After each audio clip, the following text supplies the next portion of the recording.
rule, I would say, right? So we're not going to get a PH, we're not going to Indo, or Malaysia. And you guys might be wondering, for those of you guys back at home, who's in seed 1? Who's in seed number 2?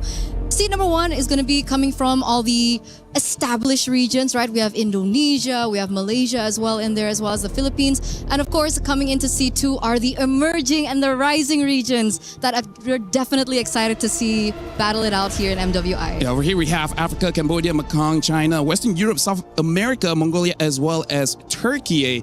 Now, here's the thing. It's interesting that they had to make a special rule just to make sure that neither of us ruin it. Now, here's the thing. Neither of us can ruin it because absolutely, we will not be the one drawing from the bowl. No. I think it's too much pressure. And you know who handles pressure really well? Our fellow friend, Mirko. Mirko? Bob Frederick, please come on over. Ladies and gentlemen, give it up for Mirko. He will be the one to actually be selecting the teams. Well, you know, selecting. It's wholly RNG. So how do you feel that the responsibility now is on your shoulders? It's just another day at the office, you know. Pretty good matches. I'm here for the women's games. All right. What made you, volunteer? Because I heard that you volunteered for this, actually. I like it when my IG goes away. Yeah, you know what? I've been trying to do that for a while. But now, let's actually continue. This is Pool 2. You will be drawing every single team here first and eventually go to Pool 1. It will be A, B, A, B, A, B. So I hope that you're ready because you got to start selecting team now. Okay, let's start. I think everyone out there is anticipating this first matchup, but we aren't going to see the matchups just yet because we're going to draw out the first team. Don't forget to show it on camera once you get visuals of it. It's okay. That's what she said. We have all the time. And the first team is Seita. All right, our representative from the Chinese region. Yeah, so right now it looks like Seita will be the first team from the second seed moving over to Group A. Now the next team you will choose will be going over to Group B. So this one, we're going to be finishing everything from here. Yep. Let's go. Let's go again. So right now we still have Africa, Cambodia, Mekong, Western Europe, South America, Mongolia, as well as Turkey. And let's look at the second team here. Okay. And the next team is Foot Esports from Turkey. All right, so at least for now, looks like Seita as well as Foot Esports, they will not be in the same group. It will be different groups, Group A and B. Now going for Group A again. We'll see the second team entering Group A. All right, we still have Africa, Cambodia, Mekong, Western Europe, South America, and Mongolia. So the third team here. It's going to be Aurora Gaming from Mongolia. All right, so it looks like in Group A, we have Seita as well as Aurora Gaming. And right now, we have to see who will be joining Foot Esports in Group B. So far, this means nothing just yet because we do not have the matchups. After we finish Pool 1, then we will officially have the matchups here. Okay. Next team is MIBR Loss. All right. From South America. Yeah. All right, so right now, looks like Turkey and South America will be in Group B. Now, go for Group A again. We only have 4 more teams here, Eterna.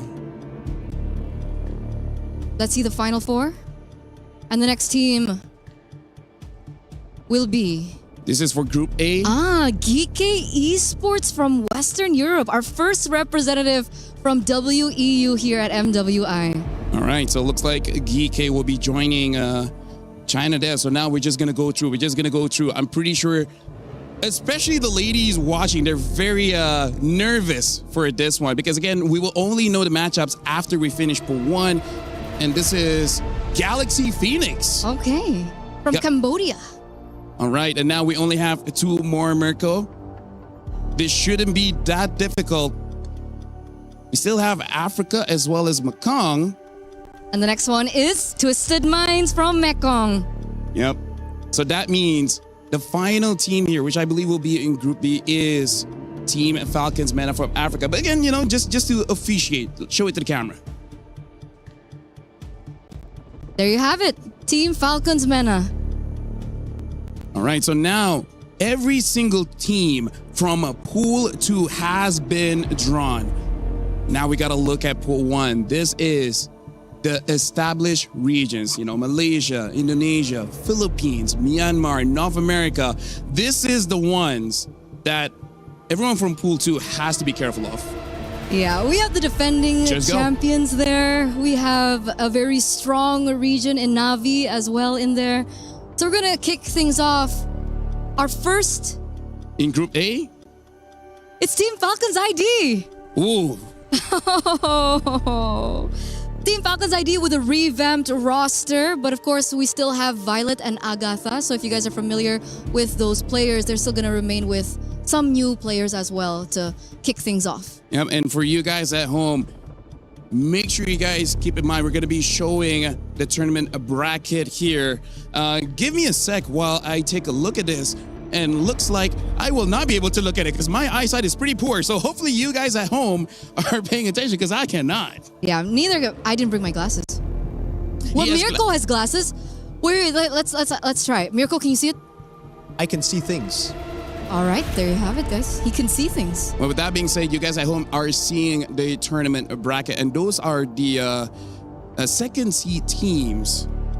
And now I believe we will be seeing, but either way, I feel like we will still count that first one. Team Falcons ID is the first team drawn from Pool 1. Okay, so let's move on to And- our second team. And with that, I'm just letting you know, Mirko, is that we got Team Falcons ID in Group A. So if we do get Team Vitality in Group A, we will have to push it to Group B because Indonesia and Indonesia cannot be in the same group. So please.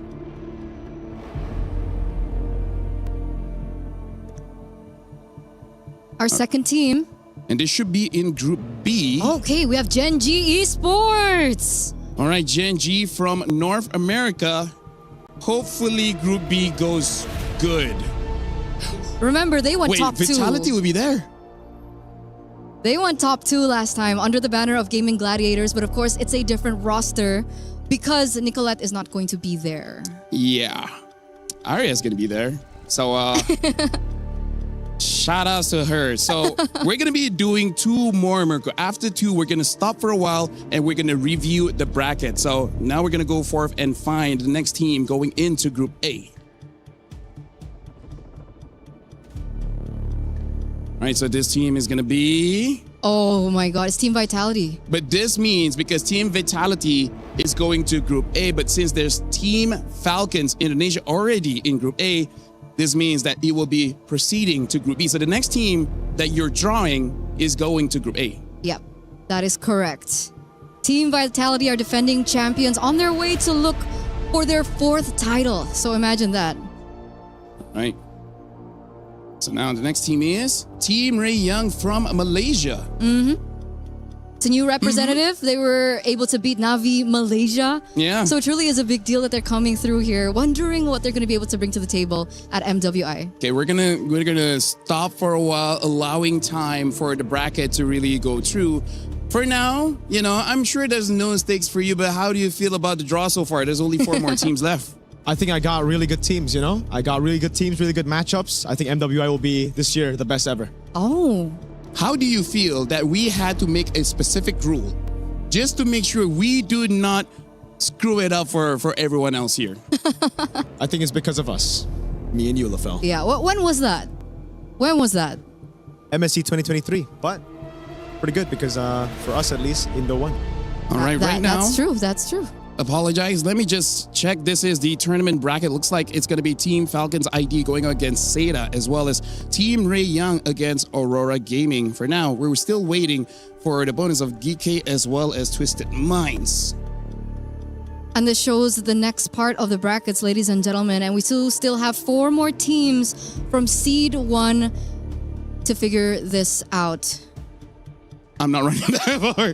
I will do that again later. Okay, I will do that again later because we do have 4 more teams left. Once we're done, I'll run to the camera. No It's okay. problems. It's no problem. Right. He's Go for it. He's a big runner. He's a big Go for it. runner. I'm a big runner. He loves running. That's not something I hear often. So yes, let's see. Which team have you drawn now? Let's see. We still haven't got Navi yet. Ah, Navi. Oh. Okay. Well, How never did mind. you know? How did you know? Me and Miracle, we're in sync. When he touches something, I know what he's touching. You guys are connected like that. I love the chemistry. But I yes, wish we're not. It's Navi. All right, so hold on. Let's see. Vitality has been done. Yep. Falcons have been done. Navi has been done. Right now, we still haven't gotten Myanmar, MENA, as well as EECA. That is true. Go for it. So let's see who's going to Ikuzo. be taken out first. That sounds very trending. Who will be taken out first? It is brutal, guys. Okay, there you go. Geltec Cyber Team from EECA. All right, so now there's only two more left. It's between Myanmar as well as MENA, Virtus Pro as well as Falcon Daisies. Falcon Daisies. I love that Falcon name. Daisies, go for it. I love that name. I love that name. How's the balls? I'm pretty good at, yes. Yeah, well, All right. Next, Falcon Daisies. There you go. Another new representative coming in here for MWI. Very excited once again to see how they will be performing later on. yeah, and now we only left with Virtus Pro from MENA. But again, let's just just get on with it. All right, so now show to the camera. This is gonna be Virtus Pro coming in from MENA. So with that, I honestly don't know how to feel. I'm looking forward to going to WhatsApp just to ask some of the female players, That's like, very specific. how do they? We don't do email, okay? We don't do email. WhatsApp is It faster. takes longer. 7 business weeks, you know. So it takes a while. What do you think so far for the draw? And mind you, after this we will be doing MSC. So this one you might be okay. The MSC one I'm not so sure. Yeah, I think my socials are safe for now, so it's a good thing. And great matches, competitive matches. MWI always has surprises for us, so I don't think it'll be anything less than that. Yeah, honestly, Wildcard is amazing. MWI is amazing. MSC is copy paste, but either way, hopefully this time is gonna be fun. Let's not have a 4-0 grand finals, right? For now, let's look at the brackets just to see how it shapes up. Let's walk. Oh yeah, let's walk. We can walk together. You can stay there. You're Miracle all doesn't good. want to come? Right, so right now we're looking at the tournament bracket here. It looks like it's going to be Team Falcons ID going up against Seda, Team Ray Young against Aurora Gaming, Caltech Cyber Team against Geek Esports, and Virtus Pro against Twisted Minds. All right, so very interesting matchups that we're going to see. We're looking at some new faces. We also have familiar faces coming back into the fray. So I feel like, I know it's not the wild card, but it's Yeah. definitely going to be wild card results. So just now it was Group A. Now we're looking at Group B. It's going to be Gen G going up against Foot Esports. Later on, it's going to be Team Vitality against MIBR Lost. And then Navi going up against Galaxy Phoenix, as well as Falcon Daisies against Team Falcons MENA. Let me just tell you, Eterna, Arya specifically asked me just to make sure that they're not going to get into this kind of group, not with Team Vitality, not with Navi, yeah. not with Falcon Daisies. So as much as Mirko said is okay, I feel like some people might be slightly upset with how you've drawn specifically for Group B. Is that the right mentality to have, though? If you want to be the best, you got to beat the best. No excuses, no easy matches. So prove you're the best. Honestly, I agree with Mirko. To be the best, you got to beat the best. That's why I keep beating myself. Yeah, because, you know, Self-pain. greatness is earned, right? C'est la vie. Such is life. In the land of dawn, such is life when all that remains are dreams. We don't expect the loss last year, and the result is not like what we want. I know that we were capable of more. But MWI is where barriers are broken and queens are made. Vouloir, c'est pouvoir. To want is to be able. MWI is a chance for ladies to represent themselves because there were no opportunities in our region back then. Çoğu insan Türkiye'nin kolay bir yer olduğunu, biz burada bunun yanlış olduğunu kanıtlamak için buradayız. From heartbreak to hope, from doubt to belief. We only want to take revenge on Team Vitality because they were the only team standing in our way. То, что я нахожусь здесь, уже доказывает то, что мечты сбываются. I think the fourth title will be ours. Who will rise above? 2 champions, 1 game.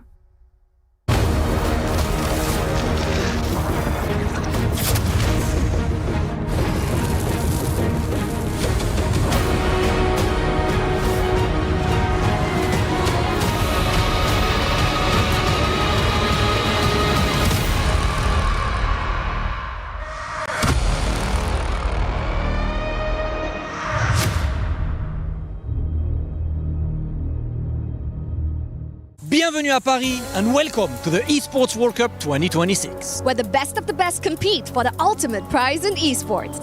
And for the first time ever, EWC is on the road.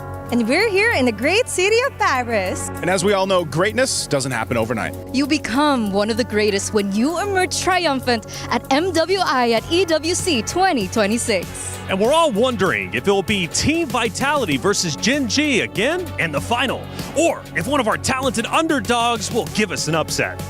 It's the skills and years of practice that led these players to this moment. Here at EWC, nothing is granted. Everything is earned. And it's time for the Mobile Legends Bang Bang Women International at the 2026 Esports World Cup.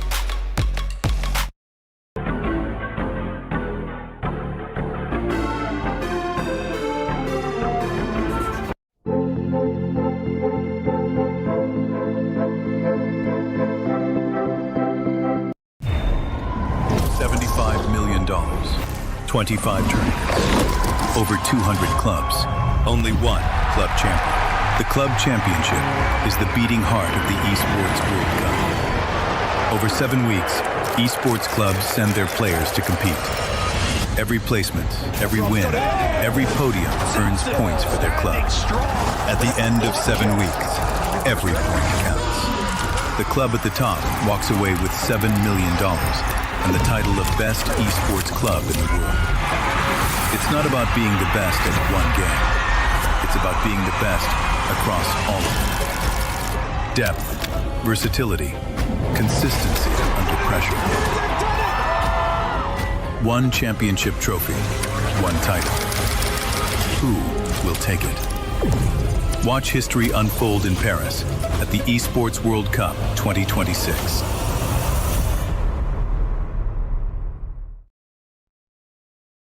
We're here at the Paris Expo for the Esports World Cup 2026, where it has literally taken over the city. Now, we're reporting to you here from Mobile Legends Bang Bang Women's International for EWC 2026. And with that, 16 teams have landed here in Paris. And for one reason and one reason only, to take the crown from Team Vitality, our title defenders. Now, with the target on their backs and pressure on their shoulders heavier than ever before, one question remains unanswered. Does Team Vitality have what it takes to defend the throne and rise above? Let's find out.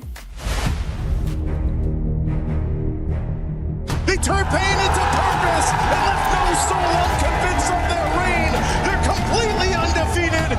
Team of Vitality. Nothing was granted and everything was earned. I just want to prove that no one can do it better than us. I think that it was meant to be ours all along. Winning MWI 2025 meant a lot to us because this is our first ever EWC champion title. Meanwhile, the base is going to be worked on. She's working on the base and Arya's there. They have to clear out the minion, but she'll take it in her own hands and they take it. We didn't plan for a perfect run last year, but it just happened, so we kept going. The triple forces the flicker out, but she'll get it over the wall anyway. I feel like I have conquered the world in Mobile Legends Women. After that, we went to Paris. I actually feel a little bit pressured because we are playing at the home ground of Team Vitality. Now that we're here, all of our fans in Paris are able to watch us directly on site. Defending it again is the biggest challenge because there are more eyes on us. It has always been our nature to win every tournament there is, but what changed is going into this year's EWC, we have more motivation to get the back-to-back title. I feel confident this time. I know that everyone wants the MWI title, but I will not let it happen. I will always be hungry for the title. If you call us the final queen, we will take it. To all teams, give us an intense game. Don't make us sleepy. Play is in our DNA. Whenever we let it out, it becomes our superpower. Now imagine an entire city being built to supercharge it. Kadir City, powered by play. Welcome, everyone, to the 2026 Esports World Cup here in Paris, France. This is the MWI. The best women when it comes to MLBB will take that stage to compete for $500,000, but more importantly, to etch their names into the history books of the Esports World Cup. Welcome in, everybody, to the Allianz Vaults. I'm Taylor Reflections Noble, joined by the wonderful Eterna and Brigida. Ladies, good to see you, Eterna. We're back. MWI begins now.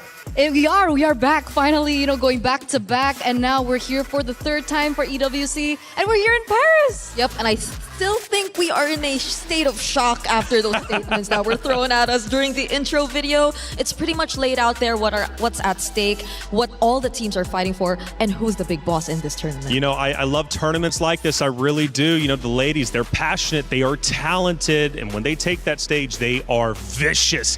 And it's going to be 5 days of nonstop action here for the MWI. And like I said, a lot of money on the line. We're talking $500,000. Eterna, $150,000 for first. That's a lot.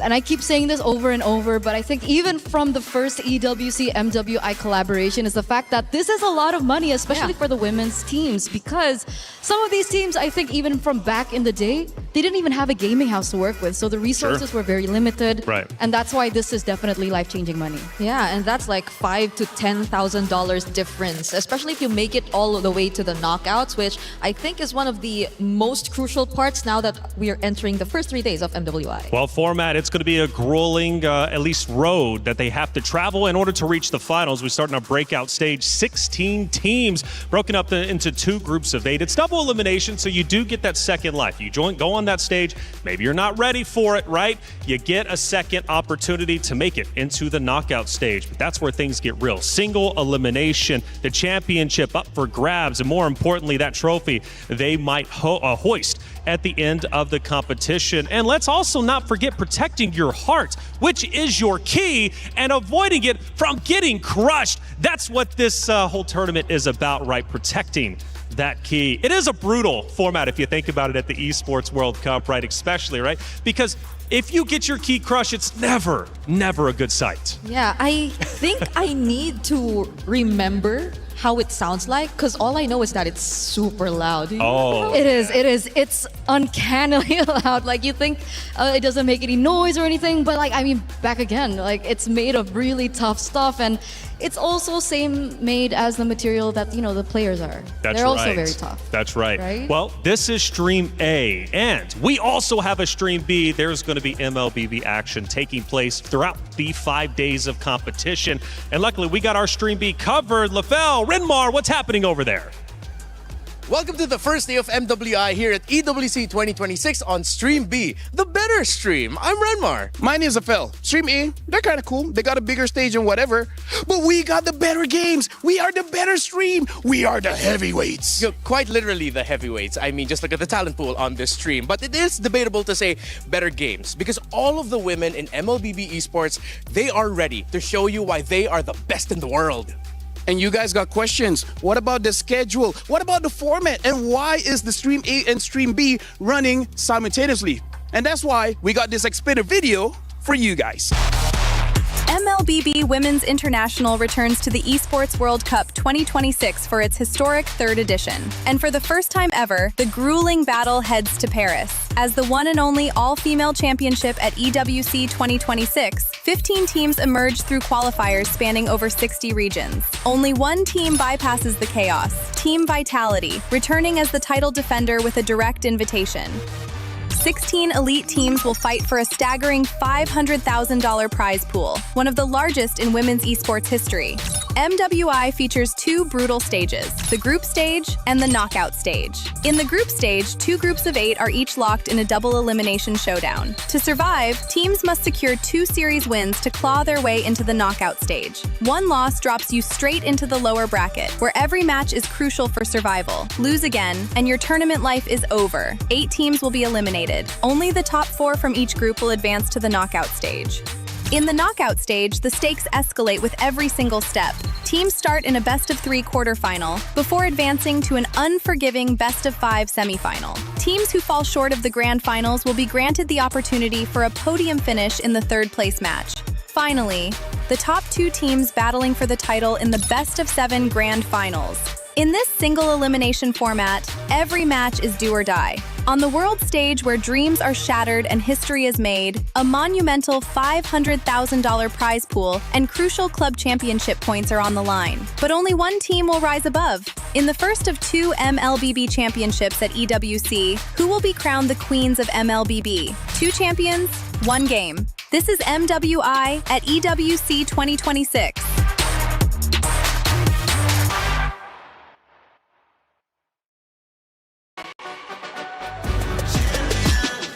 This ain't no regular thing. I came for the ring, you know what I mean. You see my name in the lights, better get right, champion.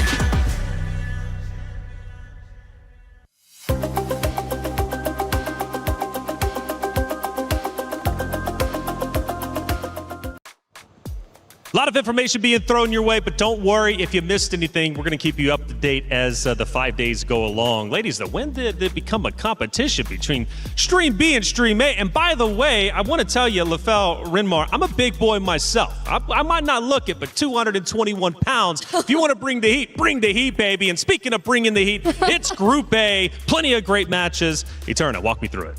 Wait, I just want to say, can I be a part of that? Of course. I look like a big guy. Yeah, you can. I agree. Right? I mean, I'll us support combined. you all throughout. Yeah, us combined. So Stream A-list. A-list stream. Okay. A-list stream.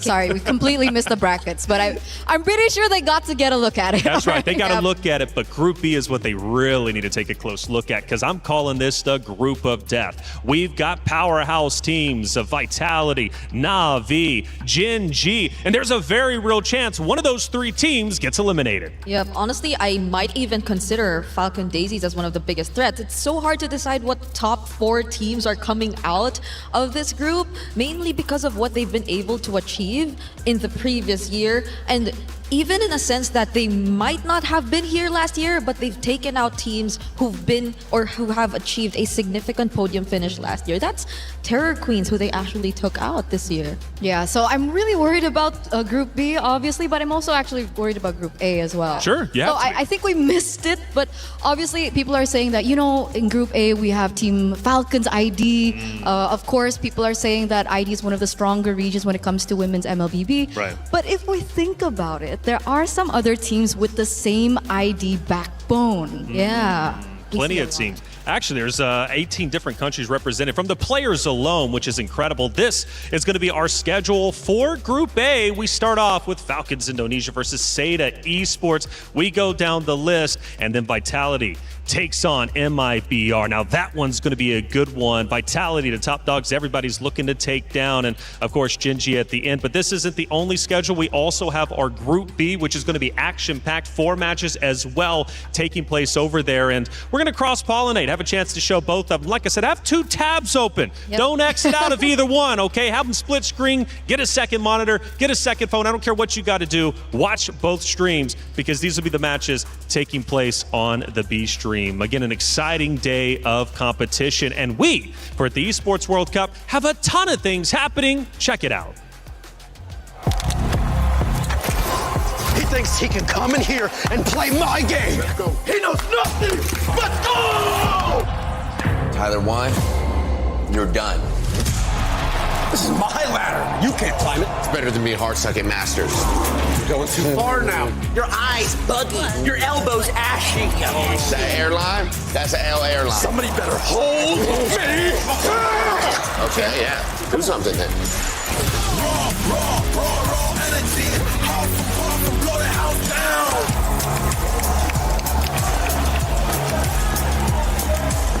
You look nervous.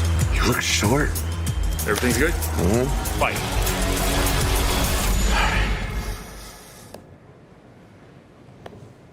Okay.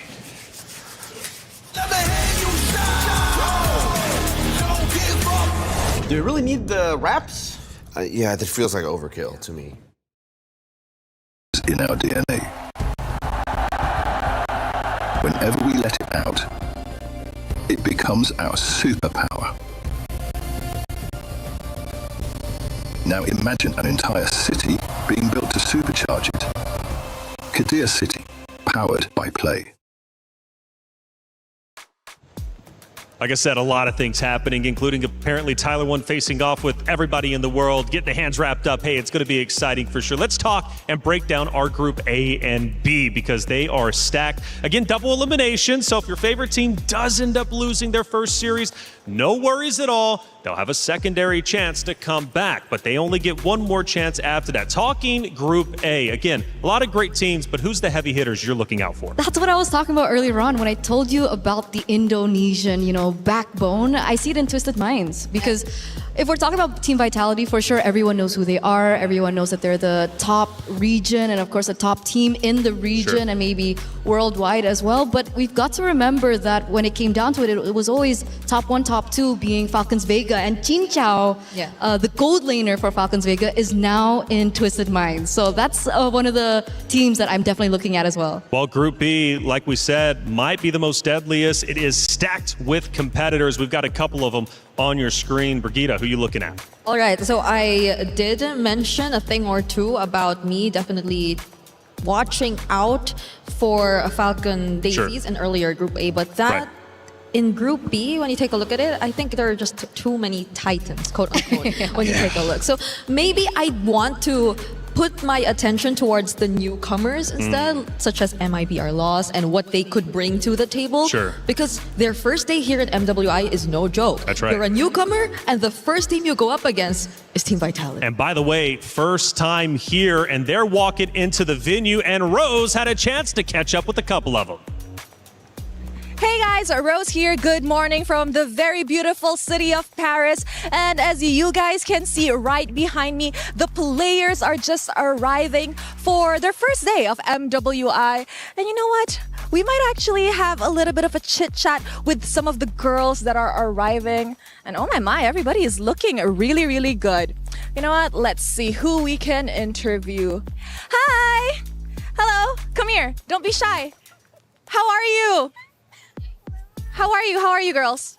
I'm doing good. You're doing good? Are you ready for today? Yeah, I'm so ready. You're so ready. You excited? Yeah, I'm so excited. You're so excited. Good luck. I'll see you later. Bye-bye.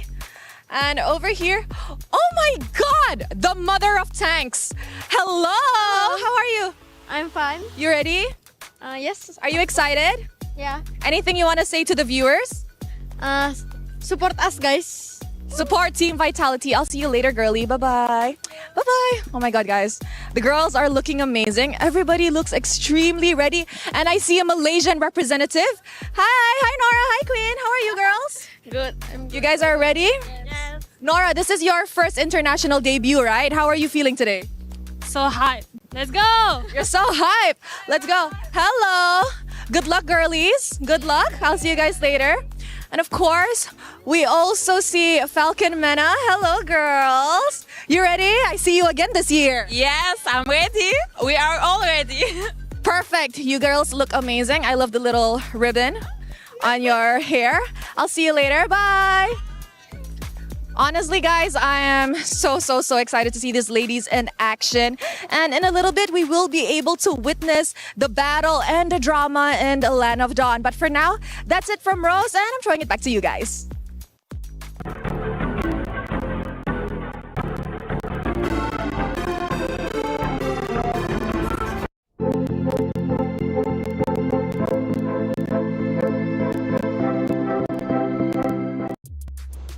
Ooh, the players are ready, and Rose, love the energy out there. Vivian putting on the moves, man. She's like out there ducking and dodging, man. She's the mother of tank. She's looking to go big, of course, representing Vitality. You know, one thing that I really appreciated about those player walk-ins, sometimes you never know what you're going to get, but everybody pretty much had a smile on their face. So they're ready for the competition, and I'm ready for our crunchy story of the day.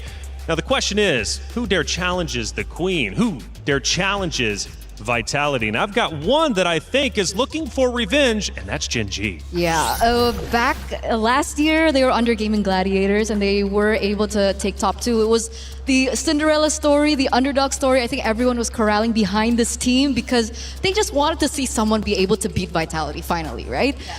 And now they're coming back with a vengeance, obviously under a different banner, Gen G, but they also came in with a different roster too. Yep, they had a slight change, and it was, I think, a significant one, especially if you take it into context of the current meta, because this will bring so much new expectations to the table in terms of how Gen G as a team will actually play their game, because it's Rui, and this new player they actually took in had a very remarkable record in the previous MWI. She finished third alongside Terror Queens, also made a statement themselves, put up really close fights just to make it to top 3, and now you're seeing these lineups merged into one, chasing for that revenge against Team Vitality. But also Ashley versus Vivian. I know that's a hot talking point. Let's not forget the championship interview last year. Vivian did make some call outs. I'm going to be bringing that up as the show goes along. But it's not just Gen G, it's also Na'Vi. Now, fun fact about this roster, 3/5 of this roster actually won at EWC 2024 MWI, right? So they are also looking to reclaim the throne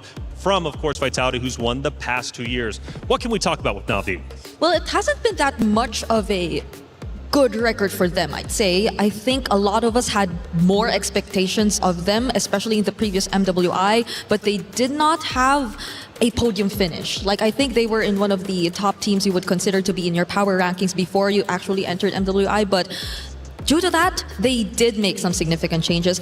This lineup used to have 5 Cebuanas. For the longest time, they've been together, but they switched up their mid and their gold. And these two players too have a lot of experience under their runs. And I think so far, every single time I see them, they look very comfortable. Like their aura seems very light, and they literally feel excited to enter this tournament. Well, they only dropped 1 game throughout postseason, which is a pretty big deal, right? So clearly they have composure. They know how to win.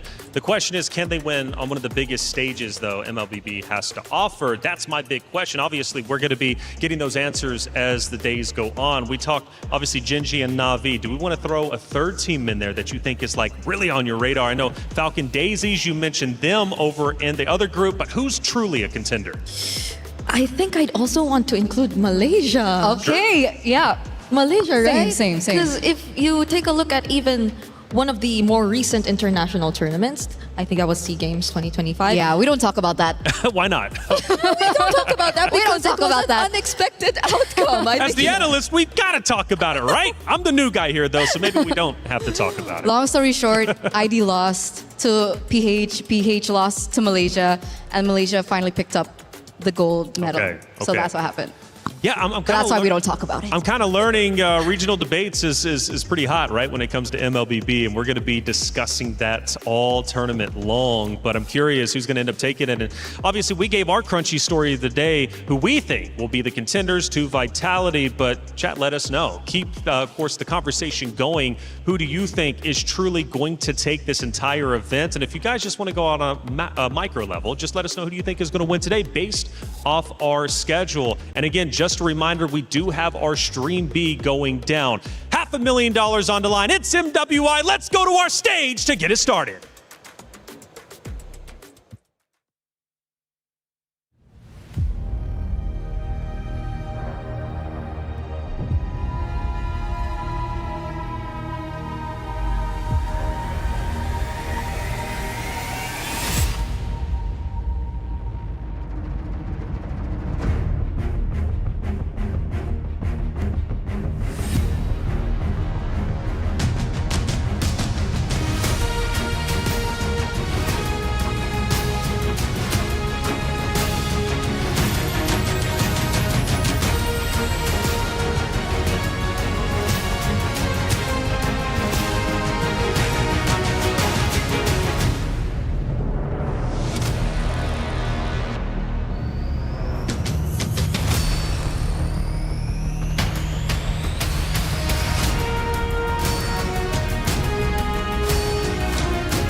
Legacies aren't inherited, they're built.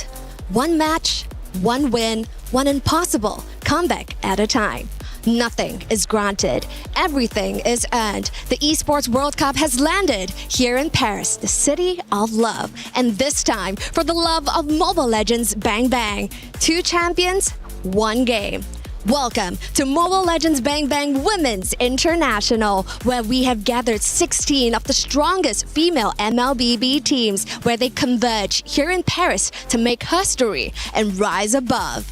And of course, all of these 16 teams are the queens of their regions. And here at the Esports World Cup, you know that means they are about to be fighting for a lot. $500,000, ladies and gentlemen, is up for grabs. And of course, the glory of being considered the best women's MLBB team in the world. Of course, right here on the trophy stand, we do not have the trophy yet, as last year's champions, Team Vitality, will be bringing out the trophy later on. But in the end, there can only be one champion. Damascus, what help us to those who fall short?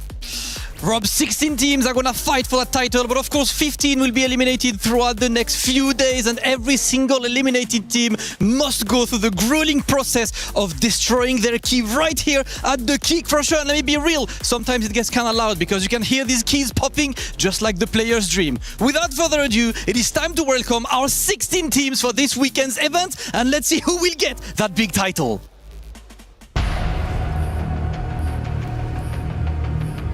Qualifying out of Indonesia, Team Falcons.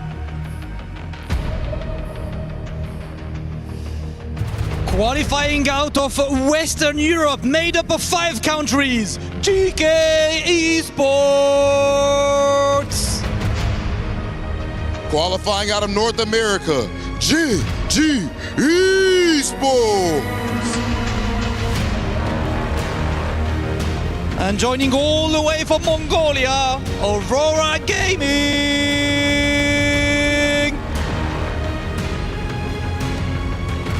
Powered by their jungler, Miss Meow, Virtus Pro. Last year's rookie come back with a lot of experience, all the way from Turkey, Foot Esports.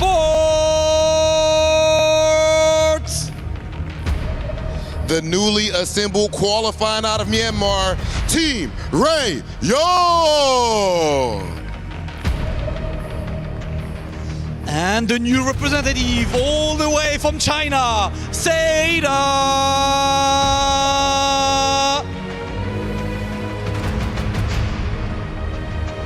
Qualifying out of Cambodia, Galaxy Phoenix.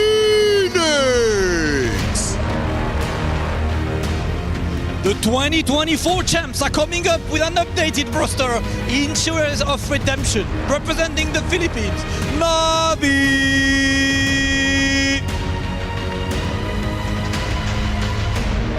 With the return of the Ice Queen, Galtech Cyber Team.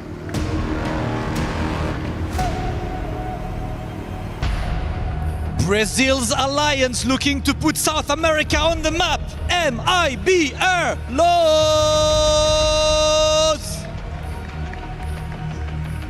Qualifying from Myanmar, Falcon Daisies.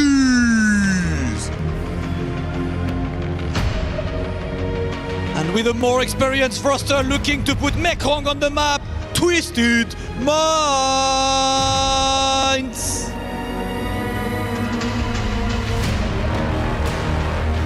Sweeping the entire Africa qualifier. Put your hands together for Team Falcons MENA!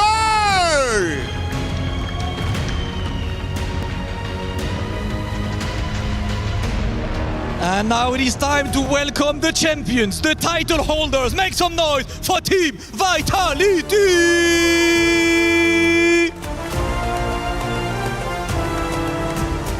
Last year, the defending queens didn't just win it back. They went undefeated. A perfect run. The golden road. This year, the target is on their back, heavier than ever before. Every team came here to Paris for one reason and one reason only, to take the V-Hive down, and the crown from the Queen Bees. But here in Paris, this is the home ground of the organization. Pride is on the line. Today, the question isn't whether Team Vitality still belongs at the top, it's whether anyone in the room can actually do something about it. To break it down, let's find out from the studio. An introduction. The ladies have taken the stage. Things start to get serious. And the trophy has been placed in the center by Vitality, looking to protect it. Will they be able to? Well, only time will tell. 5 days of competition. Let's start breaking down our first matchup. It's coming up quick. It's going to be Falcons Indonesia versus Seda Esports. Two dominant rosters going toe-to-toe for the first time ever here at the 2026 Esports World Cup. However, when it comes to MLBB, there's been some big changes. Even since our wild card matchups, let's start discussing our new meta and how things are shifting about. And, well, I don't know. Who wants to take this one first? Okay, I think we start with the first and probably the most important point that we have to talk about here. It's the nerf on tank junglers who have been the kings of the jungle for the longest time in MLBB. We see occasionally some assassins here and there, but just because of this nerf, in terms of their jungling speed, I think this will allow for the assassins who we've all been wanting to see finally step up and take place in the Land of Dawn. And I am so excited to see this because a lot of our female junglers are actually really good assassin users. Yeah, they're carries. They're carries, they're violent in their execution, they're violent in the game. So I do agree with you, Brig. I like that you brought that up. But also when we take a look at this hotfix, we gotta see it coincide with one another, right? You're talking about specific tank junglers being nerfed, and we're talking Baxia, Fredrin, Akai specifically, but also the fact that there were battlefield adjustments that we also need to pay attention to as well. The fact that the purple buff, the orange buffs, and the creeps around your own jungle has gotten buffed when it comes down to how much income you get. It's 20% on orange and 20% on purple, and the rest have been upped by 50%. We're saying a lot of numbers, we're saying a lot of specifics, but what does this mean in the game? It means that there is more room for carry junglers to rise. Assassins will be able to get to their power spikes a lot quicker. It also allows them to not really have to go for the contest for first turtle, so they can play the way that assassins want to play. And hence, if you do still want to use your tank jungles, I guess you need to be a little bit more aggressive in the invades.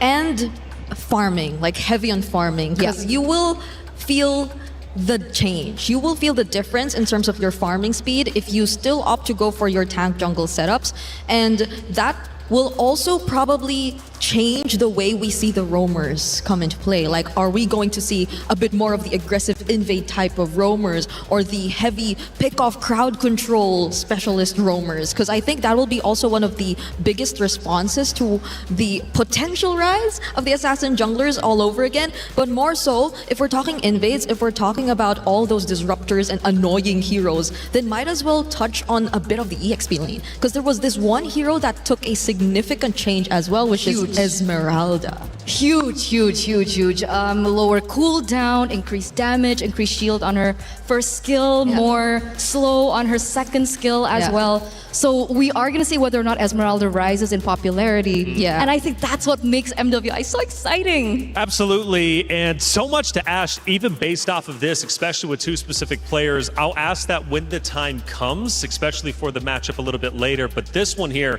Falcons Indonesia, Seda Esports. Very talented ladies about to take the stage. Now, the story here is you have one of MLBB's strongest teams going against China's newest team, built specifically for MWI. Now, first we talk Falcons. Now, Falcons Indonesia, a talented roster built around a veteran. Yeah, we have Violet and Agatha that stayed, but other than that, everyone's kind of new. But also, we do still have some veterancy in it, despite them not being from Falcons, right? They came from EVOS Lynx, and they were together 7 years ago. That's Leaf as well as Violet. So I'm excited to see that duo come together, how they've been able to gel with one another. And it's also important to note the fact that they did miss last year's MWI, so I am quite excited to see what they have to bring But maybe missing, you know, sometimes the heart grows fonder with distance, right? And they were watching that and thinking, thinking, I want to be there. Now that they're not going to waste an opportunity. Now, one good thing about them is they have great composure, clearly, because, Violet specifically led her team through 3 elimination matches to get to this stage. Now, that's not easy to do. When you know your tournament life is on the line, you've got to guide your troops effectively. Violet was able to do that. So if they get into a sticky situation, I'm looking at this team to be perfectly fine, and it is going to get a bit, hairy up there at times, right? It's not going to be easy against the competitors you have to go through. Speaking of which, obviously, Seda Esports. I love the narrative here. Newest team built for MWI. Yeah. What does that mean, Bree? I think it's so much emphasis on the word new, because even if you take a look at their qualifiers, there's really not much information that you could get out of this team in terms of their gameplay, in terms of their hero pools. And that is, I think, in a way, a double-edged sword too, because this is where you could probably argue that you could not really find enough information about them to prepare enough about this team. One thing that we know for sure, though, is that they tend to really prioritize the strong laning picks in order to just establish that early game, because they're most flexible when it comes to the mid game. That's where they can either opt for these split approaches or even just rely on team fight as a whole. But what we know for a fact is that they're a very flexible team, and both of them would probably really just fight for that early game advantage. Now, with a new meta, flexibility obviously is going to be hugely important here. Now, I have heard, though, at least when it comes to our ladies, they do like to go with the comfort picks despite of the meta. But I guess here for this roster, maybe they're going to be comfortable flexing a little bit. And by the way, if you want to go ahead and get your fantasy team written up, scan that QR code. There's a lot of players to choose from. Who do you want to choose? Like I said, EWC is great. You have an opportunity not only to be involved just in chat like the traditional way, but also choosing your fantasy roster. See how good you are at building the best team you possibly can. Scan that QR code. But again, going back to the meta discussion, because it changes, do we think Seda Esports might actually have a little bit of an advantage here? Because clearly they have good, at least from what I've been seeing, macro mechanics. They're solid. They know how to break this game down well. I mean, in order to play, like at least in the previous meta, in order to play the likes of an X-board jungle requires you to definitely have a better or a really good understanding of the macro approach, right? So I think that is something we can expect from them. But again, the veterancy. You mentioned the reunion between Livy and Violet, and that's like 7 years ago of them just really playing competitive MLBB. So you know that you're up against players who've been here for so long. So that's definitely the advantage that I think Team Falcons ID has coming into this matchup. And considering they are coming from a more established region, we've had so many, multiple MLBB Women's Cups in general for years. Right. So obviously they have a lot more experience. They've played with a lot of different metas. Meanwhile, a region that's new doesn't have as much to work with. But again, I like that we mentioned that it could be just what they need. Yeah, because you never know. There could still be ways that they, of course, get to review, get the information that is necessary for them to improve across the other regions. But at the same time, we have very little info about their games that are public. Their scrims even. We don't really know what scrims they've been able to play or with which regions they've been able to go up against. So Seda is really coming into this tournament, aside from the new patch, as new faces, and there's a lot that we have to unlock when it comes to this roster. Scan the QR code also here. Get your pick'ems in. Like I said, a lot of ways to get involved for EWC. That app is actually pretty incredible. Scan the QR code, especially if you're here in the venue. Might as well. A lot of fun things happening here in Paris. And man, it has been a great time at the Esports World Cup. And one of the things we really haven't broken down just yet is the Club Championship Trophy, which is so very important. A lot of money on the line. You want to talk about, and you mentioned it earlier, obviously for these orgs winning some of the money for the $500,000, obviously placing in the Club Championship, we're talking potentially millions of dollars to rebuild your org, potentially make that team house, get your ladies involved right all in the same room, which helps build team chemistry. It helps your roster tremendously. And we have a lot of great orgs represented. Vitality, for example, they need to catch up when it comes to the Club Championship points. This is their opportunity to do so. Gen.G, another roster, but Falcons, this is just one of the rosters. They've got two. They've got a lot. Yeah, they do. Like even later for MSC, they have what, 2, 3?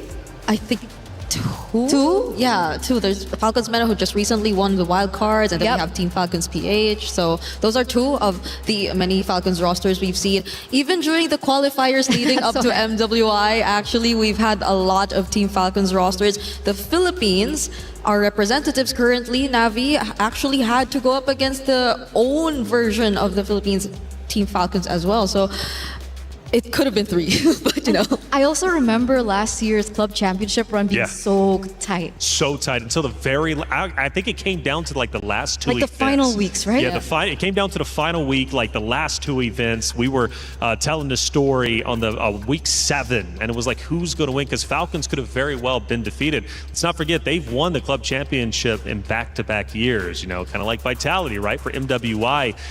That's like, what, $14 million is just insanity if you think about it. But the point is, winning this event is tremendous help for the club championship race. And on top of that, obviously, putting your name onto the totem to be immortalized. You know, we have the totem room. It has all three, well, I guess 2 totems from the previous 2 EWCs, plus the new third one. And it's really, really cool just to go back into history, see who's won these events, and really just take a step back in time. Hey, check it out. Our matchup is about to be underway. We'll be going into our pick and bans very shortly. The ladies have taken the stage to face off against each other for our first time. It's going to be Team Falcons Indonesia versus Seda Esports. It's one of MLBB's strongest teams versus China's newest team built for MWI.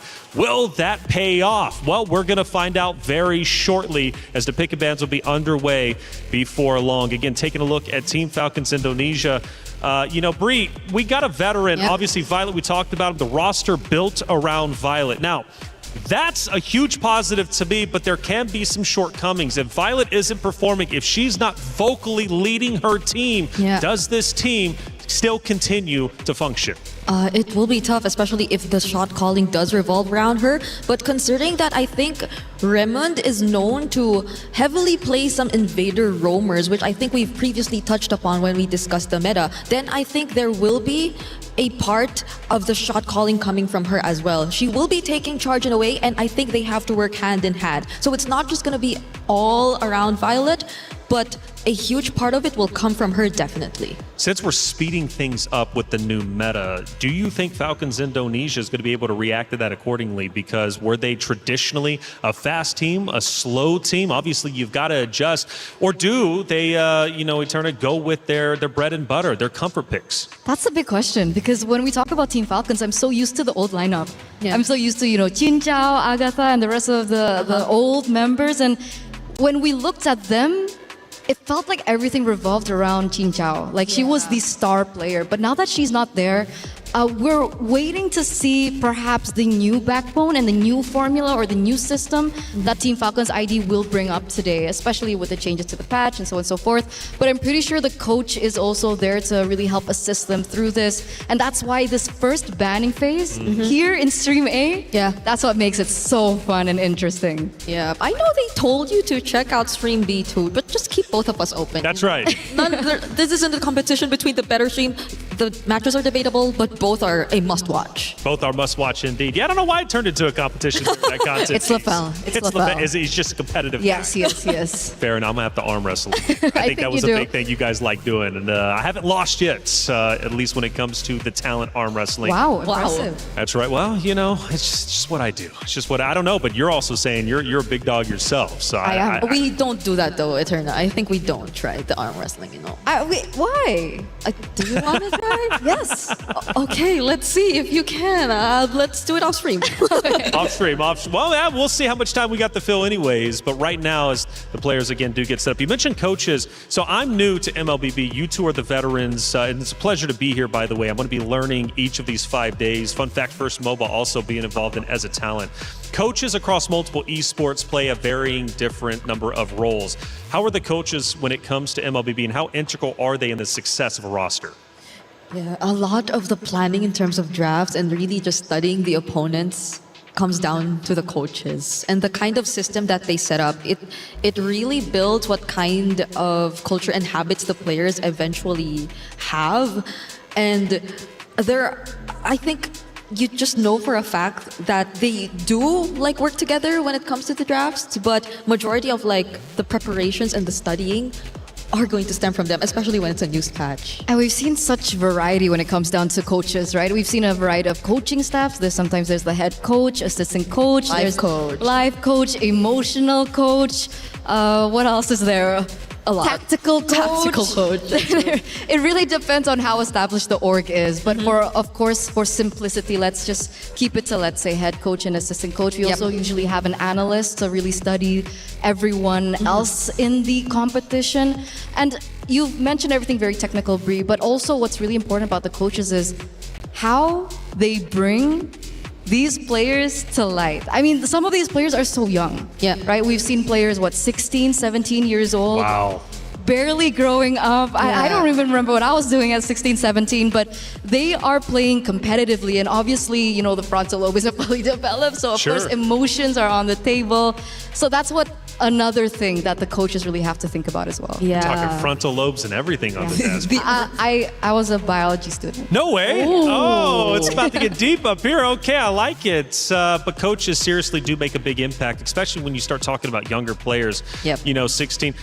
Who is, I guess, what would be like the age range for MLBB? I think if we're talking veterans, we could say they're around the 20s above. But Hey, we have 33. 33. We do, but we are in MWI. Okay, so we true. don't have 33. 33 is already like 30. That's right. plus. That's He was in the wild He was cards. in wild cards. Well, the cool thing though about that, I mean, it just obviously breaking that down, 16 to 33, you can have a very long career, right? Oh, yeah. And truly build a legacy, build a life in this title, which I love. I really do, and it gives an opportunity for the gamers to, you know, carve a path in life, which I think is so very important. You never know what gaming can bring to you. Gaming is such a beautiful scene that just opens the doors, not only for myself, but just many others out there. And there's many ways to get involved. So from 16 to 33 is a great spread, a good, obviously, age range to have. Now, obviously, Falcons Indonesia, State Esports, we're talking Indonesia, we're talking China. Now, the regional battle has been, from what I've been hearing,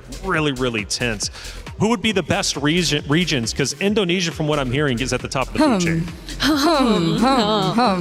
Okay, if it's Vitality, then yes. I mean, you won. But we won Smart Omega Empress 2024. once. 2024, but the recent, One out of, sorry, how many MWIs have there been? this is the third. So like Okay, so like 20, how many 25. percent is that again? Sorry, remind me. 66.67. I didn't know the point. I just knew 66. 66.67% For Vitality. and for the Philippines. But So then Indonesia. wait, no, why? Why is it 66.67? That's why for Vitality, no? Yeah, because they won 2 out of Oh yeah. 2 out of the 3 is 66.67, as you said. Oh yeah. Don't do the 6-7 in the chat. I don't want to hear any of that. 6, No, 7. God. No.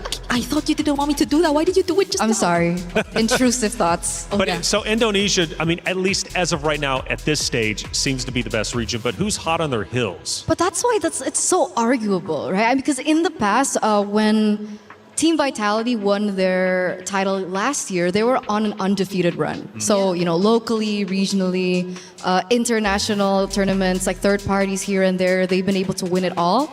But this year feels a little janky for me. The fact that they lost the SEA Games. Yeah. What do you think about that?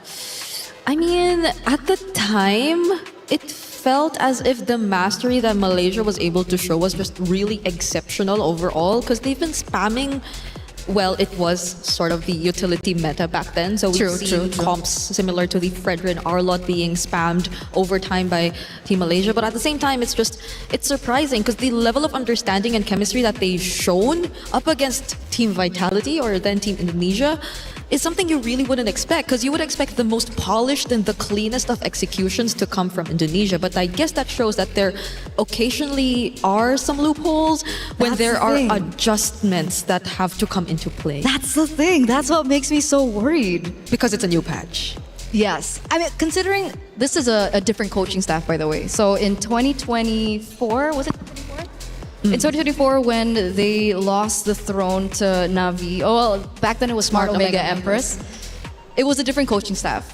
It was under Susu Gajah, Coach Susu Gajah for Team Vitality, and eventually they did a swap in roster of the coaching staff, and it's now under Coach Casius.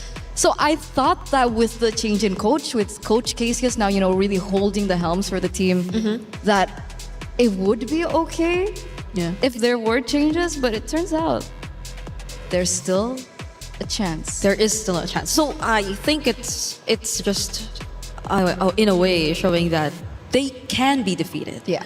But there are a lot of factors that have to come into play. It's either maybe timing, a bit of course, the adjustments that I think constantly point out, because again, we're in a new patch.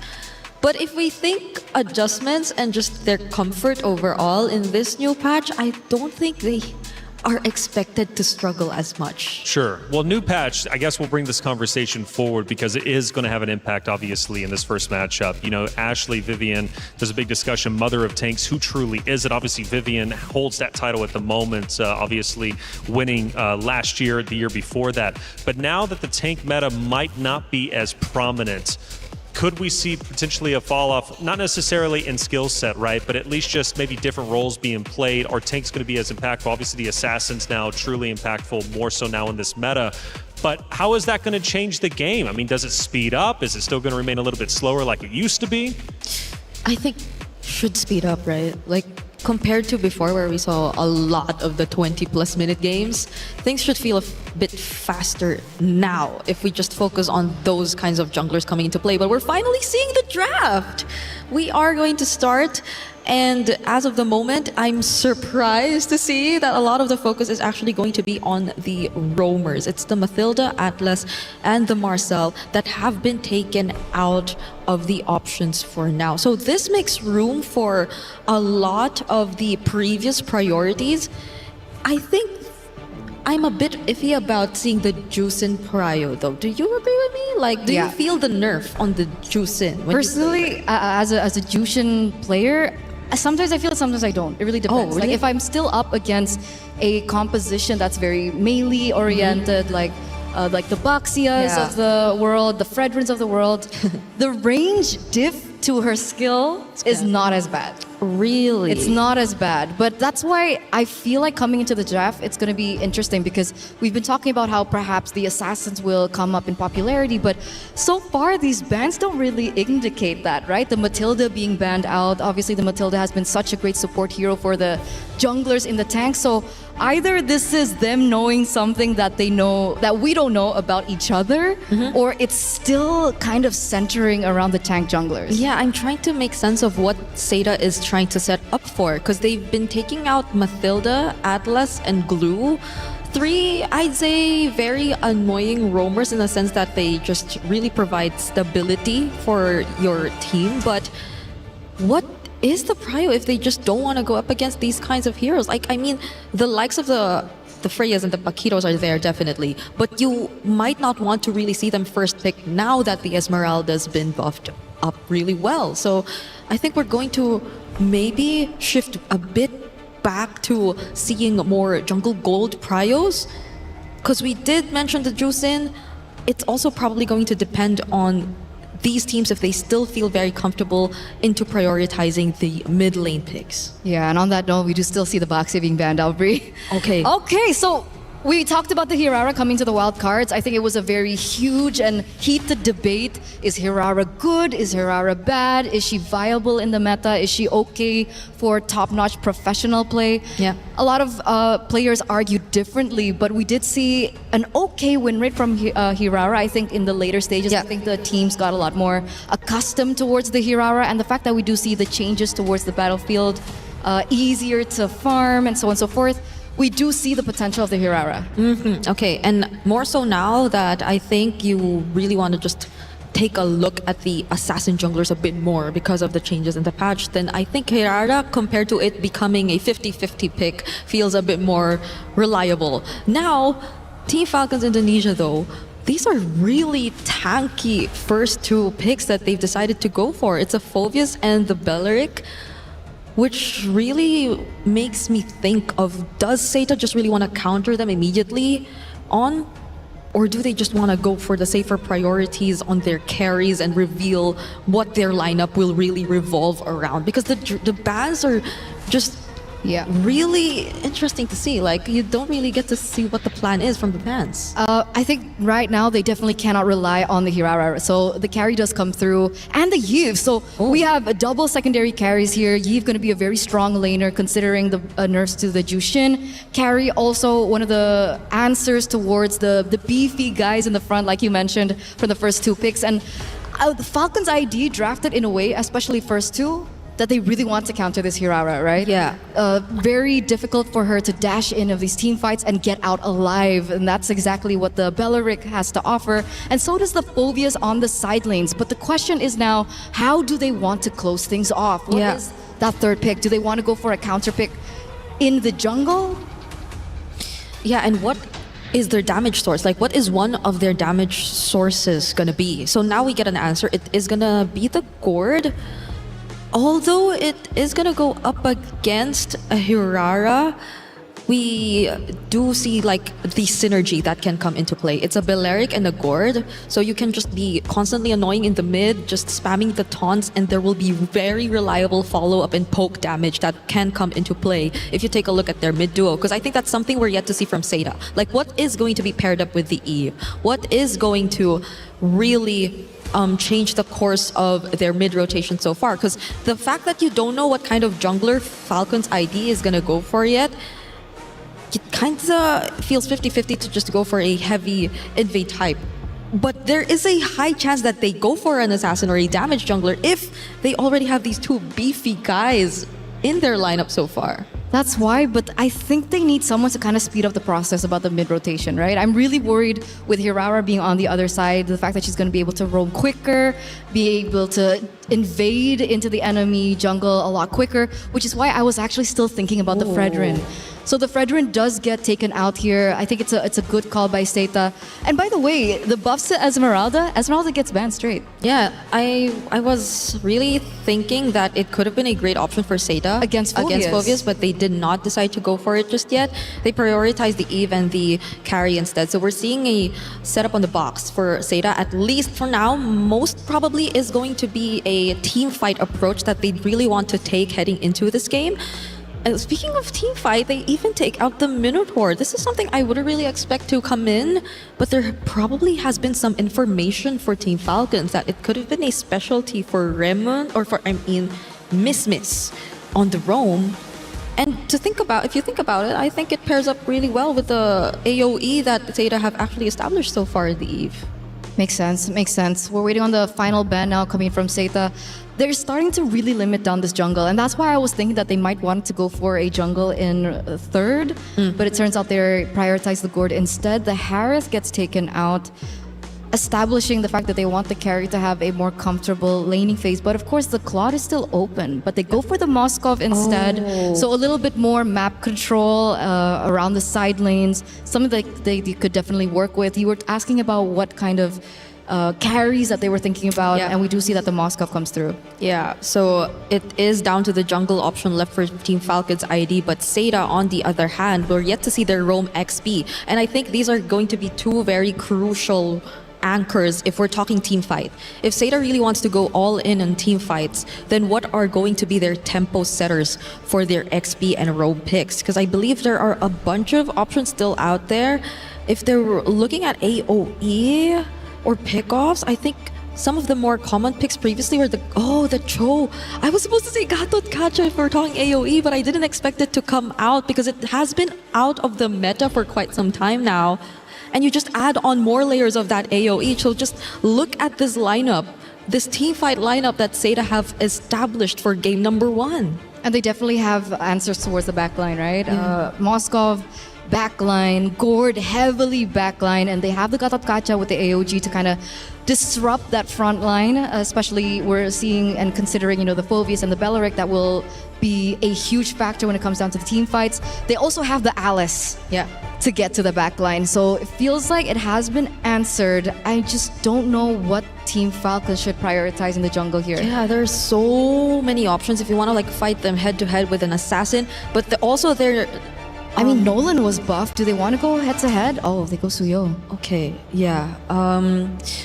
Suyo did show up quite sometimes. Even in Wildcard, I think it's never been really out out in terms of the meta. But so far, looking at the compositions, I think so much is really going to boil down onto team fight. Like even looking at Team Falcon's ID, I think a lot of this is going to revolve around their team fighting prowess and capability. Apart from the fact that they do have a Moskov on their side, but that's really going to likely be the name of the game. Well, now that they're obviously chosen, from what I'm getting, Seda Esports maybe taking a little bit of a different approach versus Falcons Indonesia. You know, mentioning it obviously for the macro mechanics for Seda Esports, they're solid, and they did come in created specifically for MWI. And I'm thinking the Hirara pick is going to make a big impact, obviously, for the side of Seda Esports. Getting that buff recently, we think that's going to be a prio pick. It was instantly. You got to play around it and adjust accordingly. Falcons Indonesia are going to have to fight hard going into match number 1. Here we go. Thank you so much to the panel. We're here. It's me, Mirko, and Athena to bring you game number 1 into the land of Dawn. We go for the opening match of MWI EWC 2026. We get a quick look at the emblems here, straight up. It's kind of crazy that they went for the Hirara, the Yeeve, and the carry straight up. Seita, they just put everything on the board, no hidden cards coming into the second phase. And that's the thing, Seda is actually known to adjust their composition quite well. Depends on who they're up against with. And with Falcons back here for MWI 2026, we're kind of seeing a different assembled version of them by missing out some of the few seasons a while back. But now they're back for vengeance. And looking at the graph, Eterna and Brigida had discussed that they want to go head-to-head, especially on the jungle. You mentioned the Hirara. Now we got the Suyu back on top here for the Manda or Sev. I don't know about the matchup, dude. The Suyo has really gone down in stocks the last patch after the big nerfs on skill 2, some of those cooldowns as well. But the Hirara, on the other hand, has been finding a lot of success even in the utility meta and wildcards that we saw. Just a few fights here and there. Fun one. Okay, Raimundo will immediately fall down. It's a great answer here for Seda. Setting the tone, immediate takedown onto the roam. Seva trying to go for the pickoff. Will there be a trade? Yes, indeed. Joe with a kill immediately onto Zeb. Now it reflects the nerf onto that Suyo. We questioned it and it's instantly answered. Guy. Great laning phase so far against Liv, but the Suyo, that clearing speed definitely took a hit. And for Zoe on the Hirara, it's just been fantastic. Free turtle with all the setup they've been given, with mid-prio as well. I think that's one of the main things about the Belleric. You really gotta wait for level 4 before you're actually useful, when you could see with Fanhuan, they got the gacha, it's just playing 1 to 3, getting the prio, and then utilizing and revitalizing that brutal sustain. And that's exactly Seda went for. They didn't even wait for Raimundo to get that ultimate, just taking advantage of the early game here. Meanwhile, transitioning onto the top lane, we could definitely see the rise of the Eve yet again. With a box type of composition here for Seda, they wouldn't have any problem at all in just disengaging or actually initiating types within their framework. And now, Fanwa onto the top lane. There's gonna be some kind of vision here for Falcons. That's why they will not resort onto any pickups yet. And it gets really tough now as we get into the mid game for Falcon ID. They still have a very good team fighting composition, but it all relies on whether or not they can be free around Violet Sev. An attempt at the bottom lane. That's a 3-women setup here, but Jessica26 just chilling around here. Definitely not worth her time yet. So they just want to somehow focus on Zoe farming up as much as they can. And so far, there was some kind of question for a set of division if they can withstand fast-paced tempo disruptors. But looking at the early facing, looks like they got this one on the back. Does look like that's the case. Seita's composition scales really well as well. We're talking about just pure damage output around these team fights. Falcon ID, on the other hand, they're really going to have to rely on the Suyo and the Moskov to try to play these side lanes, build on that macro advantage, and then try to split Seda up, because it really looks like as long as Seda stick together, they get tempo around the map with Zoe and Jessica, they should just be able to build a solid box to play around, and that's exactly what both teams want to play around this time. Yep. On to Turtle 2. It's a box for Seda. It's up to Falcons to break it. Okay, Falcons immediately goes in with a taunt here. Violet on the other hand, going for the follow-up. Jessica 6-6 onto the back, targeting Liv and Livy as well. Livy falling down. But on the front lane, just dishing out those damages. There's going to be a chase here.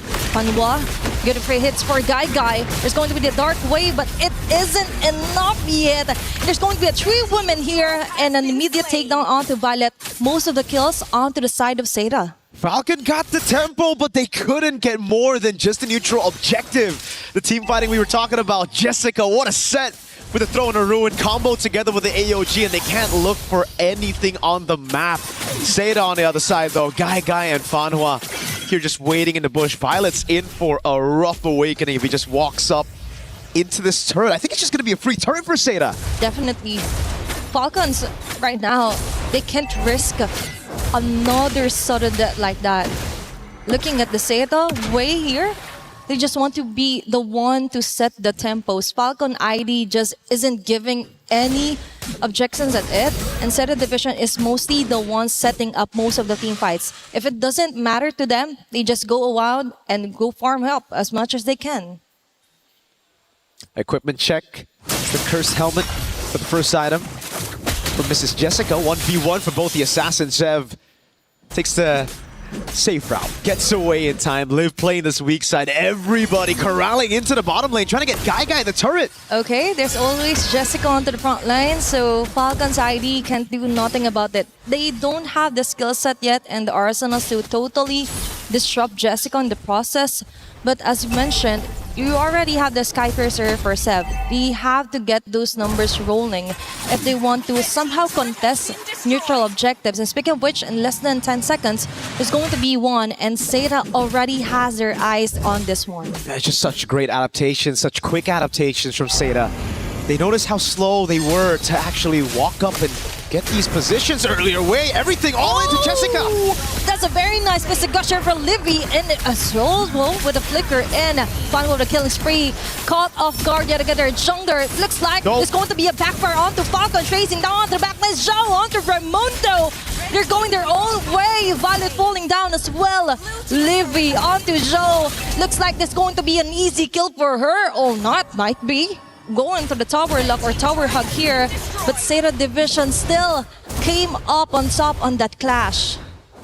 Falcons try to all in on the main frontliner. Jessica just took it like a champ, and everybody else went in for the re-engage. Now it's Liv caught all alone by Name. Okay, there's one to avoid Crystal. Okay, that's a sandwich meta. Liv forced to go out of her way just to escape Seda Division. 3K gold lead. Things are not looking good right now for Falcon's ID. No, they were really just looking for a trade there around the fights in the bottom lane. Now Zoe might go for the 1v1 again. If Sev uses that first skill. No, just a Soul Sever. Okay, it's going to be Karasu. Trying to dash his way out. Go with a chase. Looks like they go in for the discipline yet because there's another neutral objective being targeted. A very smooth transition here for Seda Division. All neutral objective most of the time goes onto the hand of Joe. Oh, Name. Another big weakness for the Suyo is these long-range mages in mid. They can just burst him down. No magic damage reduction anymore on the kit. It's been nerfed quite a while ago. Yep. And like you mentioned, it's all really about the transition. Seda, they've transitioned so well. Converted on every objective. Again, they see Falcons up top. They go straight into the bottom lane. And Raimundo is just so confused, frustrated. They don't know where to look. They go up top. They try to match some of the rotations from Seda, and Zoe is just split pushing down below on this Hirara, and there's nobody who can match this 1v1 presence, not even Zev on the Suyo. They couldn't even maximize the Moskov thing here for Falcon's ID because Seda Division is just all over the map. Conceal play here. Raimundo yet again caught here with a flicker and Wrath of Dryad. There's going to be 2 members here for Seda Division caught on the crossfire. Fanwa with an AOG. Violet going in for the further pursuit. Still going down. A very nice box here for Name and Falcon's ID. Even with great initiations, great targeting, it just isn't giving any damage yet against Seda. It's crazy to say, but it just feels like Seda are just better. Falcons have had no answer to anything. The only time we've seen a proactive move has been Liv trying to get a turret up top. That's about it. Everything else, pace set by Seda. And you can see in the goal difference here, it is all almost across the board, a 1,000 goal lead. So it is the 1v1s that are just constantly going to Seda. And for Zoe, it's that immobilization. The fact that it's just so difficult to catch anyone from Seda. I had my doubts early on when they revealed all of their damage dealers in the first 3 picks, but then the way that they were able to adapt to it, picking up these 2 beefy frontliners and the Gata Kacha and Alice, getting that combo in together as well. It has really confused Falcons now, especially as Guy finishes off her DHS. That is the 3-item power spike we were, well, should be looking forward to. I don't think Falcons are actually looking forward to that too much. It's just free. There's no way for them to even walk out of their own base. It's just Liv who can do a little bit of that. Just clears it out though. Can't go for But any still, trades. It's not enough for Liv to just go on about her day, clear off the last bits of minion wave, the long lane here against Seda Division. But also we have to consider the fact that the crowd control mostly will come from Raimundo or Violet. Additional crowd control might get from the Mystic Projectile here for Livid, but still isn't enough because the moment they approach, they're easily torn down here by Seda Division. They just don't have that range yet. Damage isn't there for Livy. I just saw her build up the corrosion side, but that's it. Now Seda Division has the Lord. Totally maxes out the outer and inner turrets here for Falcons ID. Now they're left to defend down to their last base turrets here onto their base. They do have okay clear. Still have a Gord and a Moskov in their lineup. But Seda's got really good siege with Jessica. Conceal again? On the Alice, yep. The conceal. Guy's looking for the shot to the turret. Name just looking for an angle to get an RWM to zone Falcons away from this turret. Now Baser down below. Targeted by Seda. Oh, another drone of ruin! Team member Scott here for Team Falcons ID. But a follow here for Fanboy. Jessica26 still on the Crimson Gleam, but trying to run away. Seth going down. Leave with an answer called. That's 1-for-1 trade up. They're not backing away just yet. Still for Seda Division, I think that was a very fruitful initiation, even though it cost Jessica26 her life. Yeah, no bounties on Jessica. All good as long as they're able to get those chip damage over onto the turrets. It's very low down below. It would have been even better if Seda were able to take that down. But hey, a win's a win right now. You'll lose your frontliner for the price of Zev, who now will lose a lot more time to try to look for farm. Heck, Liv is being given over the orange buff. So this level lead is going to be still a problem as we get into the next Lord for Falcon ID. Sev is going to have to just try to out-red tree, predict those red tree battles coming in from Zoe. Yep, because most of the time for Falcons ID, the issue is that for the earlier parts of the game, they weren't even able to farm up as much as they can. And from their coach, they quoted that they just have to go farm, then go kill. They can't even do the step 1. So for right now, it's too scattered here for Team Falcons ID. Seda Division really found the right weakest link here for Team Falcons, which is to somehow get and disrupt the whole jungling pattern here for Sev, who's going ninja here, trying to get her own purple buff, while all of them are still busy. But now for Team Falcons ID, there is just so much to catch up to. Gold lead, kill lead, and as well as the map control overall. Chev's doing a good job, yeah, just staying out of vision, finding these holes in the map game that Seda have conquered to try to get some farm. And what a story this will be for our opening match. One of the titans of MWI from Indonesia. Usually when we look at the women, it's the Indonesian teams who've had the craziest records. But now it's Seda, proven to the world right now that they can go toe-to-toe. Heck, they can actually even just be better. Name, poking Violet down. Mid-prio for Liv. Okay, they have to watch out here for Guy. Mr. Gush is ready. Jessica26 with a stopper of the Throne of Ruin. Liv falling down. Joe getting busy here. Liv will slowly back away. Kill spree for Guy. Joe onto Liv with those damages. With Jessica26 onto the front line. A Crimson Gleam out. Livy as well here will go livid. Zev can do nothing but stare back. Seda Division still got the lead. Joe was the survival instinct mode there, but still they want to go up against their base turrets here. trying to finish off the round as fast as they can. Guy with a mega kill. Now they're locking their eyes onto the tower, and it looks like this is it. Sado Division takes game number 1. A shocker of a win. Could be an upset on our first match at MWI EWC 2026. What a way to start things here. Seda 1-0 up against Falcons ID. Oh my goodness. Imagine doing that on your debut against Indonesia's finest. That is how you set the bar high here on MWI. Again, we've known the powerhouses here at MWI for the last 2 years. It's been the Southeast Asian teams, but now Seda, they might be the ones to shock everybody, just like a lot of teams did at MWI 2025. A whole game away from declaring themselves here in an international stage at MWI. What a performance. It was just fantastic all across the board. We take a look at the replay again. This was the final moment. What a call from Seda. They know they depleted almost all the resources from Falcons, so instead of going for the Lord, they go for the bombastic move to go for the siege. They know it's just Liv that they need to deal with, and what a fantastic zone coming in from Fanhua on the Gata Kacha. Zone her under the base, not much to do. And that's it for me, Mirko, and Athena. We're going to toss it back to the studio to dissect exactly everything Seda did in that game. In our DNA. Whenever we let it out, it becomes our superpower. Now imagine an entire city being built to supercharge it. Kadir City, powered by play. Mirko and Athena, thank you so much for game number 1. More games to come, but what a dominant performance from our newcomers on the international stage. Seda Esports came in with a game plan, executed well, and honestly, the competition really didn't even show up. Things are looking quite scary.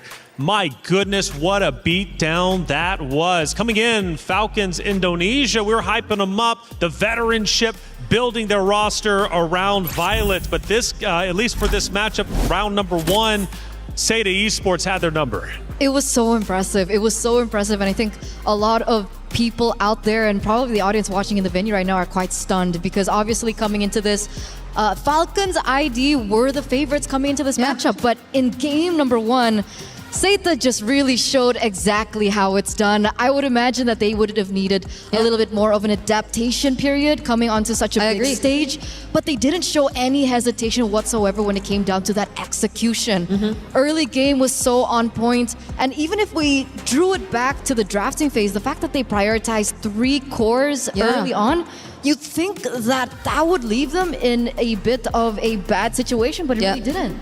It revealed so much of their game plan and the box that they wanted to set up, but they were still able to set it up nonetheless. Like the entire game, you see them just being very calculated in terms of their engages. And I like how Jessica26 just proved to be the X factor in this game, at least. The way that, yes, she did manage and keep Violet in the lane, which is, again, one of the players we've been really building up for this matchup. And apart from that, just overall really starting the most crucial fights. It's not just her alone. I really loved how we saw such good coordination from these players, all of these players. Their team fight, we expected it, but we did not expect it to be this clean. They could rely on each other so well, and we saw that for the entirety of the game. Yeah, and I gotta ask, Carrara coming into play, the new buff obviously making her a prio pick.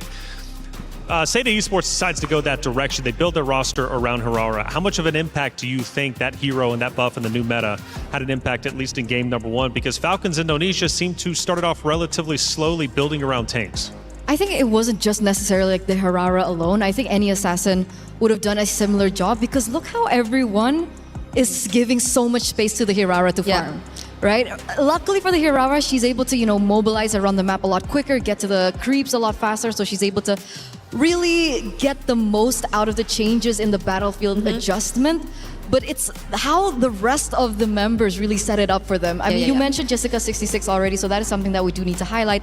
And you talked about chemistry, and specifically it was chemistry with Fanhua. Yeah. Because as soon as you see the Throne of Ruin come in, the AOG comes after as a really good second layer, and then that's how the team fight really goes and coalesces with one another. It's so refreshing to see the Gatot make its return this way, because I think we've been seeing very few Gatot Kacha games, especially or even in wildcard in tournaments prior that even. There has been the rise of the Atlas, the Balearic, or even the Cho, but the Gatot Kacha in this sense, you see why it's such a terrifying roam as well. And I think for the Hirara specifically, beyond what you mentioned, I guess it's also really mostly on mobility, like what you said. So the fact that the farming has been faster for the hero as a whole, and the fact that Falcon's Indo chose to always pick the fights in the mid-river, which is a bit of the weirder parts of the game for us, and they've been always constantly trying to find those early skirmishes when it feels like they weren't as equipped just yet.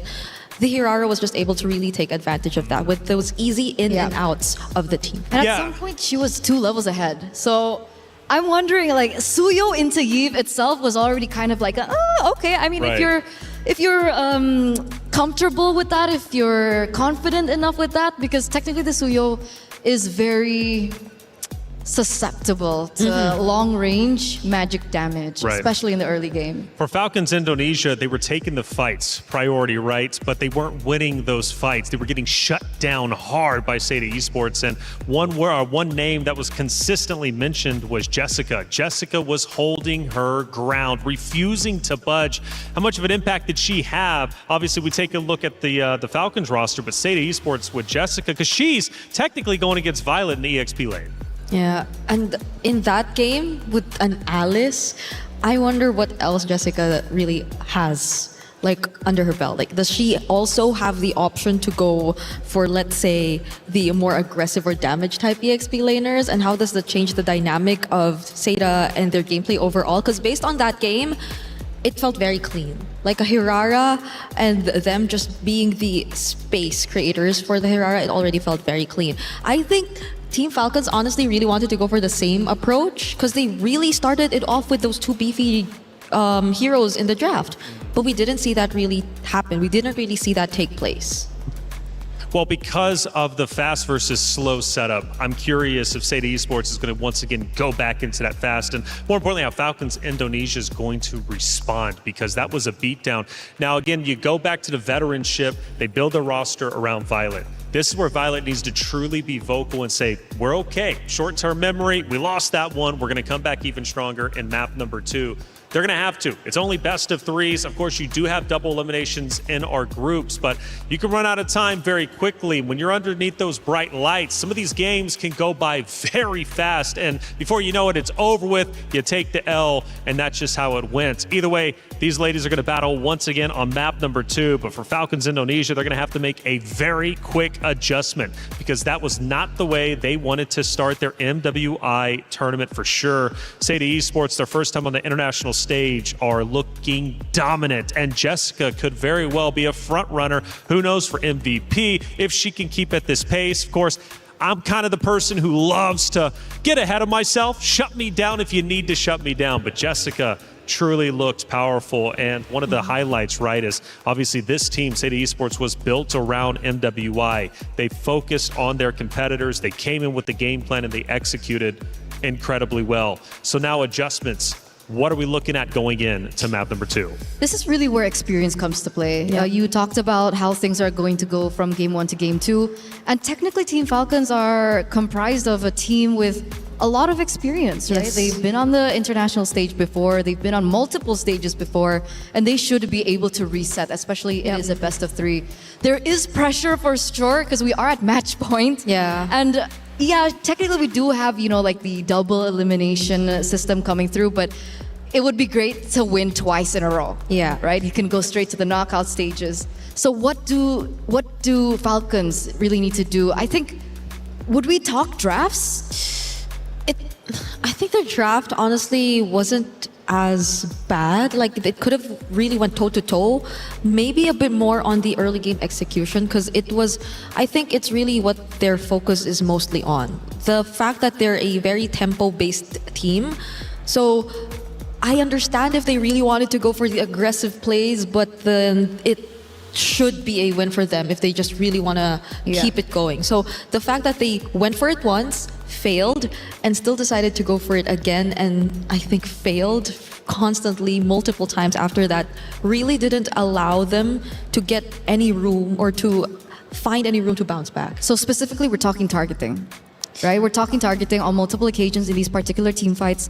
They wasted so many resources onto the front lines, because I think you mentioned it earlier on as well at Reflections. You were talking about Jessica26 over and over and over. And as we saw the game really unravel, we did see that she was the one that everyone was targeting. Yeah. Maybe with enough firepower, maybe if they had their power spike, it could have been possible to take down Jessica and then look for something else, because technically she seems to be the one to really initiate these team fights and really figure out how these team fights will unfold in the Land of Dawn.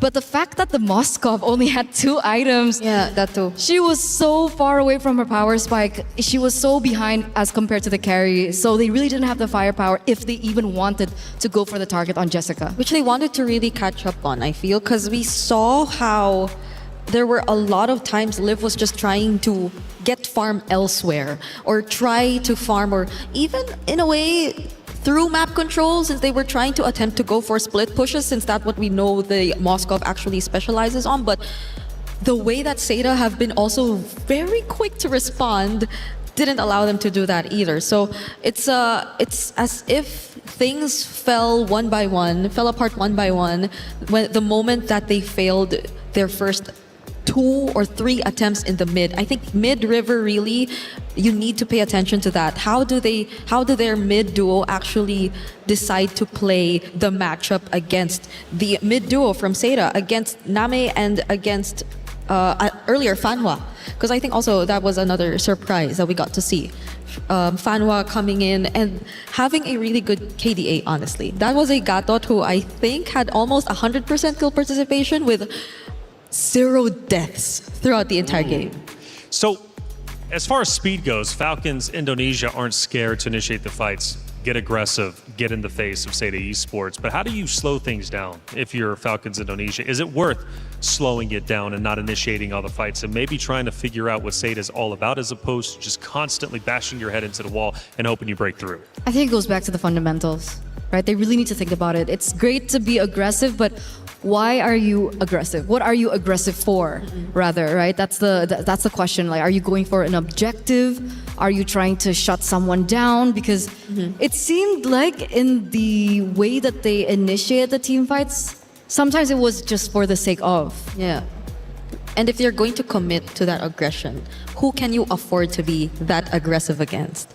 Because earlier, I think staying and being aggressive is absolutely not a problem, absolutely not at all. But if they're just really going to commit to the bit, then might as well make sure that they can really afford to go after these targets, to really take out these targets they really just want to go all out against. And now, I think we're seeing some adjustments from Team Falcons.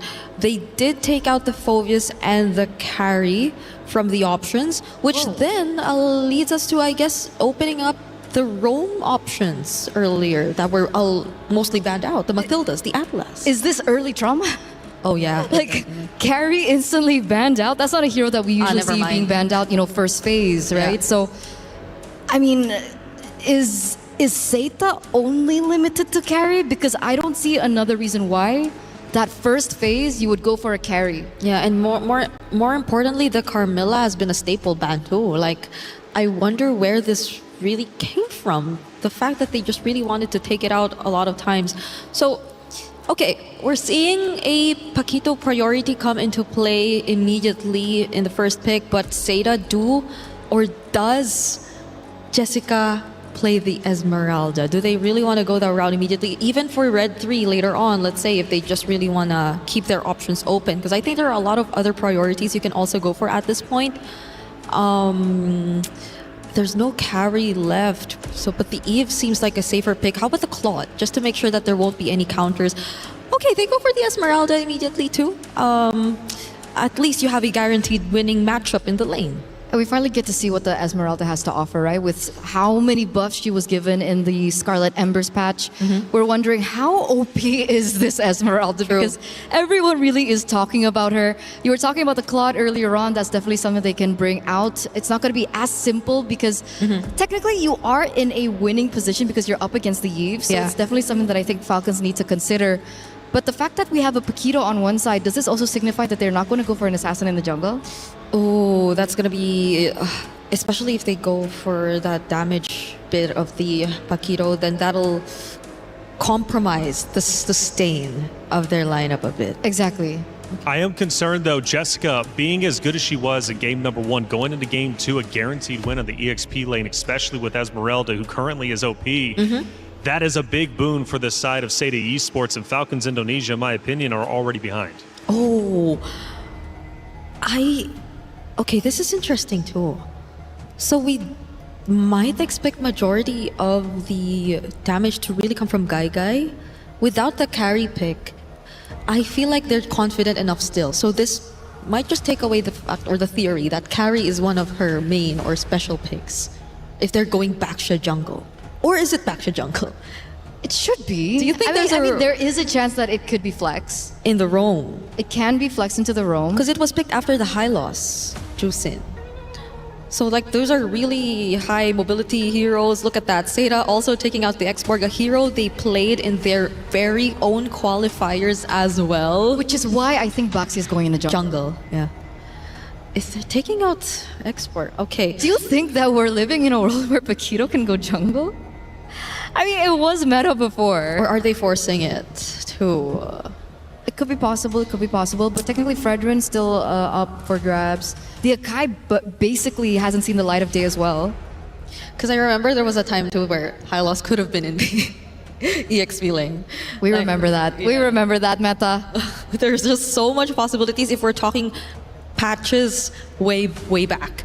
But if we were to follow what we're commonly seeing nowadays, then we are indeed expecting the Baksha to go into jungle. But what does Guy pick up then eventually later on? Because I feel like Falcons ID also sense that they might just put it in the jungle, so they're taking out some of the other options that could just really put out the damage that's needed from Seda. But if that's the case, shouldn't they be taking out the Claude as well? Because Seda's picking up first after the second banning phase. What's the idea here? Yeah. They're put in a tough position as well. Like, how big is that hero pool that you opt to go for the Moskov ban? Unless, or do they feel like Guy doesn't play Claude? It could be that, or are they going to put something unique in the gold lane? Maybe an unconventional gold laner? What else is there? If we're talking Shred, there's an Obsidia, but there's again a Paquito. I mean, Freya is still up for grabs. But then that leaves you with an almost all-fighter Freya lineup. Against Esme, I don't think you want to do that as well. Okay, does Seita consider the Claude here? Or do they have other options up their sleeve? Because we're thinking that the Baksha is going into the jungle. They already have an Esmeralda and Eve. So much space created. There you go. They indeed decide to pick up the Claude. The other remaining matchups are honestly... it's a bit tough to Harith into the Eve and the Baksha. Yeah, I was about to say. Not. I think the most 50-50 would be the Harith, but... It's a Baksha Eve. It's a Baksha Eve. What else is left? I feel like Liv will have to bring out something. Do you want to play like risky early game? Like the Grangers of the world? Or do they want to like switch it up? Put Paquito in gold if you don't want to go up against the Esmeralda and put something else in EXP? Well, we're thinking about it really hard, and it looks like they are thinking about it really hard as well. They're taking their dear time. That is a hero that we have not seen in a while. That is Hanzo and the Iritel. Hey. Unconventional drafts. And could this be Falcons Indonesia reaching deep into their bags to try and defeat Seda Esports, who surprised them so much in map 1? I have a feeling there might be a chance because it doesn't feel like a typical Game 2 draft in a best of 3. It feels more best of 1. It feels more... Well, technically, if you think about it, they're already down 1-0. They lose one more, they're That's going true. to lose a bracket. They got to commit everything. It's a do or die for Team Falcons ID, at least if they don't want to go to the lower bracket and have only a single life left. And say to close it out with a Tigreal. Okay, how could you just go in? Yeah, this is going to be tough. I mean, the one thing that Falcons ID have in their cards is the fact that there's really nobody to kind of look around for the Hanzo. I guess Esmeralda will have to be able to look for that. Yeah. Okay, I still feel like Team Falcons ID can definitely play around with how unorthodox their draft is currently. The Irithel in the lane can, I think, manage the Claude if we were to follow like the more previous times we've seen Irithel into a Claude matchup. If it's just laning that we're talking about. But the Irithel moving around these heroes, a Baksha, an Eve, an Esmeralda. I mean, that's she the has tough movement part. speed, right? Yeah. That's the thing, right? If you're playing with movement speed and boxes, Irithel should be able to do it. Well, it's definitely a fun hero selection, and now it's time to move into map number 2. Athena, Mirko, take it away. Thank you so much to the studio. A great analysis so far, man. Hey, yeah, this is definitely an unorthodox draft. Welcome to the Land of Dawn. We're seeing a lot more picks, and this is exactly why we've been talking about the Hanzos, the steals early on, and Zoe, not aware of it on the Baksha. It's already such a slow clearing jungle. Tries to go for the top lane straight up. A level 2 dive or a level 2 gank attempt here. And with no buff, I don't even know if they can actually walk up to take what a Falcons buff. This is just going to be a big lead to Sev early on. Well, let's see. One game at a time here for Team Falcons ID. As they've mentioned, that it's kind of like their composition is built for a BO1. They're already down 1 point, and they wouldn't want it any other way to go back onto the lower bracket. Now for Sera Division, on the other hand, I feel like they wouldn't really react that much onto that Hanzo being picked up here for Falcons ID, because we've mentioned that they don't really have to necessarily shut him down. They just have to be really careful, stick to their guns, stick to the plan, which is to farm up as much as they can, and the Tigreal will do the rest when it comes to someone invading them or attempt to invade their jungle here for Sera Division. Really wonder if Zoe is actually even going to get level 4 before this first turtle. Guy in the bottom lane, losing out. Liv has actually gone for a very aggressive emblem choice. A Master Assassin down below. Knowing that Guy is weak side, he's trying to punish her even more. Oh. And Zoe will try to rotate down below. She actually did get level 4, so this is A-okay still. You're not losing out on too much, despite that early orange buff take by Sev. Zoe's going to try to go for the shield unity. Oh, that's what we're talking about. That for Zoe, they just have to stick to what they know best. Try to be stoic here for our game number 2. Raimundo onto the front. Flicker was forced out of Name. Fanwa getting in on the right, but the Vitalize activated as well. Trying to survive here is Raimundo. But Zoe with a shield unity in terms of size already activated. Meta trying to run away, being blocked over the corner here, offered neutral objective. Name yet again will get the first blood. Same goes for what happened from the previous game. Oh no, the targeting is all over the place. It looks so good for Falcons ID. Yeah. They went in, but they just had different targets in mind. Seda, their composition that really thrives in that position where they can actually delay and sustain through the initial damage from Falcons ID, and they just had no idea who to target together. It really just feels like a big disconnect between the team. Turtle 1 going to Seda with the Baksha. A hero that we just didn't expect to be meta after the nerfs coming into this patch. With a Hanzo stealing her orange buff early as well. This is a disastrous early game for Falcons ID. It's not like... This is not the same Falcons ID that we've seen compete on a triple elimination, surviving that game hers from way back in Indonesia. And now, for Sera Division, they're just showing how much they want to stay in the lane. Okay, Clark's Party already activated. Liv will get the kill. That's numerous members down here for Sera Division. Jessica 66 keeps them at bay. Liv right now cannot do some follow-ups. Nami with a free hit. Valid crawl onto the RWM, trying to run away. Jessica26 hot on her tail right now. And it looks like she will be able to get back. Now Falcons got another punch in from Seda. And it's the same story again, Athena. It's all about Falcons initiating first, being the proactive team, but then losing track of the win condition.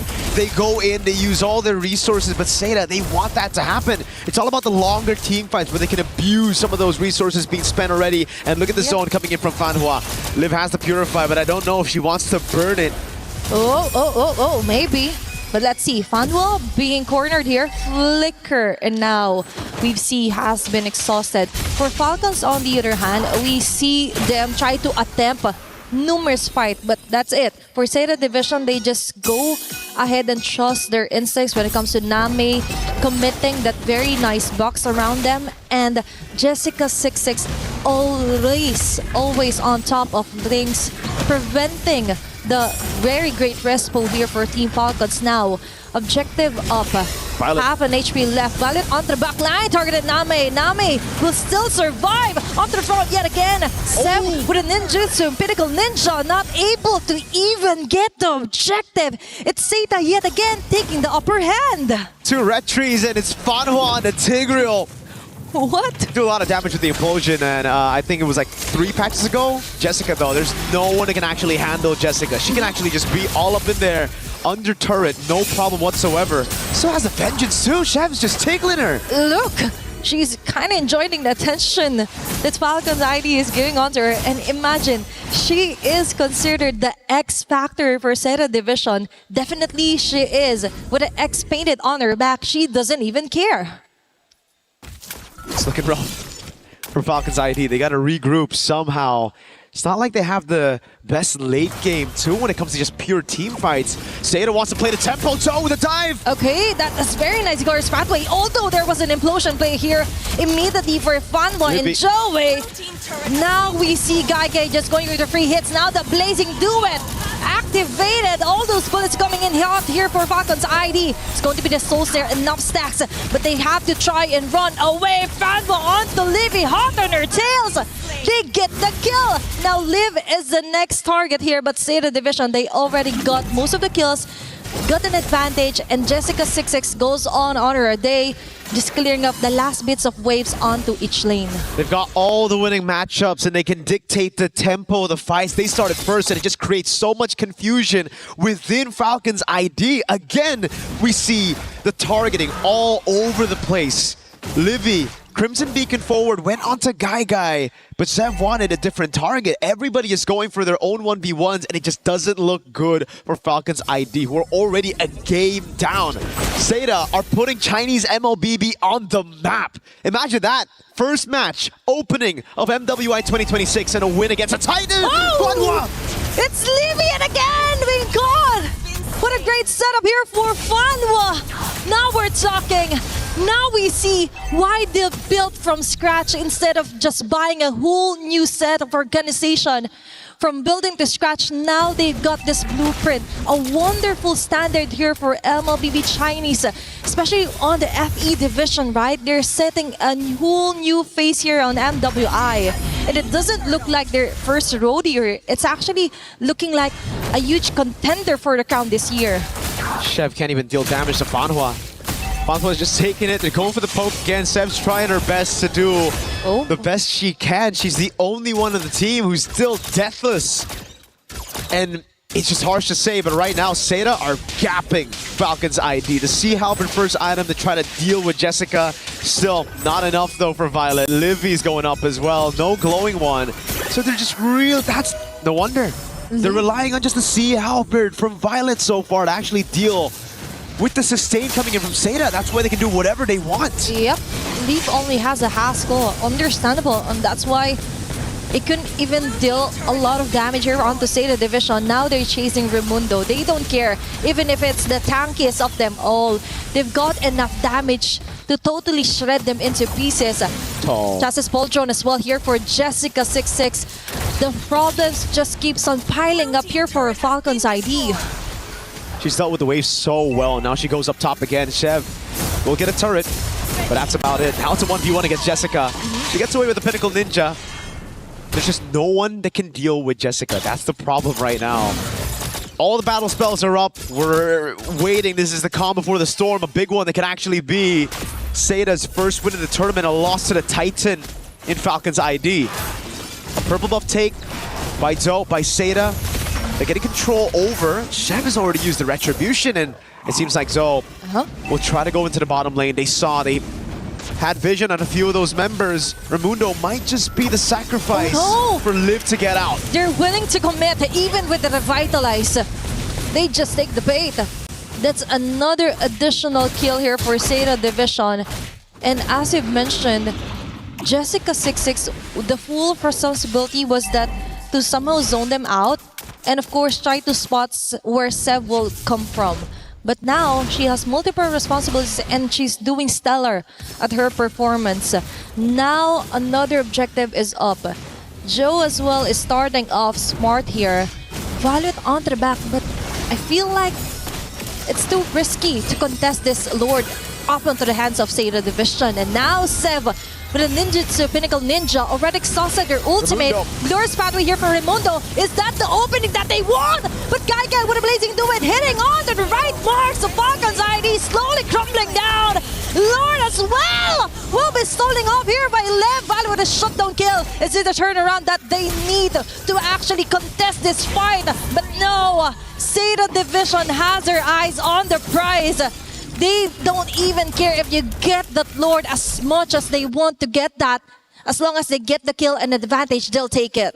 They got the team fight. They were able to, again, prolong the team fight, play around the carries. Name, she did get taken down, but she bought enough time for the rest of the team to follow it up. And man, clean retry, I guess. No, that was a heavy crossbow and a few shots coming in from Liv. Great take on the Lord. We take a look at it again, and it was just so constantly CC'd. Already caught in the midst of it all. Taken very low. Thrown back by Livy on the Juicin. And Liv, she didn't even go for the target of the Lord. It was a hit onto Fanhua. She dashed away towards the Lord, and the AoE of the heavy crossbow hits got the Lord stolen for Falcon's ID. They're playing with just a tad bit of luck here so far, but again, Seida have just been the more calculated Fanhua! That's two members caught here inside the box here for Nami with the RWM. Very nice pickup here for Seida Division. Raimundo falling down here low. Trying to run away. And now they have to back away. Seida Division with that immediate responses. Very beautiful implosion plays so far here for game number 2. These implosions have been brutal. Nothing they can say about it, even with the Purifies. You use it and it's an instant blazing duet. An RWM, layers upon layers of CC and damage. They get a trade at least. With the enhanced minions up top with the Lord, they're able to get a trade, but still, it's a tier 2 in the mid lane. Now it's Seida. It's up to them to try to close this one off. Falcon's ID, they haven't looked too good in the last 2 games, but they're a team that can show up in the middle of the game as they continue to scale. They're doing some damage on Zoe. Okay, maybe now we could finally see some great responses for Team Falcons. I also saw the Malefic Gun ready build up here for Liv.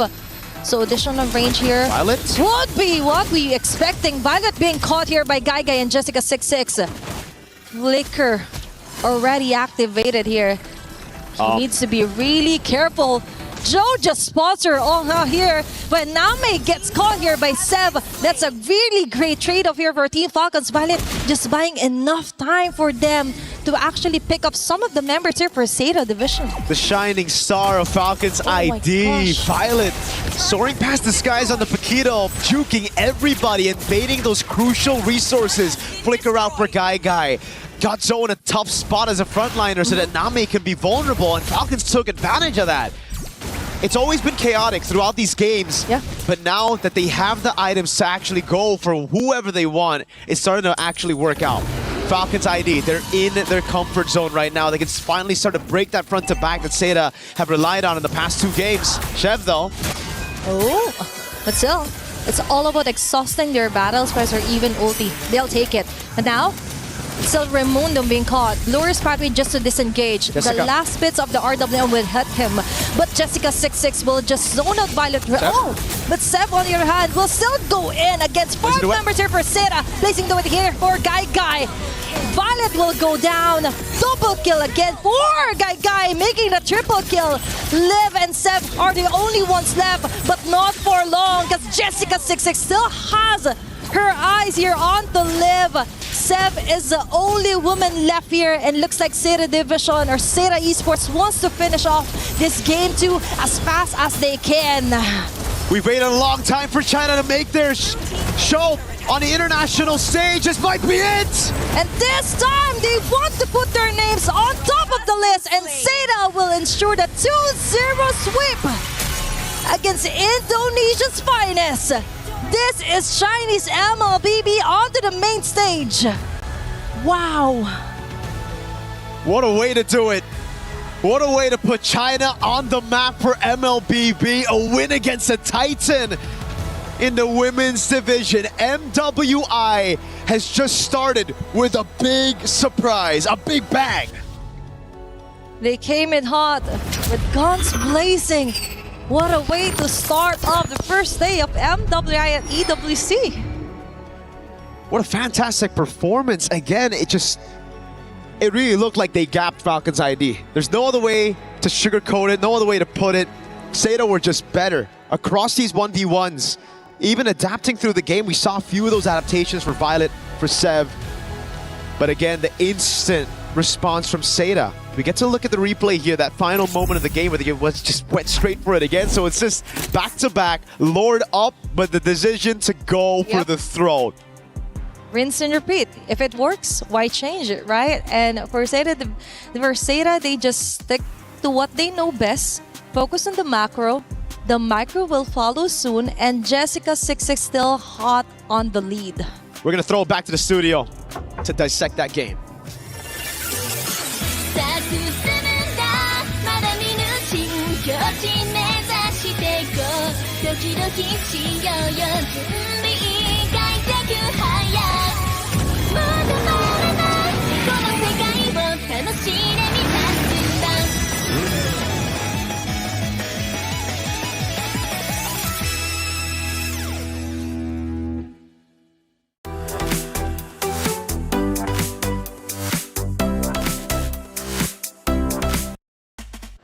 Welcome back in. Thank you, Athena and Mirko, for casting that wonderful game. And Seda Esports coming out very, very strong, taking down one of the titans of Falcons, Indonesia, doing it in a 2-0 fashion, making it look easy. Falcons Indonesia, they will have a second chance in the loser's bracket, but a very real chance they don't make it to the knockout stage. Hey, welcome back into the desk. I'm Taylor Reflections Noble, Eterna, Regina. Good to see you, ladies. Let's break it down, because my goodness, did it go by quickly. Seda Esports on fire. Yeah, it was 14 minutes in the first game. It wasn't too far off in that second game. A huge gold gap as well. We did see some moments of life, I would say, for Team Falcons in game number 2, but ultimately the execution just really wasn't there. Yeah, and I feel like a game plan that they had to resort to just because they ran out of options. It was a lineup that they had to wait to scale, and it relied on the mid to late game before they could actually find ways around it. And even then, it was still 50-50 because it relied on the execution and the angles that they could utilize to go up against Seda, who were very dominant across the entire map. Going back to hero selection, there was a big talking point and a huge surprise, and especially in game number 2, Falcons Indonesia throwing a wild card out there. And I love that you said, Bri, about like, look, it looks like they're trying to go and win a best of 1. Well, essentially it was that, right? Trying to stay alive, force a game number 3, but it took you by surprise. They took a risk, they took a gamble, it didn't pay off. Yeah, and a lot of it, I feel like they tried to address in this game. Like they felt more careful. I don't know if you would agree with me, but in terms of the more calculated team, it's always Seda on top. Like the way they utilize even the Tigreal, one of the probably the kinds of roamers who have very high downtime in terms of the ultimates, very ult reliant. You see how much they understand how to use it and how good they are in terms of space creation. I think that's one thing that really showed up in terms of Seta's gameplay. It's space creation and knowing when to take on the fights. Absolutely, absolutely. Chemistry is also another word that I would definitely put in when it comes down to Seta. And Meanwhile, going back to Team Falcons again, we were talking about game number 1 and how their targeting was so off in these particular team fights, and we see the exact same thing happen in game number 2. Again, there were moments where, they got better trades, like a 3-4-2, a 2-4-2, so at least they were able to trade back against Zeta, but all in all, again, the targeting, is it a call issue? I'm not really sure what's going on, but they're definitely all over the place. If we're going back to the topic about the Hanzo, we did see that the Hanzo was at some point actually a level ahead of the enemy jungle. So a level ahead of the Baxia, so that is something that we can consider. There were moments as well where Sev was able to get some good kills in. So it looked like she really did try, and I don't think it was the Hanzo pick. The Hanzo pick really did work well for Team Falcons, but as an overall team, the way that they played, it was still off. Yeah, and I think there's a big discussion obviously about Zeta and just how well they were playing. You know, the hero selection obviously is incredibly important, but Zeta Esports was just fired on all cylinders. They look like a dominant roster, and it's going to be scary for anyone that has to go against them later on in our group bracket. But we had some big moments. Let's talk about our first big moment. Lord Stolen ends up happening towards the midway point. Obviously, maybe potentially a turning point for Falcons Indonesia. Walk me through what ended up happening. Okay, I think in this moment, everyone was individually just trying to accomplish their job, but it felt like there was a bit of the overcommittal from Raimundo, which didn't really allow or didn't really get the necessary follow-up. It was just fortunate for Falcons that Liv got the last hit on the Lord, but I think that's what I could just really term for that fight. It was just fortunate because everything else wasn't really on their terms. Like, their fight looked very Zeta despite them actually taking that Lord. Well, let me ask this. If you take fortune, though, sometimes you get a little bit lucky. Could that have been a big turning point for Falcons Indonesia? Because they did almost turn things around. At least things started looking up. I shouldn't say turn around, but things started looking up. But they just still couldn't break through Zeta Esports. Potentially, because at that point in time, we were getting to the power spikes that Team Falcons really needed for their team, right? I mean, Irithel was starting to do a lot of damage, hence perhaps why the Lord Steal eventually happened as well. But if after that they cleaned up the execution again, it's bothering me. Yeah, it is, because it felt like it's close. It could have been close. Their decision seemed like, we got it, so the better and the safer option is to just disengage. But even then, they didn't have the right tools to do it. And even so, if they fought back, I feel like it would have been an even trickier situation, because typically, once you lose on that Lord fight, you would want to find the trades. And Zeta felt like they still had the advantage nonetheless. So they went for the chase. It was a very tough spot for Falcons Indonesia. At the end, though, it was Zeta Esports dominating, pulling through, and a massive triple kill led to the undoing of game number 2 for Falcons Indonesia. We take a look back at that big triple kill that ultimately ended up ending the game. Yeah, this was another, I think, overcommittal from... It's Sev, so yes, she can afford to. Yeah. Because she can just go back to her body, whatever. But it's the fact that they decided to also go all in. Like, everyone else followed. I don't know if you have a term for this in Indonesia, but for the Philippines, it's more of like an audition where you just go in one by one. And it's a very uncoordinated play, which eventually cost them the game more than the triple kill, which felt like it was just handed over to the Claude. It feels like, okay, you know, to play devil's advocate, I mean, we've been talking so much about Team Falcons and ID and how they could improve coming into their next matchup, but obviously it's also something that we need to highlight coming in from Zeta. The fact that they were able to make the team fights as messy and as unstructured as that, I would say, right? Because, you know, like the Jushin was jumping in, and then the Paquito was still in the back line, so it was just really messy, and perhaps it was forced. It was a forced error that happened. Yeah. Well, I mean, that was a lot of conversations about, you know, Falcons and Indonesia just trying to force openings for themselves anyways, especially in game number 1. The aggression was there, the mindset was there, but the execution simply was not. And one of the key highlights was for Seda Esports coming into this, their macros were clearly at the top of the food chain. They know how to break down each and every moment, and they punished Falcons Indonesia. Again, they have a very real chance, but a 2-0 loss is definitely going to be heavy. And then coming up, potentially, whoever it is, it's going to be Team Ray Young, Aurora Gaming will be playing against them. And that's happening now on the B stream, and Team Ray Young was actually up 1-0. So Seda Esports, let's say theoretically one of those two opponents, I mean, how do we think that matchup's going to go? Because Falcons Indonesia, we hyped them up as one of the best in this group. I feel like I just don't want to assume anymore, you know? But if anything, I feel like if Team Ray Young actually get to secure the 2-0, that will be a much closer fight.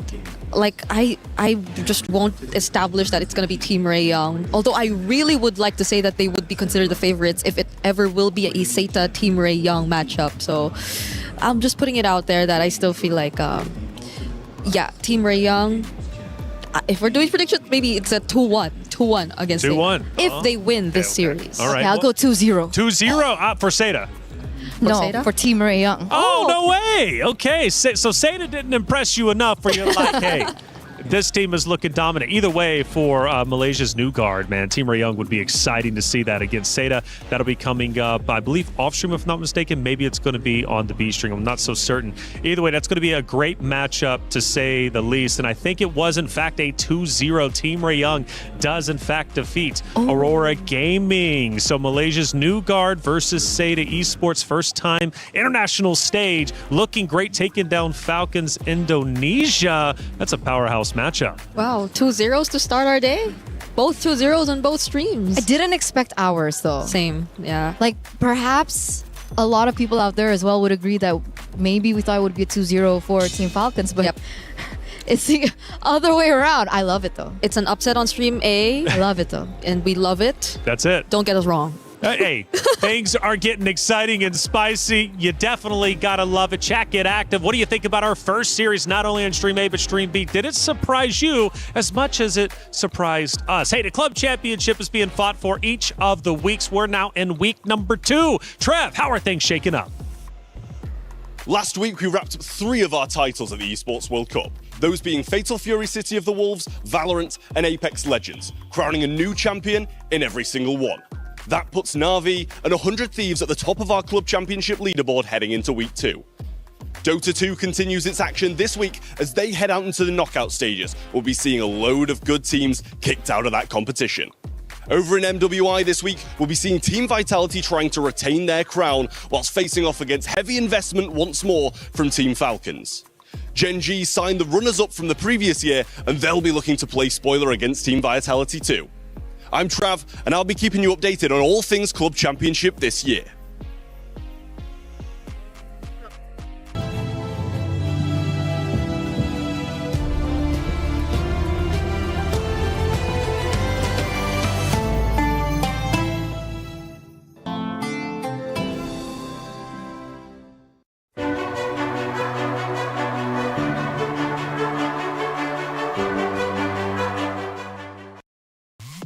Well, the club championship, like I said, being fought for. Trav, thank you for the update. He's going to be providing updates throughout the entirety of our Esports World Cup. Okay, matchup number 2. The ladies already taken the stage, and therefore we got to shift our conversations from Falcon Indonesia, Seda, over now to Geek Cyber Team Geek Esports versus Geltech Cyber Team. 2, again, great teams. And what's fun about this one, Geek Neferia, our only French player in the tournament on home soil. No time zone change needed coming in. And hopefully the crowd are going to be supporting her each and every step. So is this added pressure or added confidence, right? Because it could go both ways, but I'm definitely really excited for Geek Esports in particular because this is our first WEU representative. So I love that about MWI. Each passing year, we get more regions, more faces to look at, and of course, more strategies as well. And it's no joke, because these are like 6 players from 5 different countries, which brings you the question,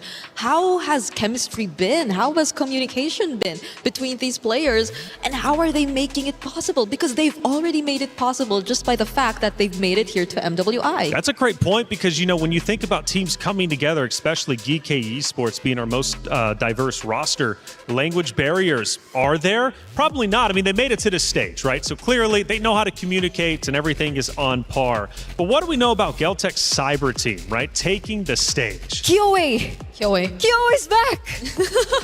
You sounded like a fangirl, really. I think everyone around the world is a fangirl after we saw her debut last year. That's true. That's true. The mechanics, the Benedetta pick, I think that really made a statement for Kyoe and her appearance as a jungler here in the previous MWI. And now she's back. And by back, I think it's such a significant thing to talk about because she did stop playing competitively for quite some time. I think the last time she played was in Season 4, came back in Season 7, and Season 7, and currently it's Lady MVP Season 10. So she's been playing for 3 seasons straight, only to come back to the world stage, where I believe a lot of people have been awaiting her return. Well, she's back, and now that she is back, is she going to make the most of it? As soon as I mentioned Geltec Cyber Team, you guys didn't see it, man, but our panels, our analysts, Eterna especially, like, put the finger up. I was like, I'm ready to talk about it. So, all right. Gotta hype her up. Of course, you have to, especially if she's coming back. She made a big impact last year. Super exciting stuff, and she's going to be opposite that of potentially Yennefer, right? Who's going to be in her lane, which is not going to be an easy matchup. Now, going to EXP, learning from Jessica earlier from Seda Esports, Ayissa as well as on the other side, Laibon, going to be playing against each other. Now, that's going to be a tough matchup. Who do you have giving the edge in that EXP lane? EXP lane, so Alyssa versus Liuban. Yeah.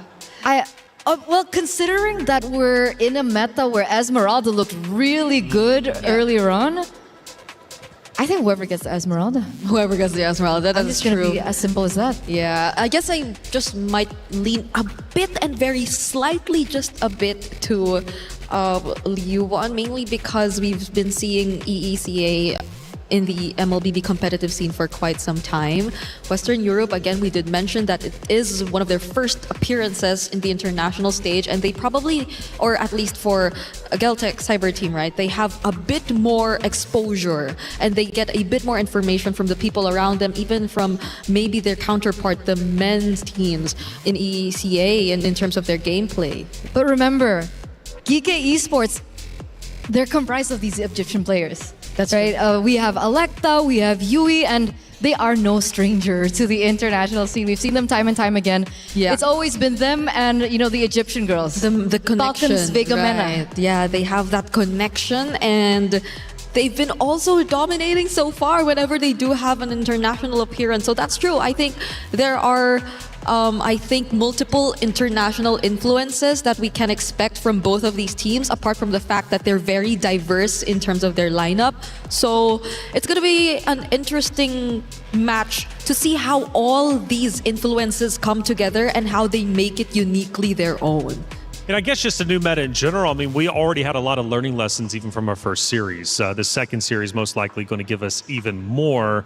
And GK Esports seems to be, I'm assuming, the favorite between you two, at least in this matchup. However, obviously on the opposite side, Geltec Cyber Team, we do have a specific player that you guys are rooting for all the way. But I am super curious to see the heroes picks because I really don't know what to expect. And I don't think we do either, given these two teams after that first hero selection. Definitely going to be entertaining for sure, but GK Esports looking strong, most diverse roster, and definitely a roster that can make it through at least not only this matchup, but push forward in the respective group. You know, let's not forget, there will be some keys crushed by the end of this bracket, okay? Yep. You will be out of this tournament. You need to be top 8 if you want to move forward. So 4 teams eliminated, 4 teams move forward out of each respective group, Group A and B. Losing your first series sets you behind and gets you that much closer to having your key, your heart crushed in the crusher by your opponents who just defeated you. Nobody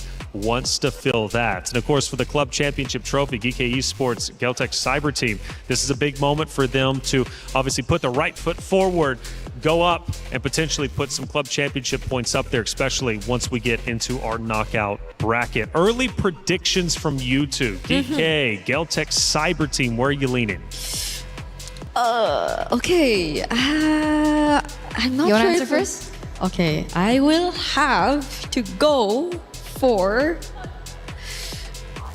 experience, GK. Okay. I mean, ECA, I feel like I'm contradicting myself because I said ECA as a region, but I think it's going to be a similar storyline to what we were talking about when we discussed Team Falcon's ID. Only now, hopefully, like they actually get to be the anchors of their team, because we're looking at the EXP and mid, if I'm not mistaken, for GK. Okay. I feel like you're a very... I'm so Geltec right you're now. very Geltec, so I had to balance it out. I am so Geltec right now. Their outfits, have you seen their outfits? They're so cool. Their fits are clean. They had metallic pants, and Yeah. then they had like the overalls. Yeah. And now they're wearing like the normal jackets. It's weird to say, but we saw them in the toilet. Yes. Okay, and the team mascot's obviously out there too on the table as they get ready. On a serious note, one of the reasons why I go for Geltec this time around is because of Kyoe, right? Yes. She is the core and was the core last MWI, and the fact that she was so good on the Assassins, and the fact that there is more potential for Assassins now to show up back into the jungle. Yeah. You know, the Nolan's coming back as well. We saw her on the Lance before. Hayabusa Fanny as well, very high ceiling kind of player. I think this might be just the meta for her. Could be. Chat, what's your predictions? I'm going to bow out. Maybe I'll give mine in just a little bit, but it seems, at least for my two analysts, they're kind of split. One's going one way, the other. So you have to choose. Okay, but before I do, let's go ahead and toss to our EWC app to keep everybody informed on everything Esports World Cup. He thinks he can come in here and play my game. Let's go. He knows nothing. Let's go! Tyler 1, you're done. This is my ladder. You can't climb it. It's better than me hard sucking masters. You're going too far now. Your eyes buggy. Your elbows ashy. Is that airline? That's an L airline. Somebody better hold me. Okay, yeah. Do something then. Raw energy. Half blow the house down.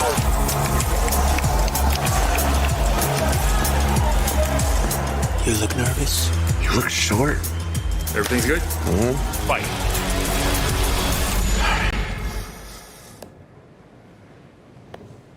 Okay.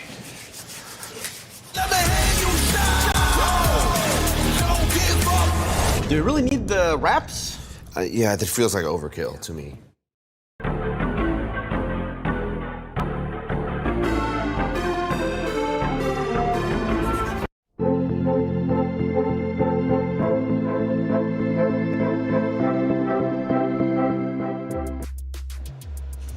Hey, welcome back in, everybody. We are getting set up for our second series of the day. It's Geltec Cyber Team versus GK Esports, and we've kind of broke it down a lot, especially on the side of GK, most diverse roster, and then of course Nafira is going to be there, the only French player here representing on the MWI stage.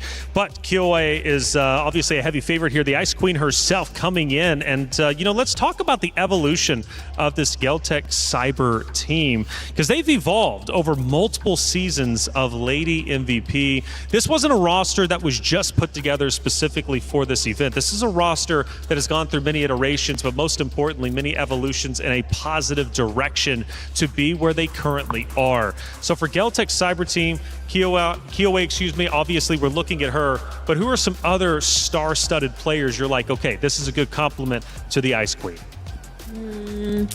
I think we're all eager to see like the quote-unquote debut of these players, because it feels like a revamp in a sense from the last time that we saw Kyoe alongside these players, because again she herself took a break, like a 3-season break before getting back into competitive gameplay, and was under a different banner too. So this is I think one of the questions that we are also having before the start of this game. It's the fact of whether or not this is a lineup that gels together much better than the last time we saw. Because I feel like it'll be great to see another standout gameplay where Kyoe shines, but it's also great to see the same level for the others, where it's more of like a team effort that we get to see from them. And team effort indeed is needed because our club championship is well underway. So much money on the line. And if you don't know what the club championship is all about, let's fill you in. 25 tournaments, over 200 clubs, only one club champion. The club championship is the beating heart of the Esports World Cup. Over 7 weeks, Esports clubs send their players to compete. Every placement, every win, every podium earns points for their club. At the end of 7 weeks, every point counts. The club at the top walks away with $7 million and the title of Best Esports Club in the world. It's not about being the best at one game. It's about being the best across all of them. Depth, versatility, consistency under pressure. One championship trophy, one title. Who will take it? Watch history unfold in Paris at the Esports World Cup 2026.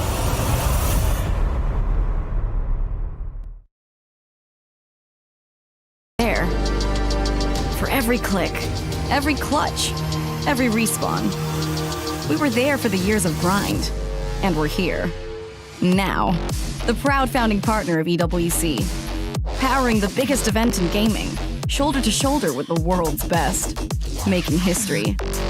Greatness deserves a stage.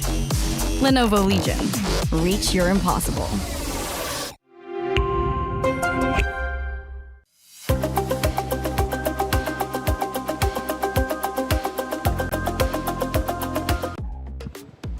Again, the club championship, it is being fought for super hard, and each of these matchups puts the respective org that much closer to securing club championship points to ultimately win some much needed money, especially for many of the orgs out there. I mean, we're talking a ton of life-changing money indeed, even for not only the players, but also for the orgs themselves. I mentioned coaches a little bit earlier and how much of an impact that they can truly have with each roster. For Geltech Cyber Team, they've got a guy called Coach Osprey, who has a long lineage in the scene of just competitive MLBB as a whole. Coach Osprey, like how much of an impact has he made for this Geltech Cyber Team, and how do you think he can lead the charge for these ladies on that stage? I mean, on the way to MWI, definitely Coach Osprey had a huge role to play. I think we'll just really have to see whether or not he's remaining active alongside Frost, or has Coach Frost taken over. I think we are yet to confirm, but if we know one thing for a fact, it's that Osprey and his experience as a coach is undoubtedly one of the longest running EECA coaches who's had lots of international experience as well. Yeah, he's definitely not an unfamiliar name, especially if we've been following the international scene. So if we take a look at how everything has really unraveled for Geltech Cyber Team, especially during their qualifiers, I would say huge, right? I mean, they were able to get all the way to the finals, and then they were able to defeat Aurora Avalanche 4-3, and being in a best of 7 is also definitely very taxing. Like, you would need extra mental fortitude, and I think that plays a lot, and it requires a lot from the coaches as well to kind of guide that through. Yeah, that's why we listed down the names and kinds of coaches that you tend to have when it comes to an MLBB team, because really there's so much. There's definitely a lot, especially for I think our players who are currently part of MWI, because how often do you see them given an opportunity to just come together and compete internationally? I think the most significant is definitely this, but other than that, it's like we rarely get to see them meet each other on the international stage. So these are like one of the few times they can really just show up and really prepare for and make a name for themselves internationally. So they definitely just really wouldn't want to miss this opportunity. For sure. And for GK Esports on the opposite side, they are obviously debuting here for the MWI. Now, that is a big deal for this roster. And we kind of questioned the same thing, right? For Seda Esports, how well they would be able to adjust to the international stage. Clearly, very, very well. For GK Esports, I'm thinking they've got some surprises up their sleeve. Of course, being the first ones here, it's kind of hard to play around them. You've seen what they've done, obviously, to the lead up to this point, but maybe they've got some tricks left in their bag. Yeah, because majority of them are rookies. Even our French player, even Fury is a rookie, it's right? 3 out of 2 that are rookies. 3 out of 2 are a rookie. So if it's in terms of unexpected, then yes, maybe in a way, like we are yet to figure out their main comforts and if it's a bit too different from the meta, or if they're already really used to the meta. Because I think based on some of the information that we got, Freya does play meta, but occasionally brings out the likes of a Melissa or an Hanabi. Which just got buffed. Melissa, right? Yeah. A Hanabi, we're not so sure because there's an Esmeralda, so maybe not, but the Melissa, maybe, just maybe she also has other stuff we are not that familiar with just yet. Which I'm actually a big fan of. So, I mean, how often you come MWI, this is our third one that we've had, or at least on the EWC stage. I do wonder, do you see a lot of new rosters, fresh faces popping up, or is it some of the old guard typically coming in? Mix. It's huh? always a mix of both. Yeah. Like we always see a plethora of different players, whether it be veterans, returning, looking for redemption, rookies. We finally get a story of revenge that is from a different region, I would say now. Yep. Like between NA and Indonesia. Like that was very new, because before that, when we thought about revenge, it was between both Indo representatives, Falcons Vega and Team Vitality, who have been always top 2 for the longest of times, and it's always the same storyline before, like Falcons Vega, always number 2, looking to be number 1. And eventually that entire dynamic shifted into what we have now. So it's so exciting. I think the change of storyline as well, like even our first game, Seita winning that, it could set up for something different altogether. Yeah, it's a big deal, isn't it? I mean, even on the opposite side for Stream B, Team Ray Young taking the victory over Aurora Gaming is a big deal. I mean, you've got Malaysia's new guard coming into play and taking down Aurora Gaming, going against Seda Esports next, which obviously is going to be a banger of a matchup. I mean, we're talking Seda Esports has been on fire. Jessica was incredible, and they were bringing out heroes that just aren't obviously used in comp, you would think. But here they are, bringing out the new meta, and that was something we highlighted. They know the new metas. They're used to coming in for MWI, or at least their game plan come into MWI and just try and bring something fresh and different that the competitors are not used to. And obviously for Falcons Indonesia, that was exactly the case. Ladies are still getting set up. We are just moments away from heading into this next series, getting our pick and bans done, and then going into map number 1. And obviously, I asked the ladies, I said, Geltech Cyber Team, GK Esports, who you going for? I never gave my prediction. Okay. Yeah, we were waiting for that. I know you're waiting for it. All right. Now, I'm thinking, I gotta go GK Esports. I'm thinking GK Esports, and I'll tell you why. I love the underdog story. Not necessarily that they're an underdog, but the fresh faces coming in and providing upsets, I should say. I'm a big component of that, and I think for GK Esports, they have it. Just like Seda, right? If you would have asked my prediction, I'm going Seda.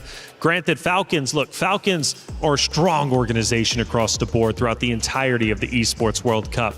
But week 1, they didn't get a lot of club championship points. They've got 2 great teams here that could definitely fight hard and hopefully at least make an impact. They need to get those much-needed club championship points. For Falcons Indonesia, though, they're going to have to fight extra hard throughout the lower bracket. Not going to be easy by any means. I guess Reflections is always going to go for the less favored team then whenever we are going to see a matchup. So we are. I don't know, man. Once Vitality takes that stage, I might be going with the easy pick. That's all I'm saying. That's true. It's going to be a tough choice if it is going to be against Vitality. But I agree, because these are 3 versus 2 rookies that we mentioned, and hopefully is a more successful iteration of more veterans guiding the team. That's right. Well, hey, from what I'm hearing, Rose is over on Stream B. Rose, what's happening over there?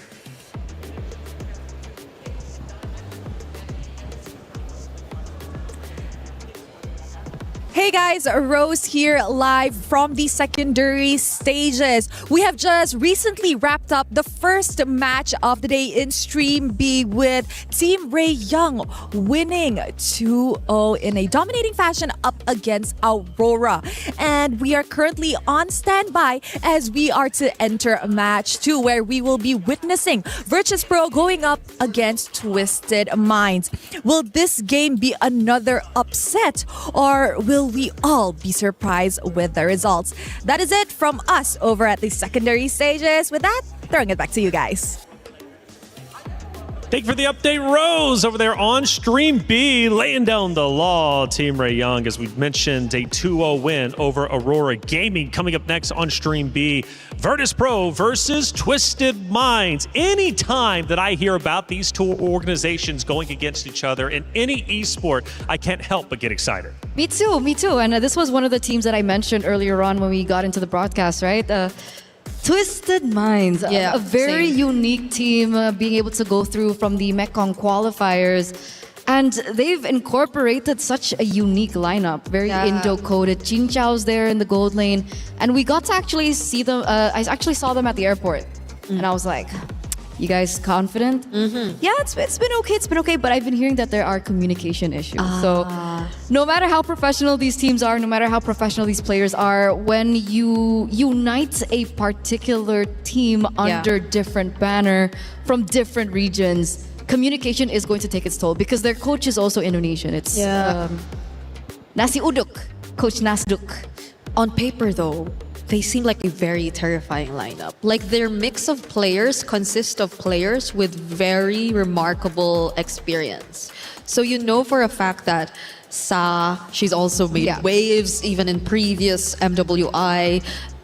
Jin Chao, again, we're so used to seeing her rivalry within Indonesia, but now she's exploring outside. Jin Chao and Shell. Yeah, that's another layer to the story that we're currently talking about. And the other players as well, Mei Lane, Daisy, Kao, every single one of them, and the kind of flavor that they bring to this lineup and the difference that they make. So I agree.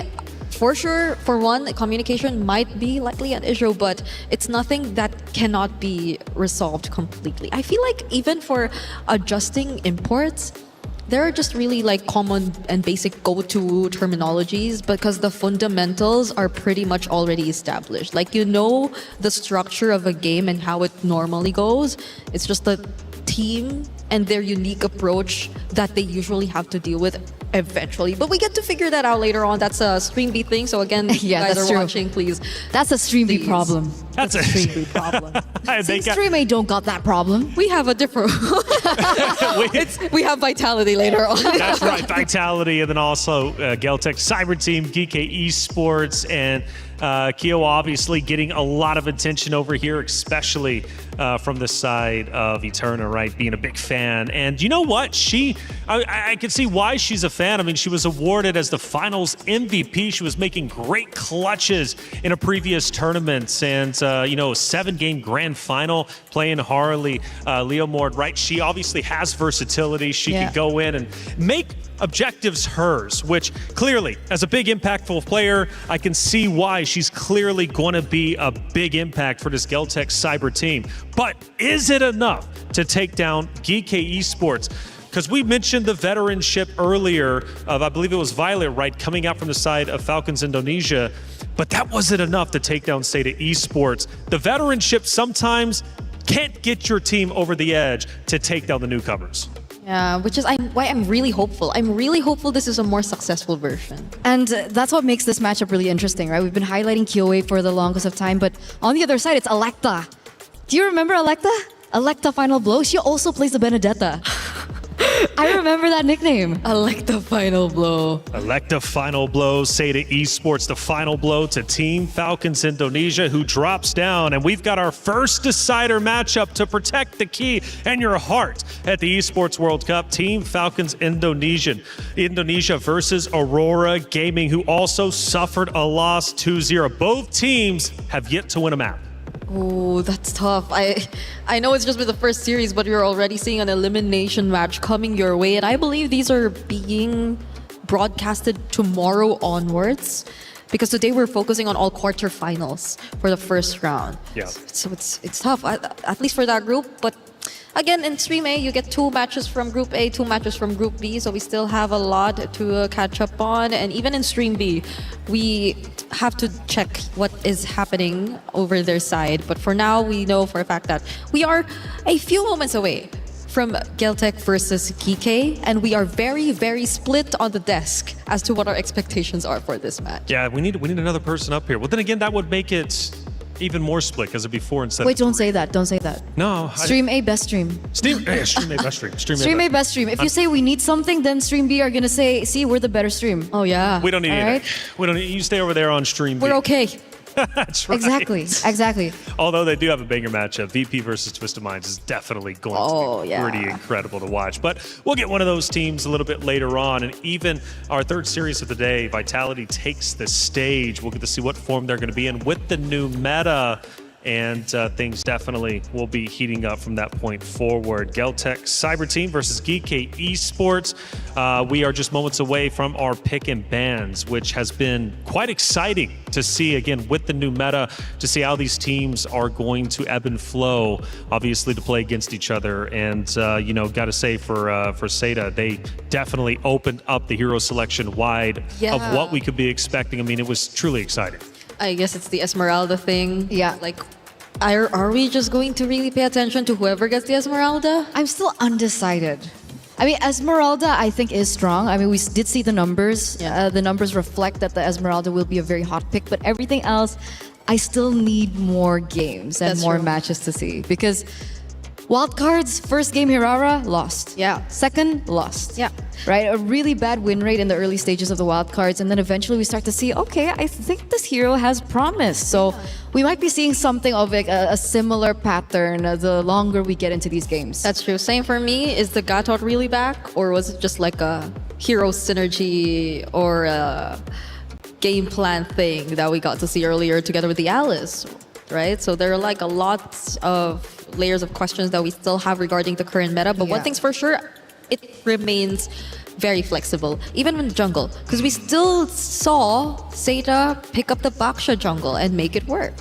Well, it worked, but we could see like farming-wise, it wasn't as fast. Yeah, it wasn't. So the nerfs really did hit him. Yes, it did. I think it was really just compensated by the fact that they are a really good team in terms of punishing and like finding the advantages across the map overall. It worked technically, but we're not sure if it is going to work if it were on the same level and if they had the same footing You in know, game. by the way, Virtus Pro Twisted Minds, this is a really fun one because there's a lot of history with the players themselves on each roster. You know, you look last year, the core players of Virtus Pro roster represented Twisted Minds. They have now switched over to VP. Okay, so now they're representing a different org, playing against their org. It's, you know, it's always awkward to do so. They go through their pick and bans, so I'll let you ladies walk through it. And already, I'm hearing some gasp. It's the famous combo. Hey, it's a Barret's Mathilda. Barret's Mathilda. And so the famous blacklist combo. Oh my goodness, Twisted Minds. Maylane and Kao are actually pulling out the the Barret's Mathilda. We got a glimpse of it there, so it feels very interesting. Still a bit of the utility out there on Stream B. Well, we got the taste of that as well. That's why I'm still undecided. Like, were the changes towards the meta not as brutal as we thought? Or is it just early stage and everyone's still adapting and trying to find their way in this current meta? Should be, right? It's just day one. We're still in day one. We might see a bit more changes because even in wildcard, I feel like we didn't immediately want to accept the fact that Hirara is a thing, but eventually teams just respected the Hirara pick overall. And now we're seeing the draft finally take place. It's going to be expanding rivers for both Geltec and GK, and it's looking to be a bit different from our first series, Eterna, since the Eve is going to be immediately taken out. The Freya does too, but it's not like they really paid attention to the Freya even in the first game. I've been really wondering where this Freya went. Because I still think that the Freya is really overpowered. That's true. It's good flex as well, right? Gold lane, XP. it's a good hero all around, and I think we finally get to a matchup where they respect the power of the Freya. The Marcel also goes out in the first phase. It's a hero that ever since its debut has been really making waves. There have been patches and changes towards the Marcel hereafter, and it made the Marcel ever as strong. Regardless if you're going utility or assassin, I feel like you just don't want to deal with it, you know? Like it's like a Hilda, but it's not. Essentially the same in terms of what they want to achieve, but okay, Kike, early respect. I think they're taking out some of the more known Kyoei options in the jungle, Nolan being one, and considering the meta, I agree with this choice because it's a recently buffed hero. Yeah. You wouldn't want to see that. The changes towards the Nolan is the fact that he's a lot more sustainable in these team fights because of the energy consumption or the mana consumption that has been put Adjusted, down. yeah. Like adjusted, like it's really good. Like he can stay in these team fights a lot longer, isn't as reliant on the purple buff. Obviously the purple buff will still be a huge factor towards how strong the Nolan can be. But the fact that the Nolan can rotate very fast in the early game is definitely a hero that we are looking out for in this current meta. Yeah, similar to the Hirara in a sense, which by the way gets picked first by a Geltec Cyber team. We're seeing Kyoei Hirara in as early as game number 1 in this best of 3 series. Probably the closest to a Nolan that you could get since it's been banned out. But for Geekei Esports on the other side, Jusin, Eve out for the options, but they do secure the Esmeralda for themselves. Another Baksha game. Immediately prioritized for Geekei too. So we're seeing a pattern. Yeah. Right? Hirara heavily prioritized. Claude is still definitely in the meta. Gold lane as well. Atlas Roam is also something that we've been considerably accustomed to even pre-MSC wildcards. A very quick Valentina pick though, and is it purely for the Fatal Links? I think Valentina might just be next in terms of the mid prio if we're talking about the mid lane picks that we actually really want to prioritize in the current meta. Since the Jusin and the Eve are out, Valentina might be their next best option, aside from the fact that yes, Geltec have already secured or shown us a roamer which could provide a really good option for their IMU ultimate. So now they take away even the Gourd and are just probably really making sure that Yui will get the better matchup in the mid lane, because things so far are looking great. They can expect so much help from the rotations of both the Esmeralda and the Baksha. These are really fast rotating heroes you're seeing from Geekei so far. Which is scary. They need to figure a way how to slow things down just a little bit for themselves, right? If we're looking at the bans, it does seem like Geltec is heavily prioritizing the gold lane matchup. Clint goes out. Wow. I'm wondering if they want to go for their Harith ban next, but I guess they can't go Harith because of the Esme. Do you think it's too much magic damage? I think it'll be the safe option, but it also, yes, might compromise their damage spread a little bit because they've also already went with the Valentina Esmeralda, and we are yet to see where the physical damage is gonna come from. Okay, you know what, let's skip physical damage and jump straight to true damage. And this is a very interesting pick because back in the day when Claude was the most number 1 priority pick, which is kind of similar to as it was now, Leslie was the counter pick towards the Claude. But with so many changes to the Claude, with so many changes to the Leslie, is it still the case? I just played Claude into Leslie yesterday. The laning is still not fun. If it's the laning. But there are other factors that we have to look at because it's a fast rotating Hirara Atlas 2 on the other side for Geltec. So we also are yet to find out what the mid lane pairing is gonna be together with the Atlas, because following this, what else is there? Like if you want to just match them head on, there's a Lilia. Oh, okay, this is okay. This is a really good pickup. It looks very annoying for these close ranged heroes that Geekei have actually picked up so far, because you're leaning in the Baksha and the Valentina, somehow you gotta close in to your targets. That's true. There's also a double setup for Geltec, right? They have the Atlas and the Terizla, so if their combo goes through as planned, it would be very great But another unorthodox pick hits after the Leslie here for Geeke, as we do see now the Kufra being picked up as well. I don't know how much of a great time this Leslie is going to have.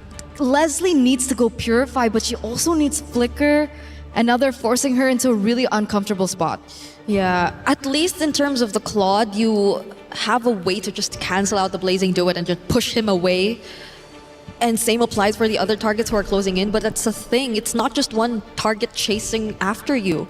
There are multiple heroes who can just jump at you, and you're just constantly forced to find or escape from all these setups.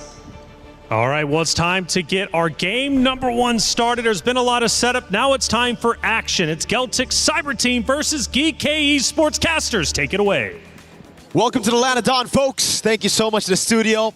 After analyzing all of that, the drafts are in and we have another Baksha game. So, is utility even dead? Is the question right now, right? Like, we mentioned a couple of times, me too, that like, I don't think we're going to see a lot of utility.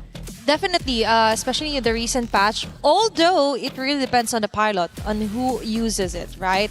It's all about the mechanics, and so far on to our first half, or the first match rather, where Seda was able to go for a 2-0. It's mostly more of a balanced type of a Rara on the jungle, which is kind of assassin, and then went on to the Baksha. I think it really depends on who you place it with. But right now, I really like how GK placed a Valentina and as well as a Leslie on their gold lane, partnering it up with a Baksha jungle. And it's a crazy greedy choice. Aitor mentioned it. You kind of have to go for the Purify. There's so many layers of CC that you got to deal with.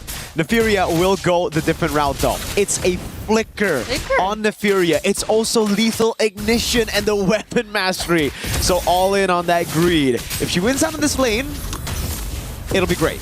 If she doesn't, yeah, that's it's going to be problematic for sure. Kyoe, very interesting pathing. Goes from the lizard straight into the gold crab, and now she goes onto the purple buff. I actually really like that. And honestly, if you're just looking at the draft, Geltec got a really good draft. Coach Osprey, I've rated him for quite a while now, and I'm very happy to see just a bit of Verso, even though we get to see him this tournament. It's definitely refreshing to think that they've managed to get a Valier out of Sanjik here against GK Esports, which is quite perfect in my opinion. And now we see some action happening here. And we see Flickers already exhausted here for Sanjik and the others. Neil for GK, they're just not yet ready to get into any skirmishes so far, because as we've mentioned, they will be having a hard time. A wild composition, but let's see how will they work this thing out here for game 1. I mean, speaking of just pilots, you know, in general, you said Baksha, utility jungle, depends on the pilot. I think it's the same for the Claude. It's almost like a hero that just has no counters if the right player is using it. Tokyo, so far, doing a good job. Going for the gold crab, actually takes it away from Nefiria as well, and that's what I'm saying. All comes down to how you play it. How you play it, how good you are. Good immobilization. Great start here as they get tempo and they go straight onto the neutral objective. Kuejo straight down below as well. Liuban already level 4. Oh, very nice zone out here for Kuejo. And as well as placing out the Frigid Breath as early as possible. Eliza with the jump. Sonjika will be able to back away. There's going to be Searing Turns here. Get a first blood here is Yui. Meanwhile, Sonjika with a trade-off of double for 1. Geltic getting most of the advantages here, and Eliza, even though that was a great entry point, just didn't have enough respo to make the most out of it. There you go. Just a really good start for Geltec so far. It's just a turtle take. They were first onto it. It's all about tempo and building up. Set up before the neutral objective. Meanwhile, for GK, I really feel like they should try to rotate onto Nefiria instead of going for those neutral objectives. They have pretty good rotation speeds. Tokyo this time won't be too fortunate to actually steal that away. Nefiria will be the one getting it. It really feels like, especially after that initial setup for Geltec, it should have just been GK looking for a trade up top, especially considering they got a winning lane for Nefiria against Tokyo. Yep, Brigida has already mentioned they actually tried the Claude onto a Leslie, but now they're onto A5U. Kyoe is just going wild, and I think the meta fits her best.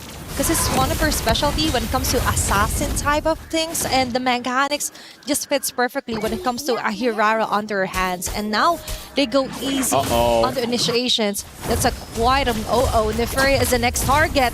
Now they see the frigid bread.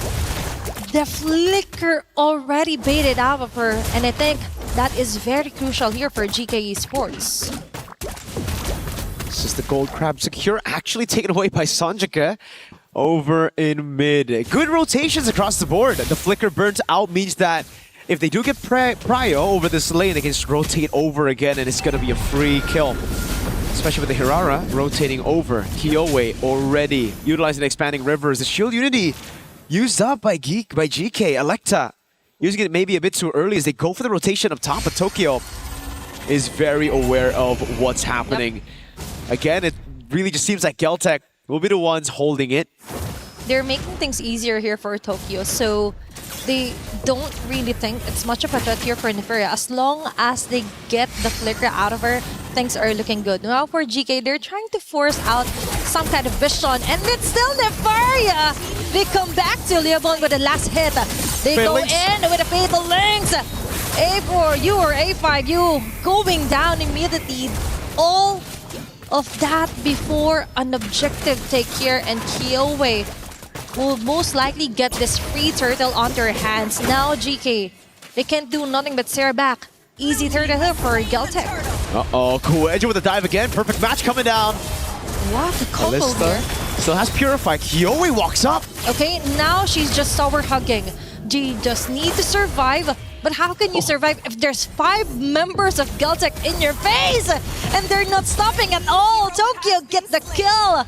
Geltec just putting in the guns and the farm enough here for their gold lane. So well played. Kiowe leaves it to the rest of the team as well. In the bottom lane, the wave has already crashed down, so at least GK can get its turret traded back.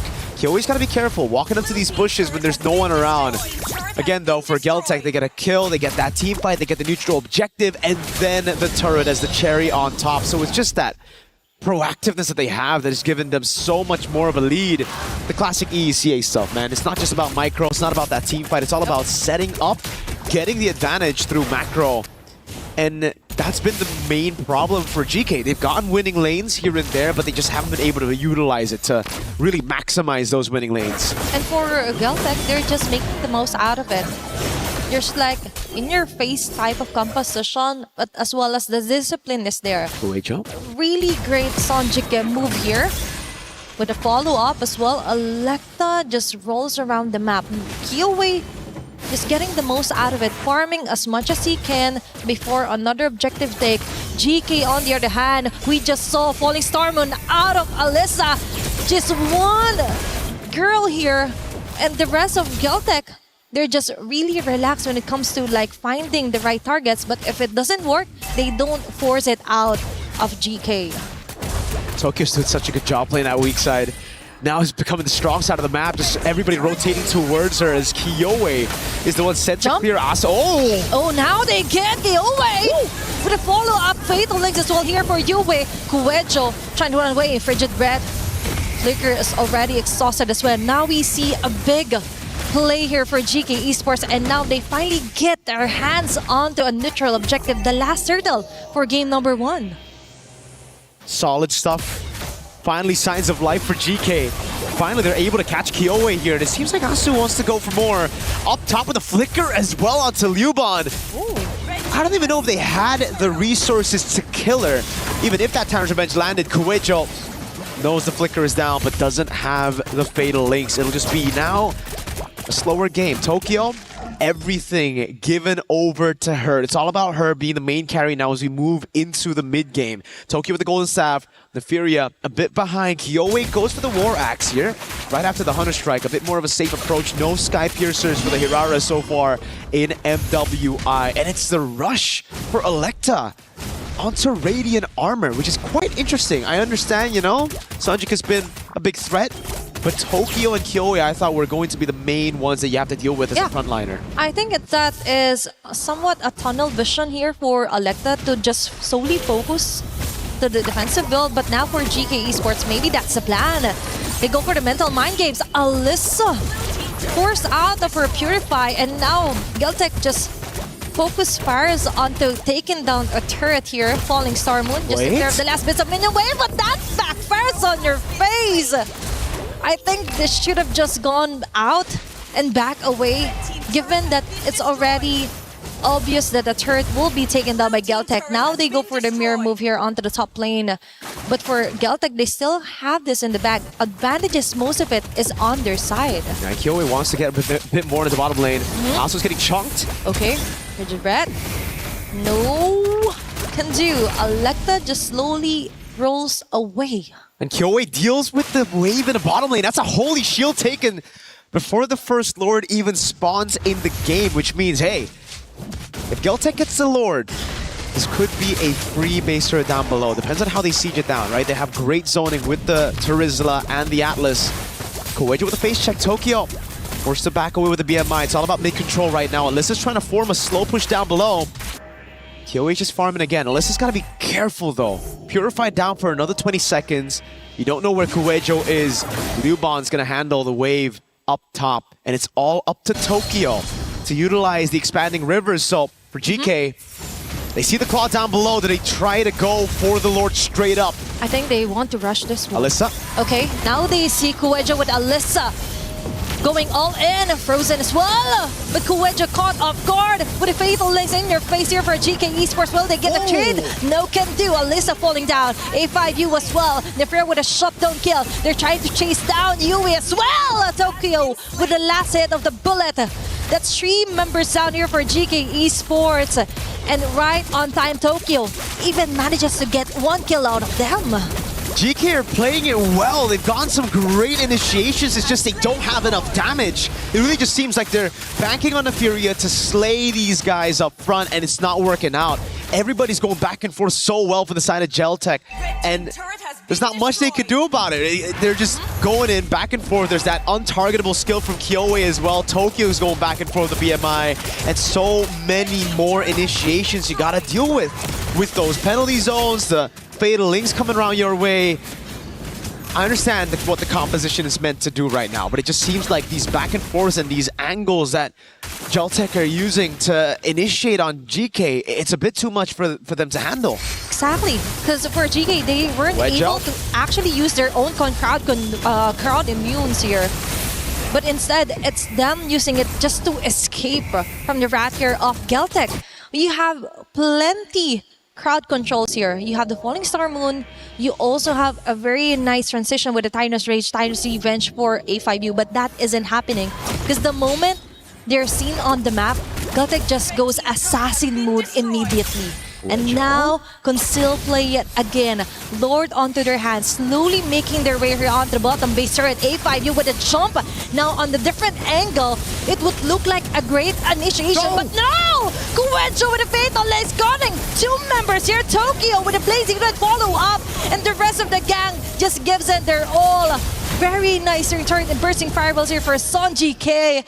Geltec immediately, as you've mentioned, takes down a base turret 12 minutes into the game. The objective conversion of Geltec, fantastic this time around. 12-3, but it's how they actually managed to get leads across the board. We get to see the replay again with the Holy Shield down earlier, set up by Kyoe. They can just brute force their way into this turret take, and what a play by Kowejo. Baits out the Purify. There's another fatal links coming around by the IMU of Yui, but it's just not enough to deal with him. And again, we see the same problem for Nefiria. She's doing damage. She has some of the items ready, but it's single target. These guys, these women from GCT, they're able to go back and forth so well that that single target just does nothing in these team fights. And for Geltec, they just have to like juggle around on who will get the first bullets from Nefaria, and that's it. And then another one comes in like Liubon, and the rest for GK Esports can do nothing about it. This is the thing about being too tunnel vision. Linear damage as well is a problem here for GK Esports.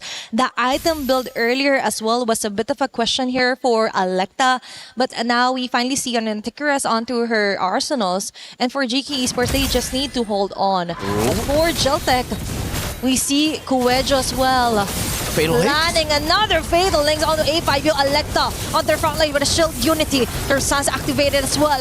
But look at Liuban and Kiowe as well, ensuring those bullets and the fans hitting her in the face. Alyssa trying to run away. Basic and for Tokyo will be enough. A mega kill. 3-for-1 trade of Geltec. Still good at damage. It's really just a battle front to back. That was a very questionable initiation that worked out anyways. It was an all-in over onto Romer Asu. The rest of the team followed it through though, and they were able to get it done. Again for GK, Neferia's been free hitting. She's just safe in the back, hitting, getting all these shots. It's the reason Liuban actually fell. So damage is there. Items are ready. It's just now, how do you get past your front line, getting bursted down before you can actually burst some of the other front lines? And the fact that they just have so many ways to get away. Look, again, Neferia free hitting this entire fight, but not able to shred these frontliners down as fast as Geltec. They were the ones going at it. Look, right, Kiowe gets away just in time Tokyo walks up, and by the time Neferia walks up, they're already gone. Okay, for GK Esports, we understand that they more on the dive type of composition. But what's a great mage to deal with those kinds of in-your-face jumps? Sonjika's Valier. She just pushes them away from the targets, and then the bursting fireball. Man, that's so wild. So GK on the other hand, now... Oh, Divine Glaive and the Winter Crown! Oh my gosh, now they're getting ready for the final battle. Okay, there's a Kuejo yet again. No Fatal Links connecting onto anyone. Now there's their time to punish them. There's bursting fireballs here in turn all over the place. And Neferia with a single bullet shots here will deal a little bit amount of damage, enough to shoo away Geltec here on the process. That's the thing. Neferia is starting to really hurt. Damage dealt ranking #1 in the game. Those free hits, those small wins have been paying a lot of dividends to the team right now. GK, they formulated this composition to play for the hyper carry in Neferia, and so far, it hasn't worked out well. But right as we got into that 15-minute mark, we finally get to see how much damage she can actually output with the right items now in her pockets. Great reaction by Neferia. It could have been a real bad situation as Kuejo went in with the Fatal Links, but again, brilliant reaction.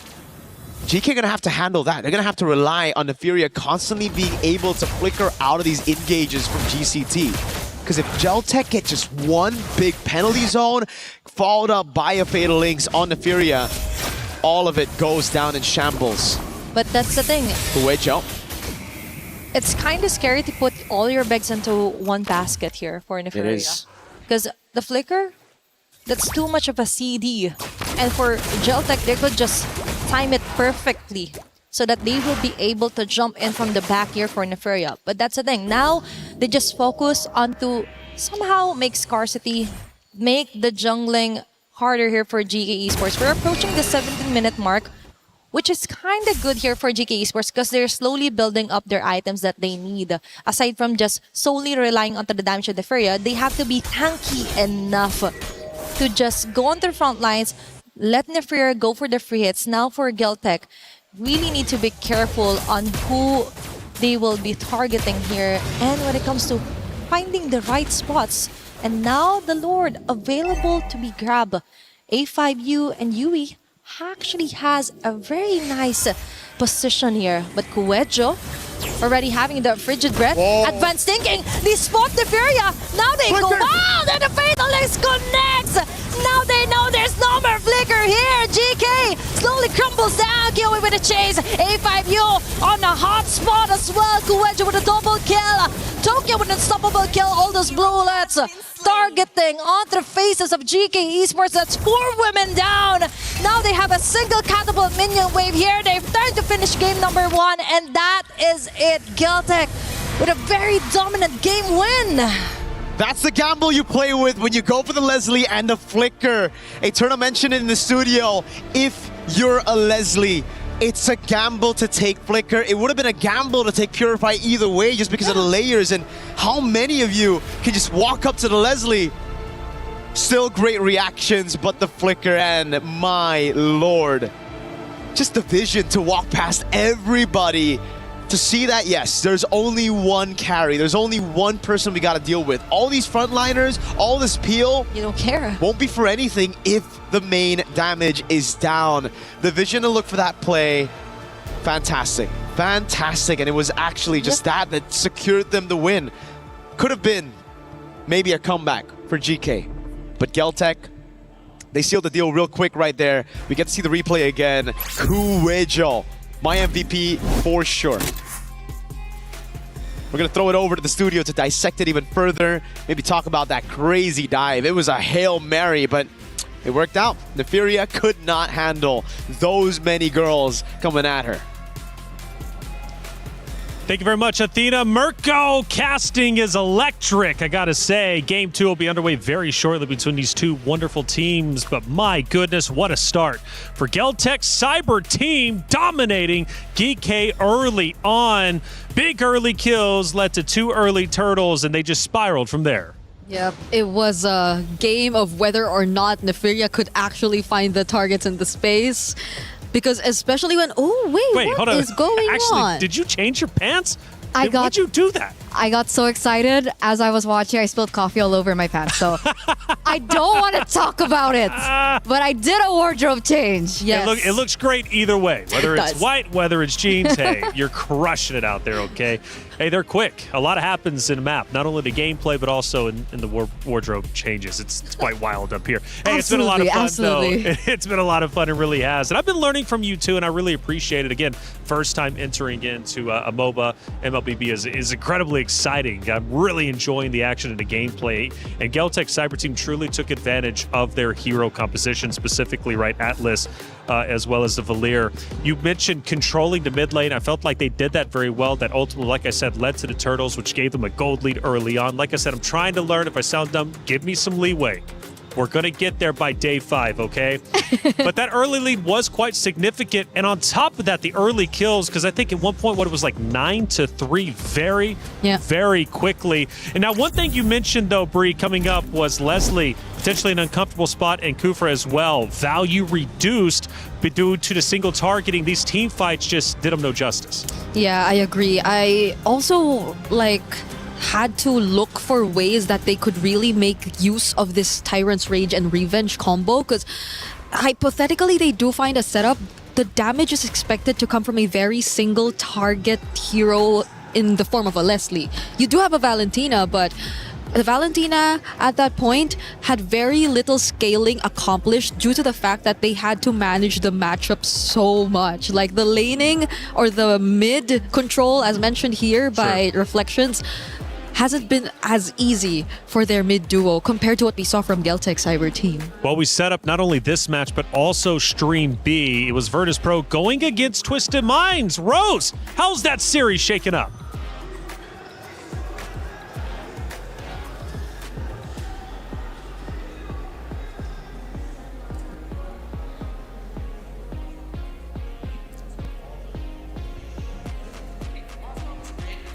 Hey guys, Rose here once again, reporting live from Stream B. Just to keep you guys in the loop, Twisted Minds has just won up against Virtus Pro in a 15-minute game. And as we enter Game 2 in this series, will Virtus Pro be able to equalize the score, or will Twisted Minds sweep their first match this MWI? That's it from us in Stream B. Throwing it back to you guys. Thank you very much, Rose. Again, 2 streams happening, multiple matches taking place at once. Make sure you have 2 monitors, 2 phones, whatever you need to stay up to date with everything MWI and Esports World Cup. Twisted Minds taking an early lead up 1-0. Virtus Pro, do we believe in them to come back, force a Game 3? What are we thinking? Eterna, come on. That's my girl. That's my girl, Chin Chao. I don't know what happened in that game, but I'm pretty sure she had something to say about it. Yeah, she's pretty historic, right? I mean, I was looking at her stats and looking at her history. Like, she's got a lot of history when it comes to MLBB as a whole. She reminds me of Roger. I don't know why. Jin Chao is like equivalent to Roger. Really? Yeah, that was her hero back in the day. Yeah, I remember her going through so much hair color changes as well. I think she's been here long enough to have multiple changes in terms of her hair color, because that thing doesn't wash away as quick. So yeah, she's considerably a veteran in the scene, and I agree, she probably did shine in that series. And the trend so far has been 2-0, but I don't know if VP could break it. I don't know. By the way, speaking of hair color, I got a couple couple of grays coming in. I might have to take some advice from you ladies and get rid of these grays so I can look 22. I think that's what I am. Hey, check it out. Age gap. That's right. It was a great series, though, for sure. But it really was. GK Esports consistently trying to come back. We get down to our final moments, and it was Galtech Cyber Team just closing the door shut. And it was just a brutal team fight. That was beautiful. That was beautiful. I think Miracle mentioned it as well as he was casting Cuejo on the Atlas. Now, this really reminds you of how much of an amazing hero. This was the play. That was the play that really sealed the deal there for Galtech. The fact that she was able to find that flank, understanding that Nefiria did not bring the Purify. She still had to force the Flicker, considering, the Leslie doesn't have an escape tool, which is why I was so worried about the Leslie pick earlier on. She was able to utilize that to her advantage, take her out, because at that point of the game, Nefiria was dealing so much damage, but luckily enough, they tunnel visioned on that. Yeah. And I think it's been another example of the EXP lane and the roamer just really being the anchors of the team and doing such a good job at finding these perfectly timed initiations. In that particular example, again, it was Nefiria who barely had the means to get out, because even if she did still have a flicker left, she had to use it to get away from the Atlas who was chasing her. And afterwards, you still have a penalty zone. So there's just so much chase that you had to get away from, and it was not an easy task. And to add to that, I think that was the first time we ever saw the Esmeralda finally shut down, because we didn't really get to see the Esmeralda perform as much. It's not a matchup thing, I'd say, like against the Tarizla, who people really consider to be just an NPC or a filler type of EXP laner to just get the job done. It's not really a matchup thing. So I think it was really more on the execution and just Galtech being the better team in this particular game. Yeah, because I think it was Jessica, City Esports, who was utilizing Esmeralda quite well, right? And clearly doing it very well. Esmeralda is probably going to be a pick we're going to be seeing quite often. I am sure of it. Harara as well. We've now witnessed that twice as the first pick during the hero selection. I'm sure it'll be much the same going into the next one. And speaking of the next one, obviously Leslie, a lot of criticism towards Leslie, a lot of criticism potentially towards Kufra as well, just not getting as much value. So now for GK Esports, what's the adjustment? I would say drafts. I wouldn't even just put highlights on the Leslie as well as the Kufra. But I don't really enjoy seeing a blind Valentina. Like, I don't know if that was a comfort pick, which does happen to a few teams. Like, it's a power pick. That's why they go for the Valentina really early. But it feels like in that composition, they could have gone for something different, right? The Lilia was available. There was still the Zetian. So even though the Yves and the Jushin was banned out, they still had the option of going for the Valia themselves. So again, personally, I also didn't see the Valentina pick or the impact that the Valentina pick had in that particular game. What did you think about the Valentina? It could have been very impactful. I understand it was a blind pick. Not a lot of us are fans of Valentina blind pick, but at the same time, it felt like the next best option since the Jusin and the Eve were already out, in terms of the current meta at least. But the fact that they decided to pair it with a Kufra, I think it was very limiting in a sense of how aggressive they could play the mid river, like the mid duo, like their combination together. Because Kufra is a roamer, you just expect to really catch you by surprise, go for the setups. It's not the type of roamer to play aggressive, and it's not the type of roamer that's in your face who's just constantly trying to annoy you every single time. So the Valentina pretty much had to do a lot of work by herself instead of her being coordinated alongside a reliable roamer in that sense. Do you know who would be then the shot caller for GK Esports to get them on board with the same strategy? Because if you look at them, obviously you're getting into these team fights, it's not working out well. You're then trying to potentially send out a solo hero. That's not working out because you're getting shut down because Galtech Cyber Team, they're staying together, right? And they're not moving. It's tough to take those individual solo fights. Kufra, again, not getting that value going into this next hero selection. Gonna have to think it through. But then again, you go back to our previous series, Falcons Indonesia. They came out wild, right, with their hero picks, and they overcompensated trying to make back the lost ground that they lost just previously. And I'm really hoping GK doesn't get into that because I felt like they played decently well. They did, in fact, it worked a bit during that first series, or that first map, I should say. But I don't think they're so far behind to where they just need to break the mold and just go into an uncomfortable hero selection and just try something wild. I get it. I understand. It's us. If we're going back to our wild card mindset of hopefully teams just simplify their approach, you know? Like they just don't overcomplicate things to a point where even they themselves have a difficulty of pulling it off because of just how demanding the lineup eventually becomes. Yeah. Because that lineup felt like you had to land a setup, but where's the follow-up going to come from? You had to make sure that Nefiria was well farmed enough. But even when that time came, like that could only do so much because everyone else from Geltec was also just as farmed up. So let's keep things simple, right? Let's go back to the drafts. Let's go back to the fundamentals because I think they were definitely overthinking it. And I like the approach for Geekei this time around, right? They are going to be on blue side this time around, and they do respect the Hirara.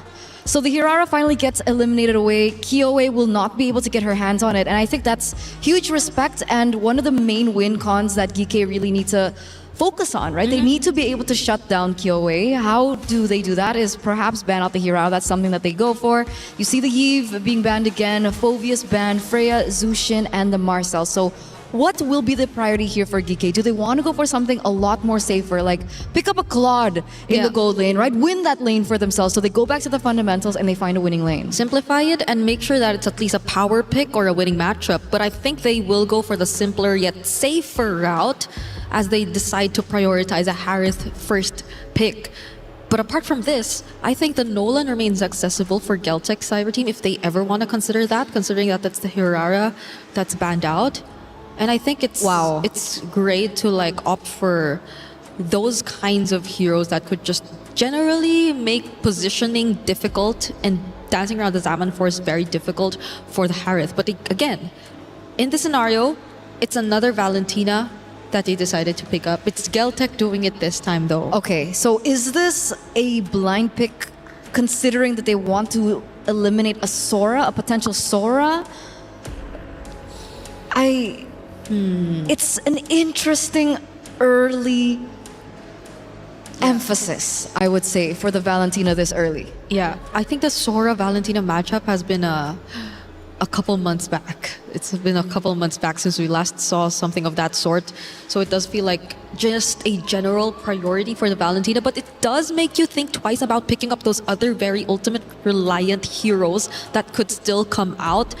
So Geekei, I think generally their first three picks have been very safe in a sense. Like in this regard, if you do expect the Esmeralda to come out, which Geltec will not let past, they still have an option of further limiting Kyoe's hero options, since they did opt to go for the Esmeralda, because either way they could have taken it out since they prioritized the Paquito and Harith, but this is looking a bit too dangerous for them because they've already picked two heroes who are very reliant on shield generation. At this rate, I think they need to do that. I agree with you. And they also need to consider how... That's why they went for Hylos. Okay, technically Hylos has a point and click stun, right? So even if, let's say, Kyoe goes for something assassin heavy, like let's say a Harley or a Nolan, there is some catch coming in from the Hylos. And that's why maybe they picked up the Paquito themselves. I know they picked up the Paquito, understanding that there's still an Esmeralda on the other side, but they also need a source of burst after that point and click stun hits. But can they reach that point where they'll have enough burst? Because it's looking like they're going to be forced to play a bit passive, considering just the matchups so far. It's a Harith Claude. It's manageable, but based on Geltec's rotations in game number 1, it feels as if it will be a bit easier for the Claude to get away. And this time, the Esmeralda is going to lane up against the Paquito. And the Hylos isn't really an aggressive type of roamer per se.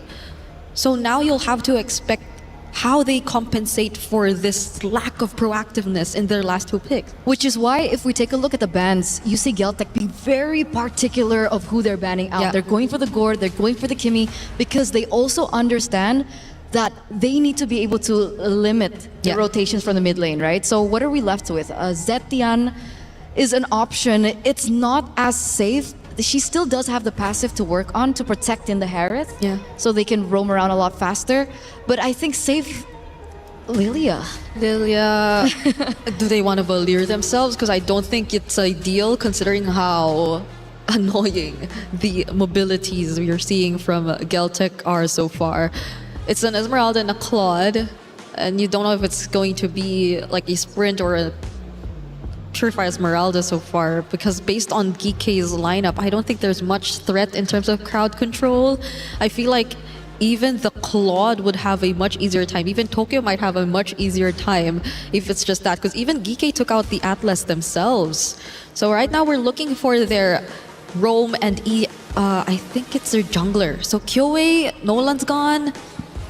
Some of the heroes she recently used in the qualifiers include the Harley and the Leomord, but are they actually options in the I don't think Leomord, but maybe... Kyoe special! Hayabusa comes back into the fray, a hero once again that we don't see quite often. I think we saw it once though in the wild cards. Yeah. And it won. I think it was 50-50. Falcons 50-50? Mena once. Or no, I think it did win because the other team that they went up against was just another Hayabusa specialist, but we didn't really get to see it come out. Now it's looking very tough for a Harith. Yet again, just because of the additional layer of threat in terms of the ganks, like the Hayabusa being there, you want to use that momentary stun on who now? Like, is it the Hayabusa? Is it the Esmeralda? Which is why I think we need catch. I don't think they can go for an assassin in the jungle. There you go. Baxia comes through. It's a lot safer. It needs... I mean, because of the nerfs towards the Baxia, rather, sorry, the rotations aren't going to be as easy and as simple as it would be for like a typical assassin. But I guess we do find out the value of the Valentina. Faramis.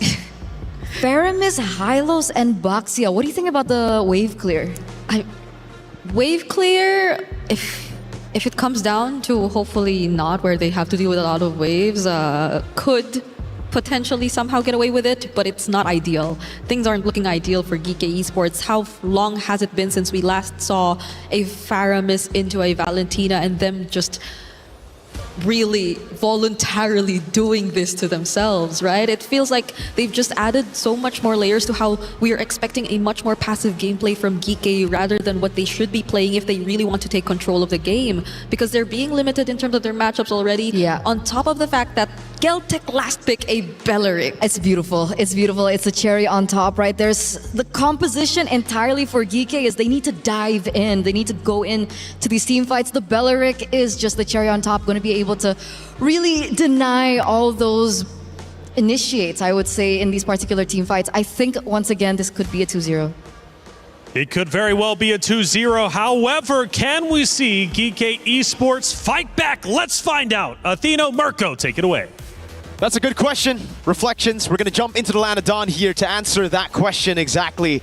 What do you think, Athena? Is it a 2-0 or do you think GK can do it? 1-1. To be honest, in this composition, I think it's a 2-0, especially onto the hands of Kyoe's Hayabusa. Dang. Remember, it's one of her specialty. But let's see, maybe the willpower of GK will be enough to kindly stretch this match onto game number 3. Yeah, the only question I have is just like, is the box just still good is the question right now, right? We've been seeing it a lot so far. Yep. I think we've seen it like 2 times, right?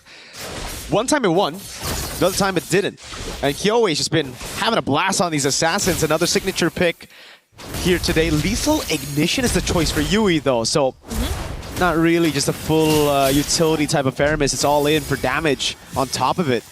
Speaking of damage as well with the Faramis, it just gives more value onto Sonjika's Valentina. Athena has mentioned this, and give Geltec a really nice advantage too. But let's see. But now, we appreciate the effort of Liubon just spawning out here with the started dances as well. But 8-5U with an immediate first blood. Surprisingly, is GK Esports getting head-to-head this early onto Geltec. It's a really good start for the game to Hylos, I guess, because it is Asu who actually gets the first kill of the game. It would have been great if it was someone else. This is the thing about the Harith though. Nefira is really going to struggle this game. Last time she was put onto a winning matchup. This time, it's not so much a winning matchup level 1 to 3. Tokyo's gonna have a blast in that lane, and on top of it, definitely with the winning matchup and a Hayabusa with a Valentina all around, it's gonna get even tougher. On top of that, later in the team fights, Liubon's on Esmeralda just soaking in those shields. she is going to have the time of her life Uh-huh. with a Paquito and a Heart. Imagine all the team fights they are on. And we see the true value as well of what Geltec has done here onto their composition. And right on cue, Turtle has respawned. There's Alecta, but I don't think their damage will be enough. Might be more on the clutch of play here for Alyssa. She needs to keep Killway at bay, and that is exactly her plan. Learbond goes in. Let's see. Kuejo, on the other hand, forced out of her revitalized Tokyo with a free hit onto Alyssa. Now they get rolling in with Tokyo Blazing Duet. Yui falling down immediately. Geltec goes in with a kill, plus a turtle as well. That's 2 birds with 1 stone immediately for Geltec. And Asu as well might fall down. Then Sojiki onto the front with the basic attacks, plus the sticker as well is enough to taunt them down. Non-stop MLBB action from minute 2. And Geltec had the most out of it. What? And part 2 yet again. Alyssa onto the tower, but still enough for now. That's Geltec yet again going in. Just when you thought it's over, it's not yet finished. My goodness. Started off really good for GK, but what happened after that? They were looking for a brawl. Unfortunately, as you mentioned, Athena, it's the backfire of picking a Faramis into a Valentina. Sanjike was already level 4. Yui, not quite at that level, did not have the Netherrealm to play with. So at the end of the day, it was Geltec who got all the advantages that GK should have had coming into neutral objective 1. It's a sustain, it's just battling it out, and also a whiff on the flicker for Alyssa that gave way for the rest of the team to collapse on her. Now it's Asu Khan, the Rapid Dryad. And Asu can do nothing, even with a glorious pathway. That's what, almost 1/4 HP left for her. And for Geltec as well, we've mentioned that this is going to be a total massacre. Starting it off with the Esmeralda being prioed, and Son GK with a prio pick of the Valentina as well. We see GK kind of struggling. They do have somewhat of a game plan here. Just let Neferia and Alyssa snowball, but that isn't happening because most likely for Geltec, that's the next course of action. Target and shut down Neferia as early as possible, and all they have to do is just wait for them to actually take the bait. And Tokyo, right now, might have a hard time, but all she needs to do is just clear off the wave, not really putting herself onto the line, and Sonjika onto the back. Now we see some kind of a sandwich method. Asu forced out of her glorious pathway. Alecta? And Alecta will be saved with the nether here by Yui. But now they're left defenseless. GCT right now has the chance to totally tone her down. Even the Diamond Force, Neferia is forced to back away. Sonjika with a dash out. The flicker has already been exhausted as well, just to try and run away. Alyssa will catch Kiwi onto the side, and Neferia did a great job as well, putting down core damage dealers here from Geltec. Overextension, a mistake by Geltec, instant punish by GK. As they're looking to play it around again. This time Yui has a Netherrealm, right? That was the big difference from the first turtle, and you could see how much of a difference it actually played in that skirmish. GK was able to just prolong those team fights, play around Neferia and peel for her while all the frontliners took the damage. Alyssa, great flank, caught Kyoe off guard as well, rotated quicker as she cleared in bot. Now for Geltec, I think you can actually add a bit of a question mark there. Coach Osprey, very detailed when it comes to just win conditions and playing around those objectives. Geltec could have just taken the free turtle for a dive on the weak side, but they instead tried to go for a fight. They wanted to save Tokyo up top, and it costed them a lot. And that is why you have to stick to the plan. Be disciplined as well here for Geltec. That is too much time wasted actually onto chasing down members of GK. That's why they were able to maximize their sustain lineup. The free hits here for Neferia, and now Kyoe still will secure the turtle. Plus now they slowly disengage. Neferia with a Salmon Force, not able to really put a dent onto Leobon's shield as well. It's all about surviving first for GK. Plus I like what Alyssa is doing. Just pushing off the waves here against GCT, forcing up to their top. She's been doing what Keto hasn't been able to do in day 1 of MWI so far. Splitting the team up. Leobon! Whoa! Okay, that's a force copy. The Netherrealm here for Sonji K. Kuwejo on the tight spot. Neferia will get you with a Zaman Force. Clutch Netherrealm, but Tokyo still gets in with a blazing duet. Now Alyssa goes in with his punches.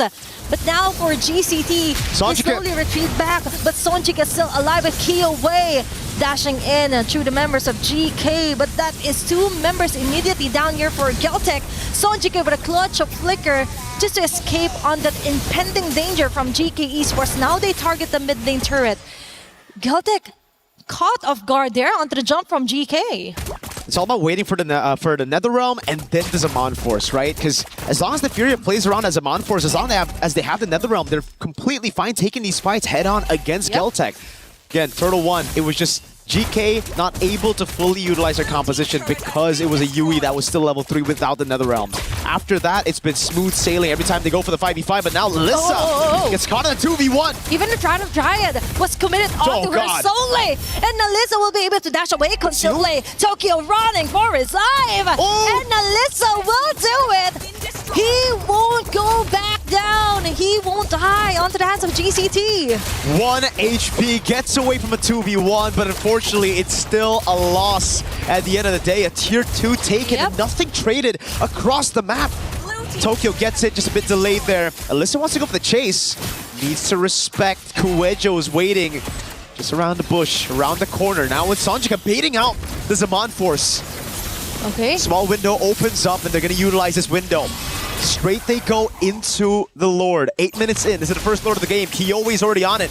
Okay, it's all about placing yourselves earlier on the vicinity of the Lord. Tokyo, focus fire onto the Lord. Wrath of the Giant. Okay, now they change targets. Right connecting. Electa with Yui as well with the Netherrealm. They're safe, but surprise onto Sanjike. Tokyo. Now they have to back away. Neferia going on the shutdown kill. And they go in. Kyowe as well will get the immediate takedown, but Alyssa goes in with a trade. Oh, that's a very nice rolling storm here for Liubon. Yui trying to run away. It's going to be the Ghostbusters here. Asu for the save, but it's Liubon onto 2 members. I think this might be it. That is going to be a kill here onto Liubon. Meanwhile, onto the mid lane, it's Electa slowly retreating back. It might have been messy, but I think GCT still got the most out of it. GK's box was scattered by Geltec. They had so many angles to attack from Tokyo. Great discipline this time around, really learning from the mistakes of the last few skirmishes that didn't go their way. It's all about waiting for the Netherrealm and the Zaman Force, forcing them into these really weird situations where they just can't utilize their resources together. Once they're scattered, it was just GCT pulling off the Blazing Duet, getting those damage. Oh, the poke over on Yui. Too much. Either way, for Geltec, all they need to do is just wait for either the Zaman Force or Netherrealm, as you mentioned. And all they have to do is just wait for the perfect timing, wait for the perfect person to show up on the mat. Wrath of Dryad here for Kuwejo. Even the Revitalize has been activated. Netherrealm's clutch here for Sonjike. The suppress is enough here for Electa as well. And they go in, Neferia with a free hits with a Zaman Force, but the jump from Liubon will stop them on their tracks. Tokyo with a blazing duet chase down onto Neferia Electa. And this will hit right onto their heads. Sonjike with the dashes as well onto the side lane. Alyssa now the ball is on their court. Will they go for the kill? Yup, but the BMI is there. Tokyo won't fall down. Sonjika with a kill. Neferia goes in with a trade. That's too much of a mess. But Kyowe, out of all that has happened, will focus on to getting that Lord. Oh, GK, I see what they were trying to do there. They were trying to just go in straight up, brute forcing their way into a 5v5, but they get caught in Kuwejo's Wrath of the Dryad. The Revitalize gives her just enough time for the rest of the team to follow up. Great Netherrealm to again delay the death of the frontliner, and all that time was used with the Zaman Force on. A window open right as it was gone, right as it went on cooldown, and Geltec saw the vision, went in and punished GK out of that team fight. A few desperate moves here and there as they try to recoup. Alyssa went for the flicker, trying to go in for the kill here, but Tokyo gets out just in time with the BMI. Great read as well by Songjika, is able to provide enough heal. You can see the built-up frustration from GK. It looked so good up until it just all fell right in front of them. And that's the thing. For Geltec, it's all about the mechanics as well, and how well They will survive the incoming attacks here for GK. Lord onto the top lane. They don't have the best of They've clear. already managed to tore their way out. And Kyobe with a shadow kill. Almost half an HP left here for Nefaria. That shield will be enough. Tokyo, immediate takedown. Kuwenjo with a Wrath of Dryad. It might not be enough. And now they slowly make and crawl their way back onto GCT. It's 3 members down. Liubon, okay, with the Cyclone Eye. Nefaria with a chase down. Salmon Force as well. Shield is enough. She's just brute forcing her way out of this with a flicker as well. That's 5 women chasing her down. Still surviving, but for GK, all that matters is that they could push back onto the turrets of GCT. That's true. They just gotta make sure they don't stay here too long. That wave up top is looking juicy. And they call it off. So wave up top, gonna build up, and that's why Geltec want to stop these recalls. They want to have those minions be a threat all the way while regaining control of the map. GK, this is very scary to play with the whole wave crashing down again. They're gonna be they're forced to walk back to base all the way to the top wave. And it's Geltec who wanna capitalize on this. Purple buff still secured by GK, so not much was taken away by Geltec, but still. Despite all that, despite a big win, 3-0 in that defense, they're only able to get a tier 1 in the mid lane, and now it's Geltec back with the map control. Yep. Tokyo, though, way too aggressive. I know she was trying to get that turret down, but you have to respect the damage of GK. It's just deja vu to game number 1, where Nefaria started to get those items rolling on the Leslie. This time it's on the Harith. Damage dealt ranking, Nefaria is very close to the rest of the team. Tokyo, Sanjika, obviously still top 2. Kyoe is just doing assassin job, right? It's all about cleaning up. Tokyo, you might have the damage, but remember for GK Esports, they're slowly crawling their way out. So they still have enough of skills to totally sort out on who to target. And now for GCT, we've mentioned, even if they lost on that specific takedown onto the turret, and GE was able to take down a turret onto the mid lane. The good thing is that they still had the lead, and now they're forcing their way again with Kuwenjo's Wrath of Dryad. Electo right now, half an HP left. Crucial save here for UWIS Netherrealm, but that's it. GCT will stake still at the risk here. They know there's no more plan B for GK Esports, but Nefaria goes in with a plan A, which is to totally annihilate members here for Geltec. Now they slowly back away. That's a 1-for-1. Electa isn't having any of it. Kuwenjo might fall down. Alexa targeting Tokyo with a blazing duet. And she will be doing it. What a save, what a kill here. But no, Sanjika is still alive and kicking. Nefaria. Now Nefaria is left alone here onto the mid lane. Will she risk it? I think that's enough of a gameplay yet here for GK Esports. They need to relax. They really do. I mean, at this point, they need to start brawling more and more. Live from Paris, by the way. Got a few stars in the building here watching. Shout outs to them. Very entertained already. Geltec, back to the point. It really comes down to how they utilize the Spar lane up top. They have the slow push constantly going in. They do not need to go for the fights. It's on GK to force a fight away from them. So for Geltec, it's all about playing the slow game. Yes, Alyssa's on the Paquito. She can go up top to handle the wave, but having that man advantage, hold on, Geltec. They're looking for the sneak. The Harrods up top, the expanding rivers. Okay. Gives them a bit of a boost, but Kyoe just Electa! Okay, that's crazy. Electa just again with a drive chew. Retry still. Kuwenjo with another dive. Now Geltec is forced to tore them down. Making the most out of it. Tokyo with a blazing into it, hitting on the right marks here for GK Esports. Nefaria and Nasu has to find a way to actually defend for their base. Liuban goes in with a falling Starman. They're just buying enough time for their minion wave to slowly crawl their way on the base of GK Esports. And this might be it. Nefaria, this is the final clash of the day, or might be, because now Liuban slowly takes down the members of GK. That's a total wipeout.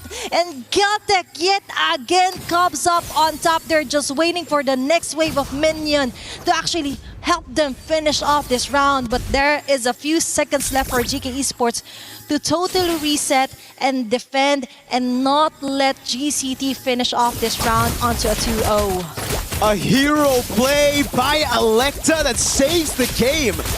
Geltec wanted to end. If they got a Lord, I think they would have still been able to go for that team fight with the Lord, getting all of the base turrets. So at the end of the day, I think GK, that steal ended up still saving the game for them. Okay. Oh, they still want to just go for it. They think they're strong enough. The Fury is back up though. Okay, it's all about asserting your dominance here for Geltec. Yubon already committed the falling stars for the next few Has seconds. to. GK Esports Taunted. actually has the chance to somehow just come down onto the map, clear off the last bit of minion wave that Geltec has managed to sort their way through. And with that, 16 minutes into the game, still it's not yet the end here for GK Esports. Nope. It isn't the end. They still have a shot. It's 3 base turrets down, which makes it incredibly difficult to come back. But I think these girls have shown how tenacious they can be. What a steal by Electa! No one checked the bush. No one Kumar. You sometimes need to Kumar, you know? He's got to check the bush. And with the Baksha. Yeah, oh, that's true. But okay, that's true. The Box is the one waiting in the bush though this time. Yep. It's not the one checking the bush. Okay. But for GE Esports, that is somewhat of a breakthrough, actually. It was quite refreshing to see Electa go in with a big highlight play, the most crucial highlight play against Geltec Esports. If they didn't get that Lord, that might have been the end of it. But now for Geltec Esports, now they check each and every bush. That's a very expensive lesson to learn, and Liubon as well has to be really careful onto committing the falling star, even though it's kind of a low cooldown, but still a few seconds may be what GK Esports needs to actually come back from this deficit. Yeah, they had a shot earlier. They tried to send the Harith up top instead of the Paquito. I feel like this is a mistake that we're seeing again. GK's got to send Alyssa up top to deal with the wave. This is an evolved Lord. yep. If Geltec learn from their mistakes, if they go and send some of those members into bushes, which they have done, Kuwait just holding the angle, Liuban as well. There's no way for Electa to get a free steal again, and she's caught all alone, isolated down below! Oh, even committing Rat of Giant onto Electa alone! Uh-oh. Okay, there's going to be the glorious pathway here, copied as well, and the regional one. There's going to be an intersection created here, Tokyo, with a blazing duet, Neferia going low, even with the Salmon Force. What can they do? There's going to be the Shadow Kill as well, layered properly here for Geltec Esports. Sonjike with a free, unstoppable kill. Kill way onto the front. Electa will fall down. Liuban is massacring everyone on their path here for GK Esports. Yui trying to run for her life, but it's Geltec yet again with a minion wave helping them. They want to actually end this game, and they just did. That's a 2-0 yet again for a second match. GG, well played. Geltec Cyber Team and their in-game adaptation, just learning from every single mistake and coming back from it. Fool me once, shame on you. Fool me twice, shame on me. It didn't happen twice. It happened once. Electa held a bush. No one was holding it. Second time around, they had both frontliners holding these crucial bushes, not giving Electa a single opening to make it to the Lord Pit, to get a possible 50-50 trade. And it was just well played. Man, that was wild. Imagine Osprey's happy. trying to attempt the same move, and they were like, no can do, sir. No can do, ma'am. No can do. They dealt with it so well. All inning of Baksha getting the Wrath of the Dryad, but in the late game with the Claude fully built up, you shred that Baksha. And we get to see the replay again of that moment right there. They were late to it. Nobody was accompanying Electa. They thought Electa could just get another good angle to walk up to the Lord Pit to go for the retreat. And it was a bait in the end of the day. Geltec knew they never wanted to go for the 50-50. It's all about fighting, it's all about brawling, it's all about creating a chaotic skirmish where their heroes would do better. We're gonna throw it to the studio to dissect that game yet again.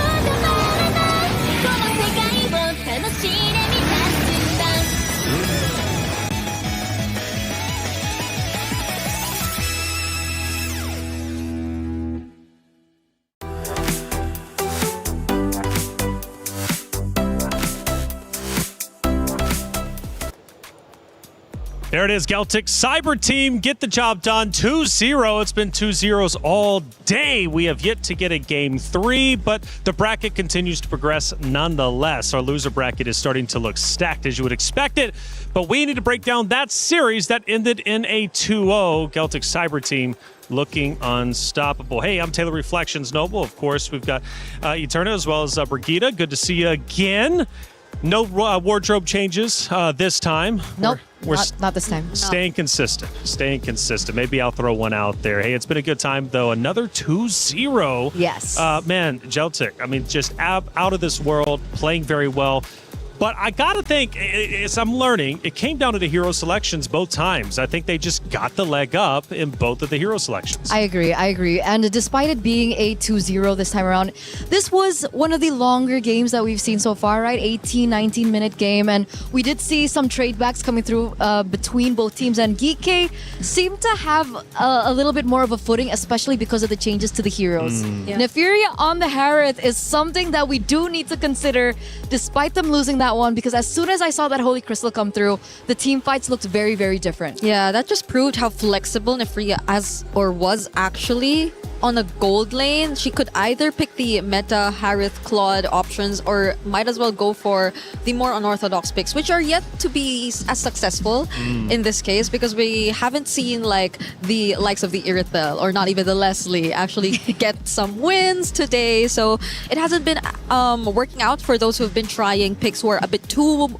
out of the meta. But at least this time, it's a much closer fight, I agree. It could have gone both ways, because even that last sandwich play, I think that we saw where we got to see Nefiria actually trying to wrap around the other members of GCT and try to use a Zaman Frost from behind. It also could have went their way. It just so happened that they were, or at least for GCT, their targeting was very, very on point. They got to burst down the necessary heroes before that team fight actually even favored PK. Well, we had a lot of great moments. Let's break down at least two of them, starting with moment number 1 that may have turned the tides a little bit, but maybe not so much. We take a look at it, Eterna. What are we looking at? I think they went in a little bit too deep here. Obviously, Kyoe is an interesting sort of player because she's really aggressive. Normally, we do see that the Hayabusa goes in for finishers instead, but this time, we see that she initiates a lot. And in regards to this is what I was talking about, right? Nefiria hitting her power spike, ultimately able to turn that game completely around, that team fight completely around, and so they were unable to end it there, and then they needed to respect the timings a little bit more coming in from Celtic, but in the end, Celtic still did come out on top. Yes, they did, and they also came on top because this moment here, Bree, walk me through it, because clearly Celtic, right, Cyber Team coming out, proving why they deserve to be moving forward. If I'm not mistaken, was this the drive-by? It wasn't the drive-by. All right, so this was one of the latter and quote-unquote messier team fights that our casters were actually pointing out, simply because of, again, I think there was a slight miscoordination in regards to that particular team fight, because it came to a point where they just had to individually do what they can to at least get trades or clean up after what was initially the unsuccessful result of the team fight. Because I think it happened a couple times, especially on Alyssa. Alyssa, a lot of times on the Paquito, had to come in quite late, understandably so. There is a way around the Paquito wherein you just opt for the late entries, especially if you're building around damage and just trying to go for cleanups. But in this scenario, against a lineup who had equally the same, if not better mobility overall, because again, you were trying to chase up against the Hayabusa, a Valentina who had dashes herself, and even then Esmeralda, it wasn't as easy of a task for Alyssa. It felt like she had too much to accomplish by herself, and it's not like she could just completely rely on the high loss either. It was a very, I think, an individual assignment that Alyssa had to do as the EXP lane, as the Paquito. Yeah, I felt game 1 was just a blowout, right? I mean, it was Celtic Cyber Team doing incredibly well from the very start, getting the early kills, getting the 2 turtles, ultimately going to the Lord, and then winning the round. But then I didn't look at game number 2, and honestly, I felt Geeky played a little bit better. You know, a little bit of a longer round, showed a bit more life, which is positive heading into the loser bracket. Absolutely. It should give them a little bit more confidence, and obviously something that they can take away from this game for them to learn in their next match ahead. It's an interesting notion to look at them this particular game because obviously we do see a little bit more confidence coming in from Electa, especially with the drive-by that she was able to get. That Lord Steel really came into clutch, prolonged their lives in this game just a little bit longer. But again, Electa on the Baxia. We've seen a few Baxias today. It still begs the question, is Baxia still a viable pick in this current meta? We've seen the Baxia kind of fall short when it comes down to the rotations, despite Electa being able to get that retribution down. Yeah. The best thing we can say about the Baxia right now is that it's still reliable. Yeah. But will it get you to the places you want it the way that the Baxia used to do? Because the rotations aren't as fast. The clear isn't as great. And when you lose that early game in this current meta, it feels like it's very hard to come back. Yeah, the emotions running high on the stage. How could they not? After all, you're on one of the biggest stages. It's MWI, and everybody on that stage wants to win. And man, just it hurts me sometimes to see the anguish, the pain in the ladies' faces across the board, right, whenever it comes to EWC, because when you lose, you are that much closer to having your key crushed. It's not a guarantee, though. Again, this is double elimination. There is a loser bracket. And these ladies can absolutely come back, and they are going to fight to do so. We'll be watching their matches, I believe, tomorrow or the next day after that. We've got 5 days here in the Allianz Vault after all. Again, like I said, heartbreak, elation. You're going to see it all throughout the Esports World Cup on that very stage for MWI. But I tell you what, one thing is for certain, you're never going to be disappointed. GK Esports, Geltec Cyber Team has concluded. That was a 2-0. On our Stream B, Twisted Minds getting a 2-0 themselves against Virtus Pro. They will also move forward, which sets up our winner bracket to be quite stacked. It's going to be Twisted Minds now going against Geltec Cyber Team, which is going to be a brutal matchup. You're actually quite excited about it, it seems. If you asked us who we would be predicting for, I think we will take a bit of time before we get to decide. Okay. I think we need to review. Oh, well, we get to see it in person now. Oh, that's I was great. about to That's say, great. Yeah. I think I would really need to review what exactly happened in that. What? Oh, man. That's a signature 1-1 pick on Chinchao, but it's a very unorthodox pick too. Yeah, I know it's signature and I know it's comfort, but we've been always debating on whether or not comfort can get you as far in this current meta, but they've made it work. Even getting the Mathilda in their hands, not entirely sure how the draft went, but that looked like a lot of comfort for Twisted Minds. And if I'm not mistaken, Sa too, I think there's a lot at stake for her. She's been very emotional in the previous MWI. She definitely wanted to win it there. She was so close. And now it's great to see her back with, I think, a lineup that they're very comfortable with. Just look at them, all smiles. For sure. How could you not? You just 2-0'd your opponents. You were up, 22 kills to 14. They played incredibly well. We're seeing some heavy hitters for sure. Ultimately, though, these 2-0s, they can't continue, right? We've got to get at least one Game 3. I'm sure it's going to be coming up relatively soon. Let's take a look at our bracket because I was breaking down at least one of the matches. Let's get an overall understanding of what's happening not only in the uppers, but also in our decider matches down below. We've watched now all the opening matches, basically. We move forward now. Geltec Cyber Team going against Twisted Minds. It's going to be Seda Esports versus Team Ray Young. The drums are out. It's starting to get loud out here for Team Vitality. I can't wait to get this next matchup, which is going to be coming up next, as I said. But for the loser bracket, it's Falcons Indonesia, Aurora Gaming, our first decider match that's going to be taking place. And of course, we wait for GK Esports. Who's going to be playing against them? Well, it's either going to be Vitality or MIBR Loss. Curious who it's going to be, but let's start talking about this matchup in just a little bit. I think we actually do have an interview with one of the Geltec players after their win. Let's hear what they had to say.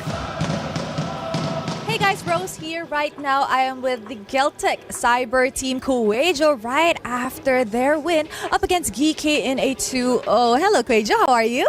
Hello, I'm nice. Okay, now congratulations on that win, and I do have a few questions for you. Maybe we could start off with, how did you guys actually prepare for your matchup today? Наш аналитик готовился к ЕКАям, смотрел их игры, подготавливал драфты и, конечно, привыкали к телефонам немного, поэтому было немного сложновато. Our analyst prepared well. He analyzed and screened all the Geek High matches, so we did our homework well, so to say. But also, it took us time to get used to the phones. Let's say it was a challenge, but we were ready to face it. Now, speaking about your analysts being very prepared onto this, so I have a question. Were you guys surprised with the Faramis pick? Да, мы были удивлены пиком Фарамиса. Это довольно, редкий пик, скажем так. Но у нас была Валентина, поэтому мы отыграли вполне хорошо. Yes, indeed. We were very surprised. It is just a very rare peak of such an occasion. Nevertheless, we had Valentina in our team, and we felt like we did well. I agree, you guys did amazing. But I think another question to ask would be, how did you guys remain composed and, chill throughout the game, especially knowing that Geek was slowly starting to gain momentum and could potentially even come back that second game?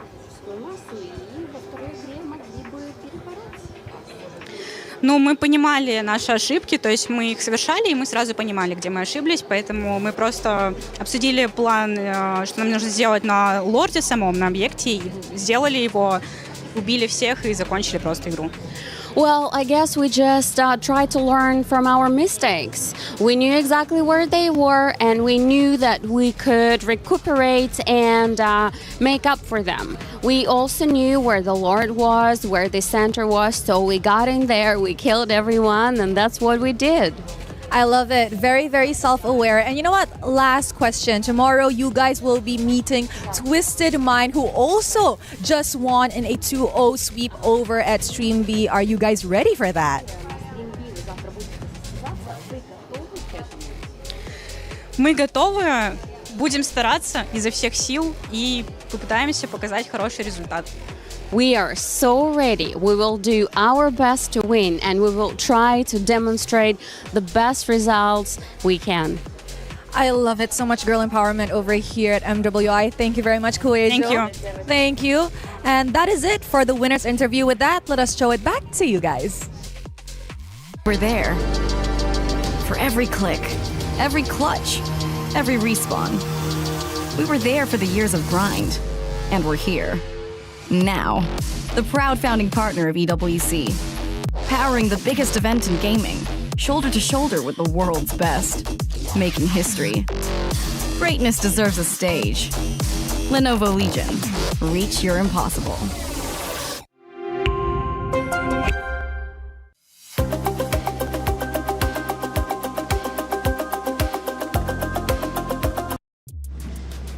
Thank you, Rose, for all the coverage out there. A great interview overall, getting more insight into these ladies that are competing in the MWI. We're going to keep them coming all day long. Hey, check it out. Next matchup. What a matchup it is. It's Vitality, MIBR loss. The drums are out. The flags are also flying high. This is going to be a matchup you do not want to miss. And South America's New Hope joins the hunt. Now, this is the question. Can anyone close the gap? For the longest time, Vitality has been at the top of the food chain, winning, 33 total events in the span of just a couple of years, 3 out of the last 4. When it comes to MWIs, they're back-to-back.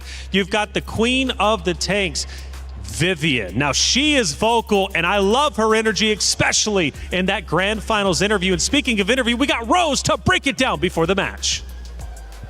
Hey guys, Rose here. Right now, we are with Vivian from Team Vitality, the mother of tanks in MWI. Hi, Vivian. How are you? Hello, I'm fine. Wow. Okay, so right now I actually have a few questions for Vivian right before we get into the game. Now, Vivian, as the defending champions of MWI, how are you feeling going up against MIBR loss on your opening match? I'm feeling good and enthusiastic.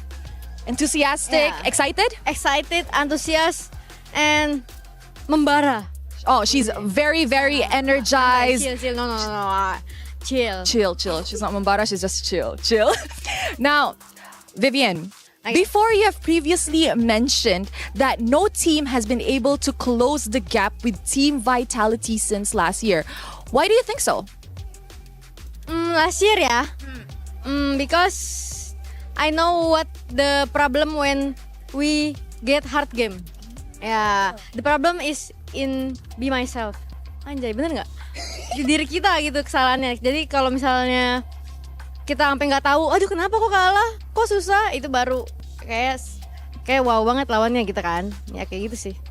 Okay, so what Vivian is trying to say is that it's not that the team that they were going up against were extremely good or strong, but it was more to the fact that they actually knew what they were doing wrong as to when the games were actually starting to become hard for the side of Team Vitality. They were self-aware, which kind of makes them stronger in a sense.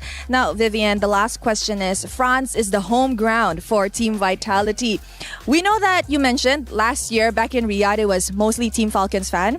So this time in France, Paris, do you think that, you know, you get the home ground buff, the advantage to secure your 4th MWI championship?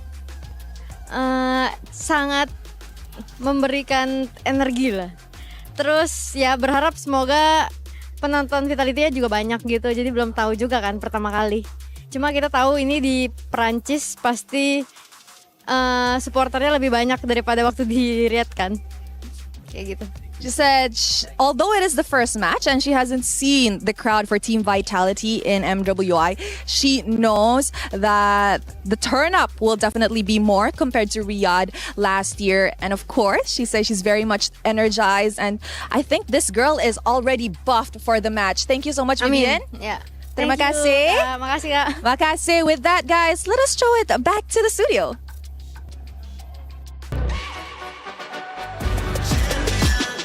This ain't no regular thing. Came for the ring, you know what I mean. You see my name in the lights, better get right, I'm champion.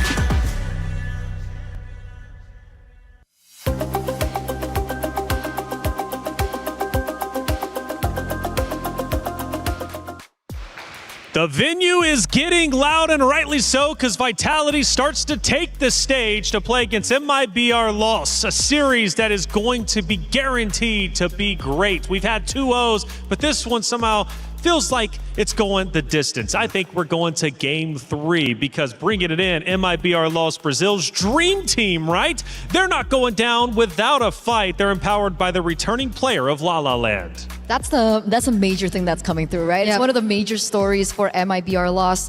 The fact that La La Land is returning, she's definitely a staple when it comes down to international female MLBB. And other than that, I would say for Mikiari, this is a huge deal, right? She's on her redemption arc. We've seen her with STMN Girls back in 2024.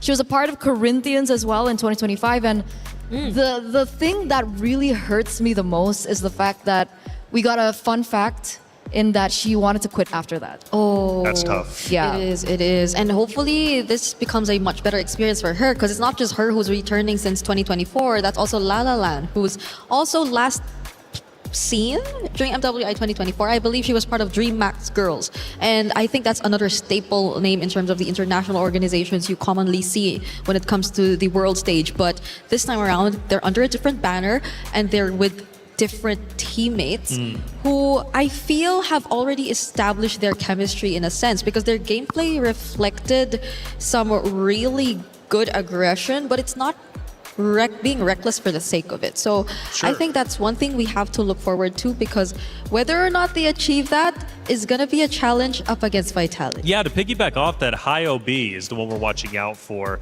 Loves the aggression, loves the scrimmages, right? Getting up close and personal. Now, that was something we did witness with Falcons Indonesia. It ended up backfiring. They were taking the fights. They were aggressive in the face of Seda, but hey, it didn't pay off. And you're absolutely right. For Vitality, they're probably going to be ready for that. Now, Vitality, of course, as I mentioned before, back-to-back champions. 3 out of the last 4 MWIs they have won. 33 events with the majority of this roster have been won. I mean, they are a powerhouse team. You got Vivian, of course. By the way, love Vivian's energy. I really do every interview. She's always chill, super cool, right? but vicious out there on the battlefield, the mother of tanks, okay? So she's going to be bringing the energy and bringing the heat in this series for sure. Now, fun fact, looking towards the future, we could have a potential rematch with Na'Vi, the 2024 Grand Final rematch, or it could be Galaxy Phoenix if both of those teams end up making it through all the way. Let's start taking a look at our hero selection. All right, here we go. It's looking to be a bit different this time.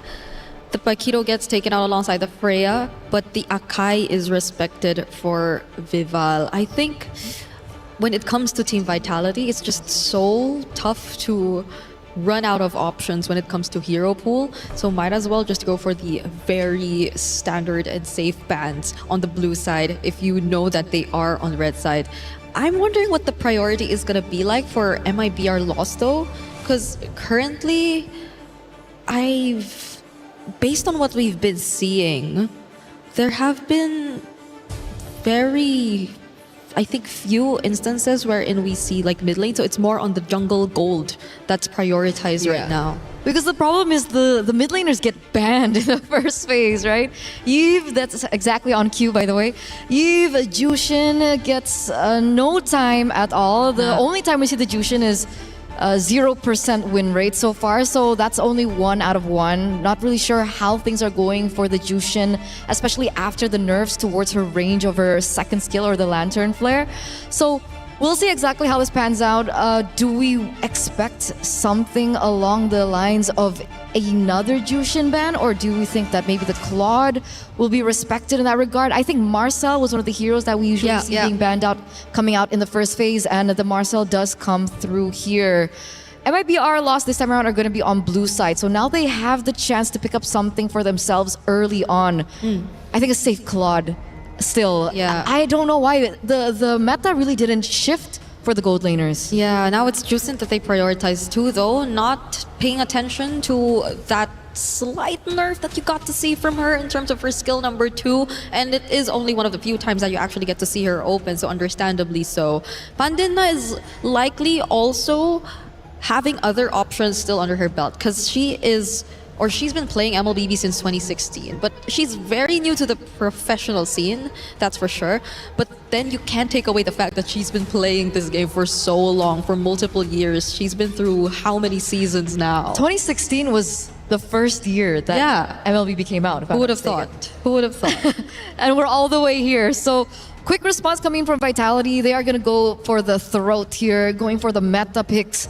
Atlas, again, another hero that we've seen still being so popular even before Wildcard, still a very staple pick. Really great when it comes down to, mid rotations. Not as great when it comes to clear, but Atlas really makes up for it with the passive, right? The constant freeze that goes through. It's really annoying, especially when you get to poke the enemy. Especially in the hands of the mother of tanks. It's going to be Vivian getting a hold of the Atlas, one of the most meta roam picks that we currently have.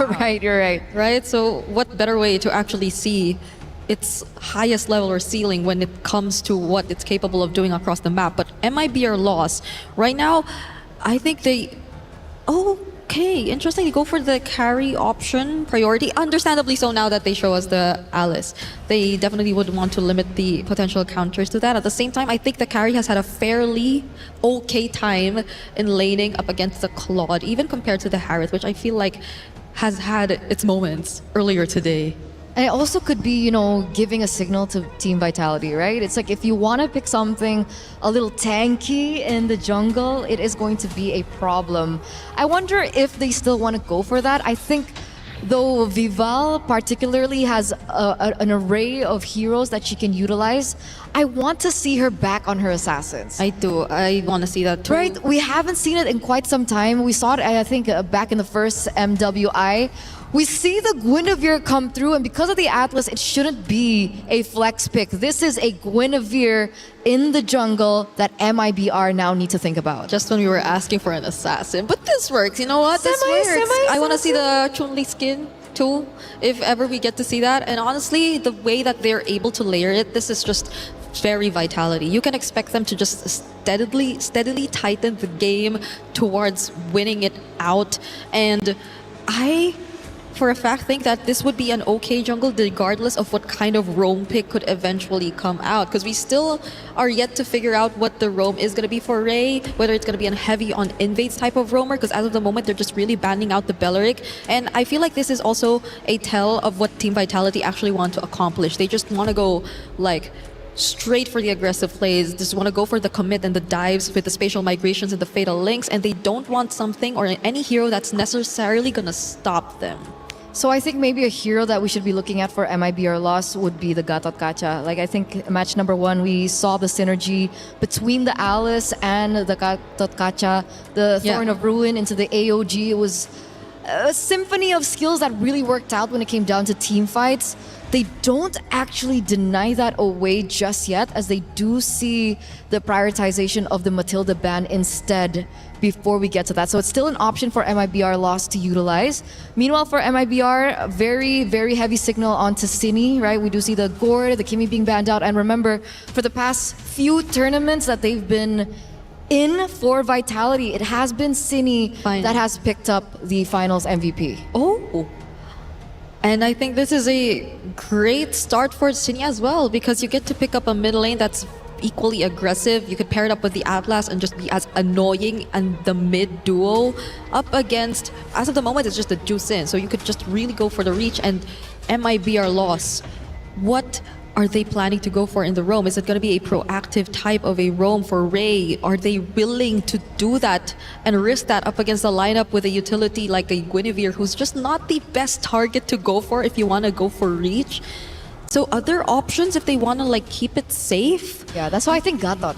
Gatot is going to be like one of the main. Really good counter engage in case Guinevere jumps in. If they want to follow it up, I think Gatot Kacha would be a really good pick here. Oh, they go for Grok. Yeah. In a way, I feel like you could still layer it in a sense with the Alice. Like there still can be a potential tech charge into the Throne of Ruin or vice versa. Yeah. But then you have to face a Lilia early game. But that's the thing, right? Lilia early game is going to be brutal, especially let's say Glowing Wand gets picked up. But the thing is, they needed someone to be able to clear the mid, right? Jushin against Lilia, it's really difficult because of the lack of range now for the Jushin. So with the Grok being there, it should help facilitate if they want to go for early rotations. Suyo into Lilia, however, is also something that we do need to consider. Again, Suyo in the early game especially, not as great against magic damage. So that's another thing that we need to consider, but they top it off with the Lapu Lapu pick. Yeah, for the first time, I think we're not seeing an Esmeralda in this game, even though it was left open, and even though there have been instances wherein, well, fairly enough, they've been safe enough to not pick direct heroes that could just get countered out by the Esmeralda overall. So I think this is going to be a switch up for the series between Team Vitality and MIBR loss, but early game presence and threat is definitely looking to favor Team Vitality this time around. Well, it seems like it's time for our game to get started. It's Vitality versus MIBR loss. A matchup of two titans from two different regions representing themselves on the world stage. Let's get it started for game number 1 with Mirko and Gideon. Thank you so much. We're already jumping into our third series of the day here at the Esports World Cup X MWI. And so far, the games have been great. The compositions are starting to get a little bit more interesting. Right now, we're already seeing Vitality coming up with really good composition. Look at the team fight, great zone control, and especially those neutral objectives is where we're going to see a lot of fun. Dude, we were expecting, some more damage maybe coming out. Maybe an Arlet early, mid-control City. Gonna go for first blood. Flicker out already for Ray. So exactly as expected. La La Land though. Ree doesn't want to give it for free. Hey, we're talking about free stuff here at Cine. The fact that she is coming in hot with, especially the sprint as well, really goes to show that she is expecting her movement to be top-notch. I'm not going to get hit by any of the big abilities. I'm going to kite everybody, and everybody's going to suffer for it. When we start looking at the emblems as well, nothing too out of the ordinary. However, a lot of wilderness blessings from both sides. That's true. They really are just trying to play around that movement. But it comes down to the mid lane again. La La Land already using the Purify. Cine could not walk up, a bit too low. These matchups, though. The thing about Vitality is sometimes they'll be put on bad matchups, but they'll still win out anyways. And I think that's the case in the gold lane. Chell and the Claude, they shouldn't be a winning matchup against the carry. I mean, it's doing well. At least now they can play the traditional strong side, weak side, right? We were already talking about the fact that Lapu wasn't going to get much done in the lane itself. Maybe at level 4, that's where they're going to take advantage of it. But they also need Vivian to be level 4 too. But we look at that top side once again. Again, Chell going to be the main way to be able to kind of scale later down the line. I am a little curious how this Grok is going to kind of compensate for this, right? Yes, you can cut off people's angles, but more importantly, if you were looking for something to counter-engage, I was thinking Gothod. What about you? Do you think that coming with this Grok is going to be enough, especially on neutral takes, or is this purely for later? I think it's purely for later. They're just going to play the late game later on. I mean, maybe the mid game. They know they're going to lose out in tempo anyways after seeing the Lilia. There's no real reason for them to force out these neutral objectives, especially considering they were thinking about the Suyo. So you're already going to have to delay the skirmishes from happening. Mieko with great zoning. Oh, even the Flicker baited out high up. Gets away in time against Counter. The perfect match. Now it's an all-in. First blood for Fumieko. The Throne of Ruin lands on 3. Vivo able to get away just in time as La La Land pops in Crimson Beacon, and the rest of the team now corralling over Ray. It's a Lantern Flare to get Vivo low down by La La Land. Ray getting away just in time as Vivian is forced away with a perfect match. And that's going to be 2 junglers traded out for each other and no neutral take for either side. The score is still 1-1 as Chell already put down low. We've seen a lot of upsets today. We saw just one earlier, a Titan falling in their opening match against a newer region. Could it be the same here? Vitality. Usually with a lead like that in tempo, when they're winning these lanes, when they get to the neutral objective first, it usually just ends up with them steamrolling through. Unfortunate. Hit with the first tech pause already, but hey, I will say that Stream A so far, all the games have been going 2-0 all the way through, and these are not like, overwhelming victories. Some maybe, but most of the time, it's pretty even, and I like the ideas these women are coming up with. Great picks overall, with solid ideas. Some may say that they've got maybe more progressive ideas than some of the main events. I concur. You concur. I concur. That's all you got to say about that. That's all I got to say about that, right? I respect that. I respect that. But overall, I do think that right now, as we are, waiting for the games to continue, it's a good time to start talking about the mid lanes here, because Lilia has been shown up more times than I would have liked to see, and even looking over at Stream B, it seems to be the same case. Yeah, the mid lane is just all about Juice and Eve. Even after the nerfs, dude, like, how long has Juicin been meta? 2 years? A whole 2 years. No, it can't be 2 years at this point. Did she come out last year? Oh, she did. You're right. It is 2 years. It's about to be 2 years of a whole, like, Juicin Prio meta. It was always first picked at M6. It was always first picked at MSC 2025. It's always first pick even now or banned, which is crazy. Even after the nerf to her range, which I thought was really going to hurt her. Eve's a good old, though. She's been meta for like 4 years. So at this point, the mid lane's getting a little bit stale. Just want to say, just a little bit stale, because it's just the same picks all over. It's either you get the Juicin, the Eve, then you have the Kimmies, or then it's finally an open mid lane. An open mid lane? I don't think we're ever going to get to that. Mid lane's just way too important, especially in the meta now, connecting every single lane into one. All roads lead back into the mid, and so far, based on the jungle pathing that we are seeing, they will end up on the correct sides of the map if they want to contest for this. Lost have the opportunity to maybe, give up this neutral and maybe attack the top side, but it looks like after what happened on the first initiation, they want to get some revenge and get that turtle now. Fumieko with walk-up Vivian. Perfect match onto Ray, just a bit of freeze. Ray's holding the tectonic charge. The combo is going to be massive. Tech charge! And a flicker onto Vivo. That's a spatial migration landing with a Battle Requiem as well. They go for the Retribution and City, who secures it. Now with the black shoes coming out as Mikiari is able to get the kill. Vivian caught all alone. Fatal links on 3, but there's no one to follow it up. It's just Vivian with the flicker out and the perfect match as Vitality traded Turtle for kill. Really nicely played by Fumieko, right? Making sure to just zone out the enemy jungler. Make sure they don't come remotely close. And I think Ray also had a pretty good idea as well. However, they didn't synchronize the attack. The Throne Rune came just a little bit later and didn't get the priority targets that they were looking for. And unfortunately, they weren't able to control that space well enough. For the upcoming initiations, it's about that timing, synchronization to make sure that there are no more openings. And especially when you're playing up against Vitality, they will take advantage of those openings. And we could see that it could have been a mistake had it not been for Cine. Every single one of those openings usually will be punished out, but so far I feel like it's Vitality leaving those openings for MIBR loss. They've been the one capitalizing around a lot of these mistakes from Vitality. Maybe overconfidence coming into this. Maybe, again, them feeling like, hey, this is home turf. We got the crowd supporting us. We can go all in, all out, even with a semi-late game composition. That wouldn't be a bad idea if we saw them actually aggress. And that's what I want to see, right? Vitality, despite the fact that they were able to get at least one turtle, they're still technically, when we're coming down to the gold, a little bit behind, right? My guess for their main force of attack, they're just going to keep on, hey, we don't need the lanes. We don't need to affect them. We're already winning them from all across the board, right? We just need to get these neutrals, and by mid-game, this should be done. You really got to be careful of Mikiari, though. Those Throne of Ruins have been massive, especially with a tech charge. Great steal with the Queller on the XP Crab. Now, we were already talking about this all the way from match number 1 where we saw the Suyo. It ain't that good of a pick against a lot of the magic damage that Vitality has. But so far, a level ahead of Vival, despite not even getting the neutral objective. It's probably the best scenario, especially since he's got a pretty good clear in comparison to the Guinevere. But now, they are starting to take the space, and I like seeing this because Vitality initiate. Fatal Links, Tectonic Charge, oh, it's the all-in. Vival picks the kill. Now Cini, no black shoes, able to cut away with a sprint already as they go all in again. Those Raging Slashes, taking Pandinia down. The Blazing Duet out to La La Land under turret. Now that's the Vitality we were expecting as Vivian stays alive with a flicker out of the tier 1 in the mid lane, and Vival will snatch that purple buff away. If I were Leo, I would say that's Grand Theft Purple. That's class. That is real class coming out from Vitality. Again, great initiation, but most importantly, the fact that he understood what needed to be done. We're not only going to raid, but most importantly, we're going to put the enemy behind. All right, sure, you're already level 8, 1 ahead. Look now, 2-2, already 1 level ahead, and now looking to go even further with their advantage. There were so many whiffs. While we were talking about it, you do not want to leave these openings against Vitality.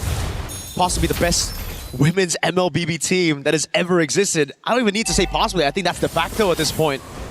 And that's what happened. Ray lost a bit of that composure. Tectonic Charge just to react to that Fatal Links combo. And a lot of whiffs. Turret again for Vitality. The objective conversion is Vival tries to get a sneaky little spatial migration on MIBR. Losses La La Land. They got to take their time here. Loss. They need to play some really good defense right now because so far Vitality have been the aggressors. Loss should expect Vitality to be making those first moves. My guess now that bot side is already destroyed, you know that they're going to head to that top side. They got to control that tri-brush area, but right now, as you can see, Vitality 1 step ahead. Look at the punish. Facial migration with the foul Requiem Ray. This time, no tech charge. Straight to a kill. Killing spree, Black Shoe City. Gets away in time for Mieko with, oh! Flickers in, great read from Pandinia. Raging Slashes now punished down with the Throne of Ruin as he tries to go for the trade, but it's Pandinia with a kill. They got nothing to follow up with at this point, right? I was thinking maybe Vivian was going to come on in with just a fat Fatal Links, but they don't have enough damage just yet. Cini already focusing on that mid lane, and they open it up. A single trade, but still the goal. Wait! So almost a kill. Baits out the Purify. And that's all you need. Now they can rotate up top. But even then, we saw, they went in, they whiffed the initiation, it's A-okay, it's instantly, what objectives can I get around the map? 4 Fumi Echo's death, and Cini spotted it, that vision into the mid, gets to tier 1, goes back up top now, trying to get that tier 1 up top to really just force MIBR to play away from the Lord. I love it. I love it. Not only are they looking to play tall, but they're also to go wide, right? Finding as many openings as possible. And Lost, the defense is good when it's against the tall, but against the wide, they have to be a little bit more aware. Now with Lord already in play, you can see that Lost is going in a sweeping motion from mid to clear up as much area as possible from Vitality as they are trading cooldowns against each other. Vitality first onto the neutral objective.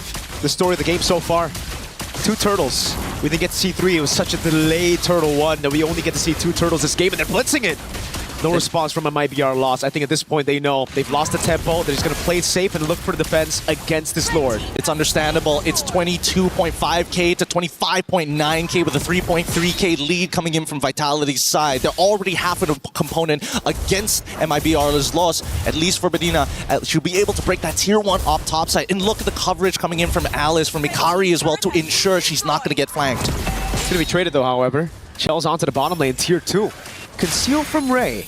Vivian opens up with a perfect match, zones them away from this tier 2, and it'll be free. Thrown a ruin to the flanker. Onto Vival, tech charge as well. Everything thrown onto Vival. The Val Requiem gets around space migration as well. Vivian goes in for the Fatal Links. That was high up, taken low, but not down just yet. Cini takes her down with the Black Shoes, gets away. Vivian, a sliver of HP, taken out by Pandinia. As Fumi Echo looks to go over to tier 2 up top. And a tier 2 in the mid lane, dealt with by the Lord and Cini. Now it's Chell with his own onto La La Land. It's all on Pandinia to clear this one out. They're going to definitely lose their holy shielding here. They're trying to delay as much as they can, stagger these waves. Losing mid inhibitor isn't the worst, but they want to protect those sides to ensure that the next Lord is actually contestable. For now, the second Lord empowered minions are going to come in, and Vitality, they could try and force something here. I think it's just going to be the base turret and mid. That should be it. They can look for more, but also Vivian doesn't have the Fatal Links, is not in position. We get a quick check on the equipment again. Real nice here from Vitality's side. Now, Winter Crown already complete, as well as the concentrated energy from Vival, now looking to get into more tankier items later down the line. Suyo, however, does not have the War Axe. So again, probably why we see once Suyo gets hit, hey, I gotta back out, and I just have to say no to the fight entirely. I can't heal back up in time to re-engage. I honestly feel like the Sky Piercer is a big... it's honestly it's a big like one. it's a nerf. It's a nerf? A lot of times... Hey. You would prefer two swords. No, it's a A, yes. But also, this is very relatable.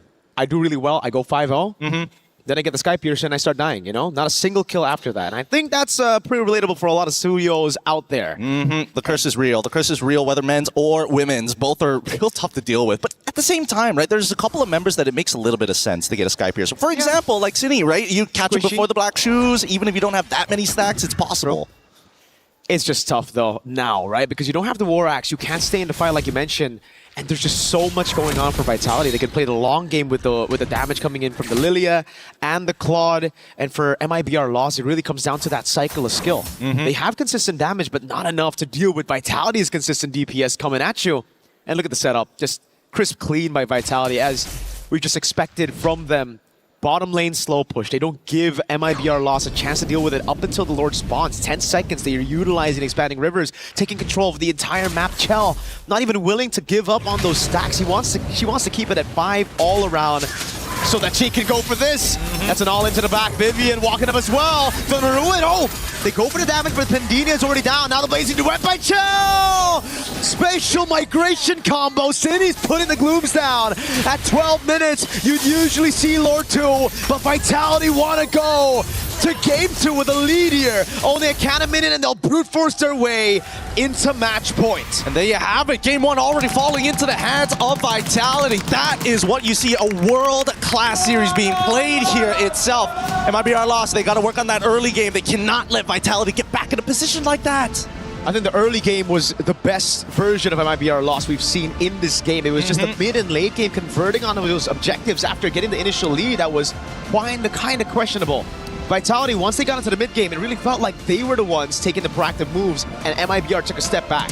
It was that tier 1 up top side. Once they lost and unlocked the Claude, it was going to be problem after problem after problem after that.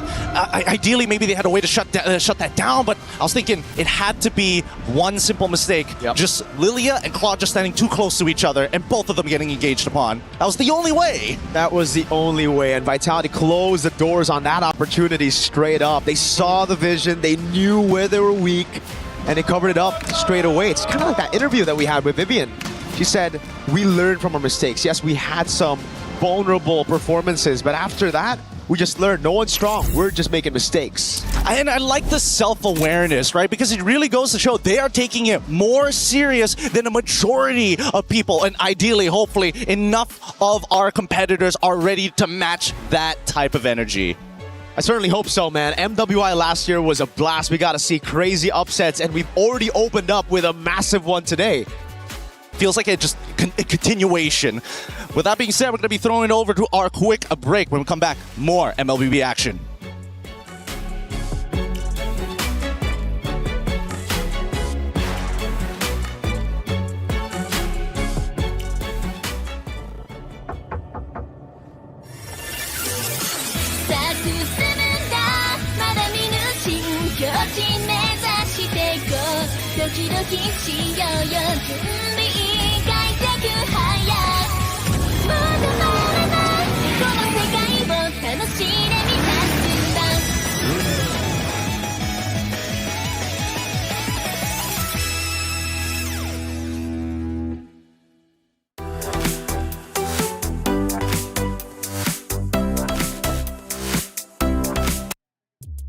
Vitality proving why they are the defending champions, taking map number 1 and potentially ending this series in a 2-0. However, I know it. MIBR lost. They are not going to go down without a fight. They're looking to come back. Hey, welcome back into our studio, I should say. I'm Taylor Reflections Noble, Eterna, Brigida. Good to see you both. Great game number 1. The fans going nuts. The drums are out there. The flags are flying high. Vitality looking great.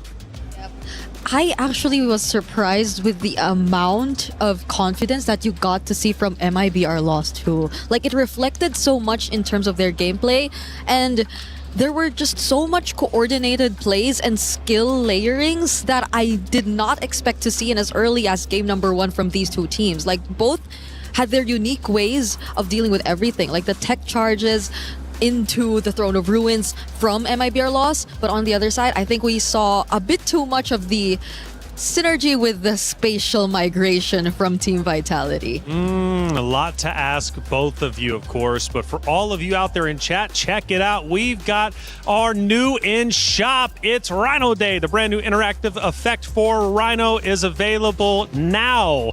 Check it out and join the celebration. New in-shop. We love our new items in the shop, do we not? We do, especially when we want to flex onto our enemies or we want to be a little bit, cheeky against our enemies. We love those stickers to, give out more emotion. That's right. It's Rhino Day. Check it out. Let's talk about our first highlight, though, because there was plenty of them throughout this map. Number 1, of course, between Vitality and MIBR Lost. Bree, what are we looking at? Oh, this was the first one. I was talking about that fatal links into the spatial migration, which I think set up everything that happened afterwards in this fight. Because if not for that early pickup that we got to see towards Pandina, I don't think they would have proceeded with this fight because it was a bit of a 50-50 still. There were still some moments wherein we really got to see MIBR Lost really clap back, and it's great that they started that way. I hope they still don't lose hope and carry that over to game number 2 because they had a really good start up against Vitality in that game. By the way, that was, I think, you mentioned about the confidence coming in from MIBR Lost, and that's when we saw the early game be a little bit kind of shaky for Vitality. But that was really the moment. That was like 5 minutes, 6 minutes in of the turnaround where they finally were able to find their momentum back and, regain the confidence coming into the mid game. Well, let's look at moment number 2 between these two great teams. Again, plenty going down. We now start to get later into game number 1. We're now at the 9-minute mark. The transition over into mid is there. The Lord fight starts to take place. What are we looking at? This is, again, a really, really great show of, I would say, chemistry coming through from MIBR Lost initially. Like, it looked really good. You could see Mikiaru, finding her moment, looking for that back line, and she finally gets it. Yeah. The follow-up as well was really greatly timed. And then Team Vitality just comes back. It was a Winter Crown play. My goodness. Like, who'd have thought that she already packed that Winter Crown too, right? Like, I honestly would have think that because she seemed to be alone. Vival seemed to be alone. Exactly. She seemed like the best possible target in that moment, but they still didn't get her. Hey, the adjustments. That's right. The adjustments indeed. And that's something Vitality is so good at. And even with the interview with Rose with Vivian, it was like, look, when things get tough, we know how to adjust. And Vivian recognizes that, sees it for sure. It smiles on the side of Vitality, and for good reason. They continue to win. But some good moments for MIBR Lost. Still in good spirits despite taking the loss in game number 1. They're going to be just fine hopping into map number 2. After all, it was a great game. It did go the distance, and I'm not losing hope in our Brazilian team of MIBR Lost. Let's see what they can do in map number 2. Now, coming into this, the narrative was MIBR Lost tends to be quite aggressive. They love the skirmishes. They like pushing fights and engagements. Yeah. Did we see a lot of that from them here? So maybe get a draft that can facilitate that, right? Because we did mention about the Suyo in the drafts, the fact that the Suyo is very susceptible to early game magic damage, and they picked up a Suyo into the Guinevere. Like, we were already saying that up against the Lilia, it's already going to be so tough, but up against a Guinevere as well, It's tricky. It's tough. La La Land as well on the Jushin. If we're talking about early game rotations, if they want to be very aggressive, they need a draft that can help accentuate that, and they weren't able to get that. That's why I think even Gideon mentioned about having a Gatot Kacha instead of the Grok. We did see the Grok finally get a moment, but if they really wanted to win on rotations, they could have worked with that. Well, check it out. We've got Stream B happening right now, and Rose is over there with all the coverage. Hey guys, Rose here, live to you from Stream B, and as of now, an upset and a shock has just occurred after Galaxy Phoenix actually managed to take Game 1 from Na'Vi in a 14-minute game. Now, as we prepare and enter Game 2, I wonder what will actually happen. Will Na'Vi be able to bounce back and fix the mistakes that has occurred in Game 1, or will Galaxy Phoenix continue surprising and shocking the world? That is it from us from Stream B. Throwing it back to you guys. To move. Not trapped at a desk in one singular posture for 12 hours a day. It's time your chair evolved. This is Secret Lab Titan Evo. Ergonomically engineered for you, gamers, hybrid workers, artists, backing your every move. A big update indeed from Stream B. Thank you, Rose. Na'Vi down 0-1. One of the implications of this matchup was the fact that we talked about it. We were like, hey, can Na'Vi win? Will we get that rematch? I don't know if we will, because Galaxy is looking great. This just proves the point that while we have 2 mics right now, yes. Do you want 3? Do I look that shocked? I don't know how to process everything, but this just proves the fact that Cambodia, indeed, in general, as a region, everyone else seems to be stepping up. It's not just their men's division that we're suddenly seeing skyrocket in terms of competitive gameplay. Na'Vi, I think we need to review that, I think that's the first thing I'm doing after we end Stream A. Yeah, I don't know about you, but I'm doing that. Sure, go back and watch it. Yeah. And you know what? I think it is worth the watch for sure, because again, Na'Vi, a powerhouse team that we're expecting to make a deep run, not only in our groups, but also going forward in the knockout stage. I mean, a contender for sure. We talked about our contenders to potentially beat out the likes of Vitality. Well, maybe this will be the one. Who knows? Na'Vi's going to have to step it up against Galaxy Phoenix. Hey, check it out. 2 champions, 1 game. My Champions Pick event is now live. From July 27th, submit your predictions for the MSC and MWI champions for a chance to win 50,000 in-game diamonds and MSC 2021-2025 tournament skins. Don't forget to leave your picks under at MLBB Esports post for even more chances to win. Lock in your champions now and cheer for your favorite teams. Hey, matchup 2, map 2 about to be underway. It's Vitality versus MIBR Lost. The returning champions take the stage to the drums and the flags, and they're not hesitating to at least take down their competition. I shouldn't say dominate, but at least take them down. They looked great. Now, going into the hero selection, I really appreciate what Eterna said. Look, if MIBR Lost wants to be an aggressive team, forced to skirmishes, forced to engagements, well, let your hero selection represent that. Don't start slow. Go back to your bread and butter of what you're good at. And I don't think you can afford to play slow against a team like Vitality, because they'll just constantly ramp up the pace until you cannot recover from being behind up against a team like this. So it's a must that they stick with really what works with them or for them, and what really brought them here, which again is very systematic and aggressive gameplay that is deceivingly reckless but is actually not. So I hope we get to see that from MIBR Lost heading into draft number 2, because was that broken walls that we're seeing? I believe so. It's time for Johnson.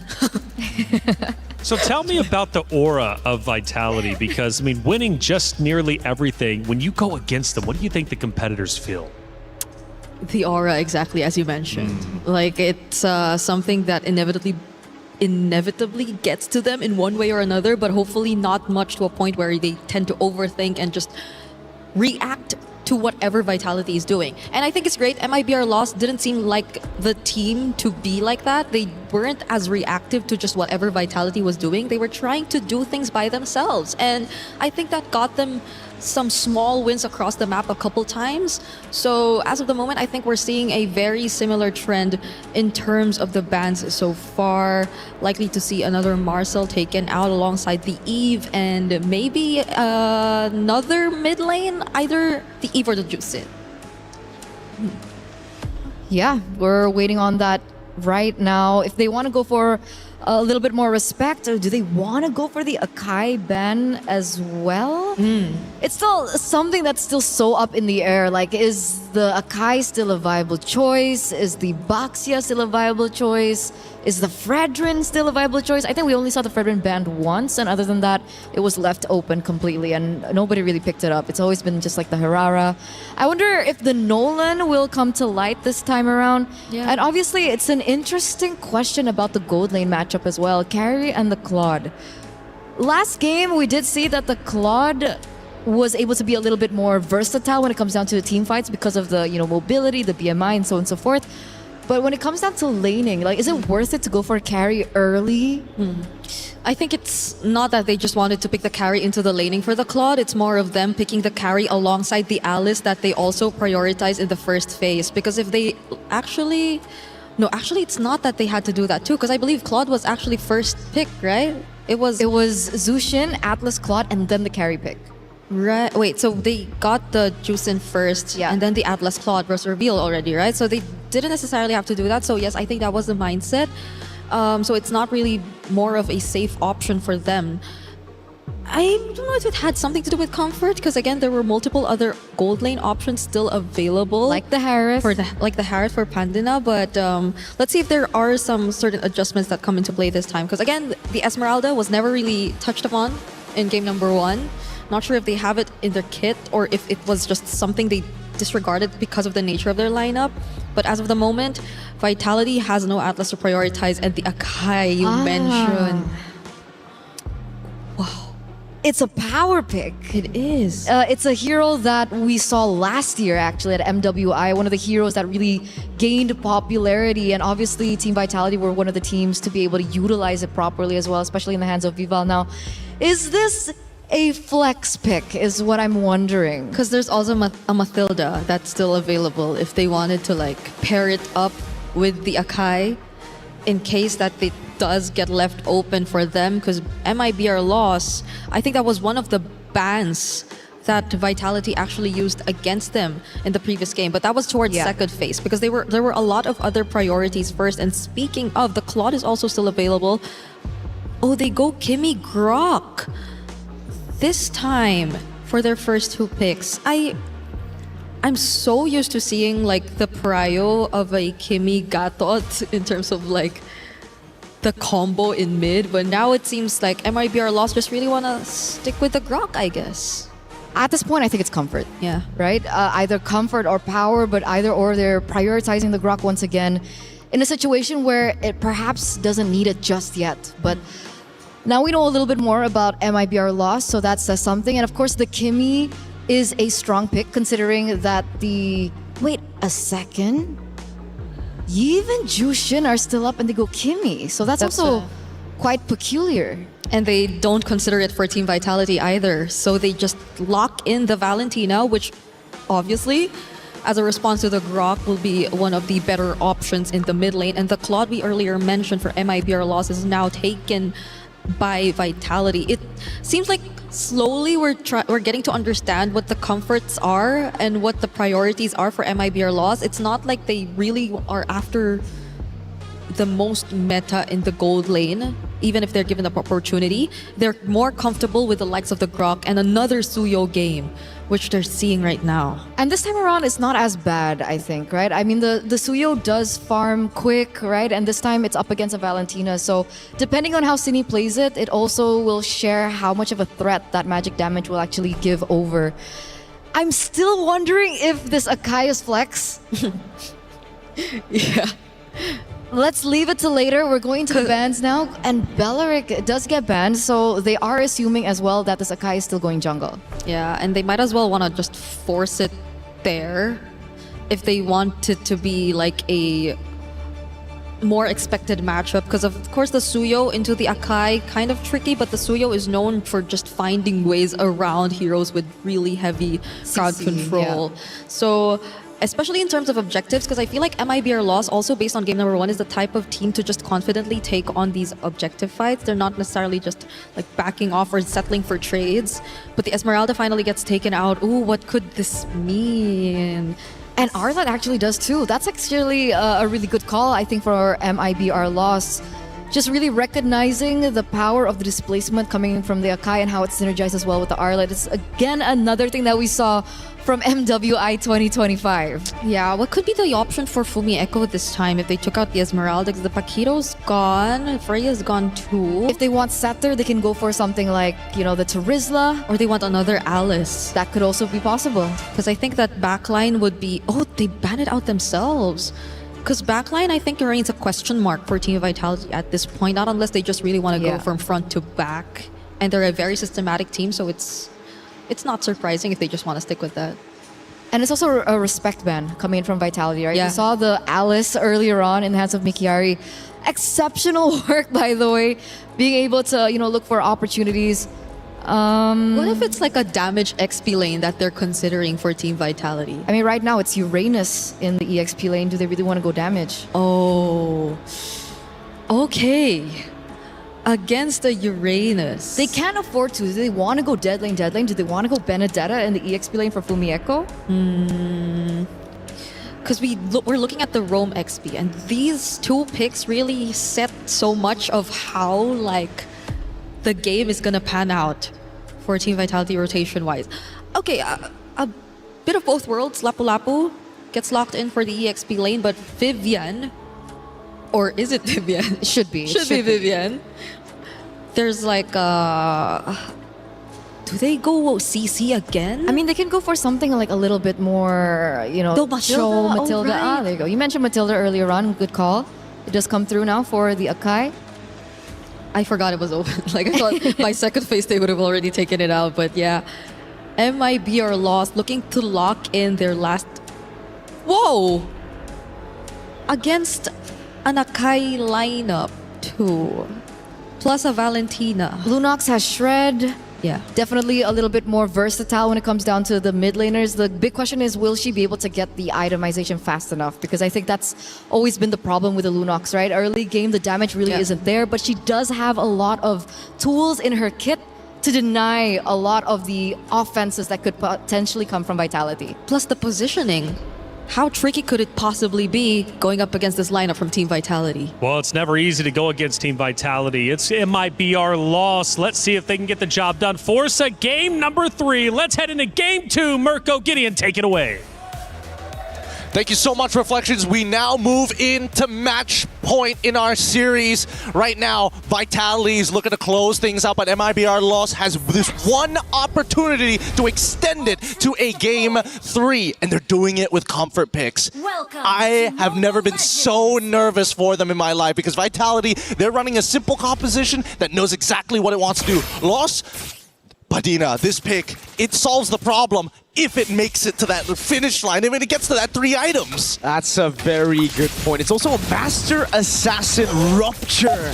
Lunox in the gold lane. Shout out to Shen, my boy, who's been playing Lunox Gold with me all this time. So he showed me how it can work. You know, you go up close like this and you're just going to lose out. The sustain is ridiculous. You can zone the Claude really well. So we'll just see how it actually works out later on, because it's all about rotating as Lunox, right? You're not really just there for the lane all the time. You need to rotate, you need to try to just burst this Akai down, and it's a pretty good answer, I guess, if we're looking at the Mathilda too, right? You just don't want to... I mean, speaking of the lane, it's really good against the Claude. Yeah, it's just one of those few heroes that actually is useful because of its iframes, right? There's so many engagement tools from the side of Vitality that it feels very easy to fall into these traps. But now that you have iframes to work with, you can actually start playing that push and pull with Vitality. You can start baiting them out, like similarly to game number 1. I like how they're playing this instantly. The instant adaptation from game number 1. Vitality had the tempo all throughout. Mid, top, bottom. Now it's MIBR lost with Mikiari rotating, cutting waves already. Gonna be able to rotate into neutral objective 1 first, and it's all about poking the Akai. Getting her to use the heavy spin before the neutral objective is gonna be massive. Unfortunately for Mikari, not enough, but now, instantly, first blood onto Vivian. Ray finds the catch. There it is, it's all through tempo. They have the tempo even in the jungle when it comes to clear for the Suyo. Even from level 3, you're already up ahead. You can go and look for those fights. Fumi Echo gets level 4. Mikiari a bit slow to it because of the XP crab, but she finally gets it, and now it's all about the poke onto Vival. Traction pulse lands. Vival gets away. That's going to be the bravest fighter, used up by Fumi Echo. Goes to the flicker as well. The tech charge by City. A bit whiff there. Fumi Echo goes to the Raging Slash, but Vival is still on a solo kill down below. Pantinia getting a kill. So it's a 1-for-0 at the end of the day. A turtle for a kill on Chell. Oh, unfortunate indeed. They need to make sure that Chell is going to be able to scale well into this game, but Padina, again, great job here. They did lose both of their flickers. There is another opportunity as they go straight into the heavy spin. This is a solo play for the Akai. City walks up, gets a splash of damage, and I guess it's all just calculated. La La Land trying to go for the trade, circling Eagle. Good peel by Vivian. The mother attacks. That's La La Land with the flicker in forward. He's gonna have to regret that from the Echo with the walk-up bravest fighter. La La Land down. A stun lands on Mikiari, who still has the Purify. A bit more damage down on her as he moves back under tier 1. At least Mikari is here to actually help the wave. Medina is going to be able to pick up the gold, but again, what an aggressive play here. Not only from Vitality, but the eagerness of La La Land to try and secure and get these trades back. So far, it's 2-2. We're kind of dead even, but at the same time, Vitality is still maintaining a pretty good gold lead despite everything that has happened in the early stages of the game. 2-2. We can look at that lead. It's just a sign of an elite team always. When the game looks so close, but yet you're still able to hold a gold lead. Ray with the walk-up gets caught by almost everything. Has to tech charge back away from the stun of Fumi Echo. Really interesting play there, especially. A great idea coming in from Sunny especially, right? Get the traction pulse, immediately look to make the play, and while this is happening, right, you can see Mikari checks, where's the Yakai? Instantly a free camp. We got that sister buff down below as well. Great rotation by Sunny. Relieving a bit of pressure of Vival though. She's been out farming the Suyo. So is the utility jungle even dead? I think this proves that it's not, or maybe Vival is just too quick with it with the Matilda. Maybe it's a little bit of the Matilda, but I definitely think it's when it comes down to having those buffs, right? The extra gold is definitely important for a lot of these assassins, but at the same time, you just don't need as much. Oh, wait a minute. Are they could look to turn. That's a lot of damage. Wait a second. Blade Surge down, now the heavy spin. Good traction pulse appeal, but Fumi Echo dives under turret. The Raging Slash is enough. Two-man stun. Attack charge lands on 2. Now it's all-in coming in, but a good peel coming down from Vival's. Pandinia isn't able to get in. The Brilliance pop now. She tries to disengage, but Chell has already rotated. This should just be a free neutral objective to Vitality. It's the indecision here. There are moments where it looks like, yes, we could actually turn this around, but we don't have enough resources. Let's all regroup at a different side, and then by the time you make the choice, it's too late. Vitality is just one step ahead, and now they're converting their lead even further. Tech charge connects. Blade Surge Blink gets away. Ray with the flanker, but City's too quick. Fumi Echo in the midst of it all. Two-man stun. Raging Slashes. Killing spree and another for a double under the tier 2. Now Vivian with a circling eagle, City with a splash of damage. That's a Suyo down. Mikiari next to the chopping block as Chell picks up the turret down below. A splash of damage, Vivian with a body slam. Now a heavy spin under turret. It's a Purify used up by Mikiari as Chell's looking for a blazing duet. She's gonna have to wait. Pandinia splash down by City. City is playing out of her mind. A creative play with the IMU and the tech charge to follow it up. They still are unable to break this mid-tier 1. Even Vivian in the middle of that fight was proxying the mid-wave to try and break it open. Vitality are covering every single one of their bases, and Lost, unfortunately, can't see the bigger picture. With a Matilda and expanding rivers, these rotations are coming at MIBR Loss with literally no time to react to it. Now they rotate into the bottom lane. They make some proactive moves, but they're gonna have to lose some in the process. Pandinia already down with the Brilliance. Fumi Echo wants blood, goes under tier 2! Raging Slashes kited away by Pandinia. Finally a shutdown, but the tier 1 finally cracks. Blazing Duet though with City. The Executor taking La La Land down. No more damage from Mikiari and Ray. They're just going to have to back away. The synergy is looking really good from Vitality. Every single one of the members look like independent strongholds. And unfortunately for Los, they need that command. They need this is the final call. And because of that time, Vitality, this 4.3k has been looking really good for them, but a majority of that lead is actually leaning onto Fumihiko 4-1-1, and as well as Vivian 0-1-8. That was a big shutdown. That was a big one given over by Fumihiko. It was a very unnecessary dive as well, but it looked really cool, right? It did. It's style points, especially here with all the Vitality fans. Luckily, though, it's Mikiari who got the kill. Whoa, Circling Eagle coming out now onto La La Land, but they're, again, is this a punish finally? Nope. It's a stun, Raging Slashes as well. It's a bit of fun that they're doing right now. Good immobilization. Fumihiko instantly with the response to body block the shots from La La Land. They get tempo down below, but Vitality have all the control to just get this for free. Absolutely no chance for Hayab to walk, or rather even blink towards the Chell with a BMI forward.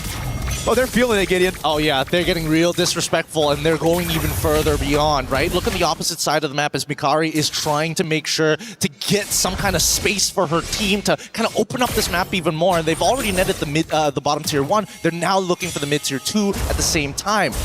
This should give enough time for the jungler to actually clear that bottom side here, unless... Does Lost have enough wave clear?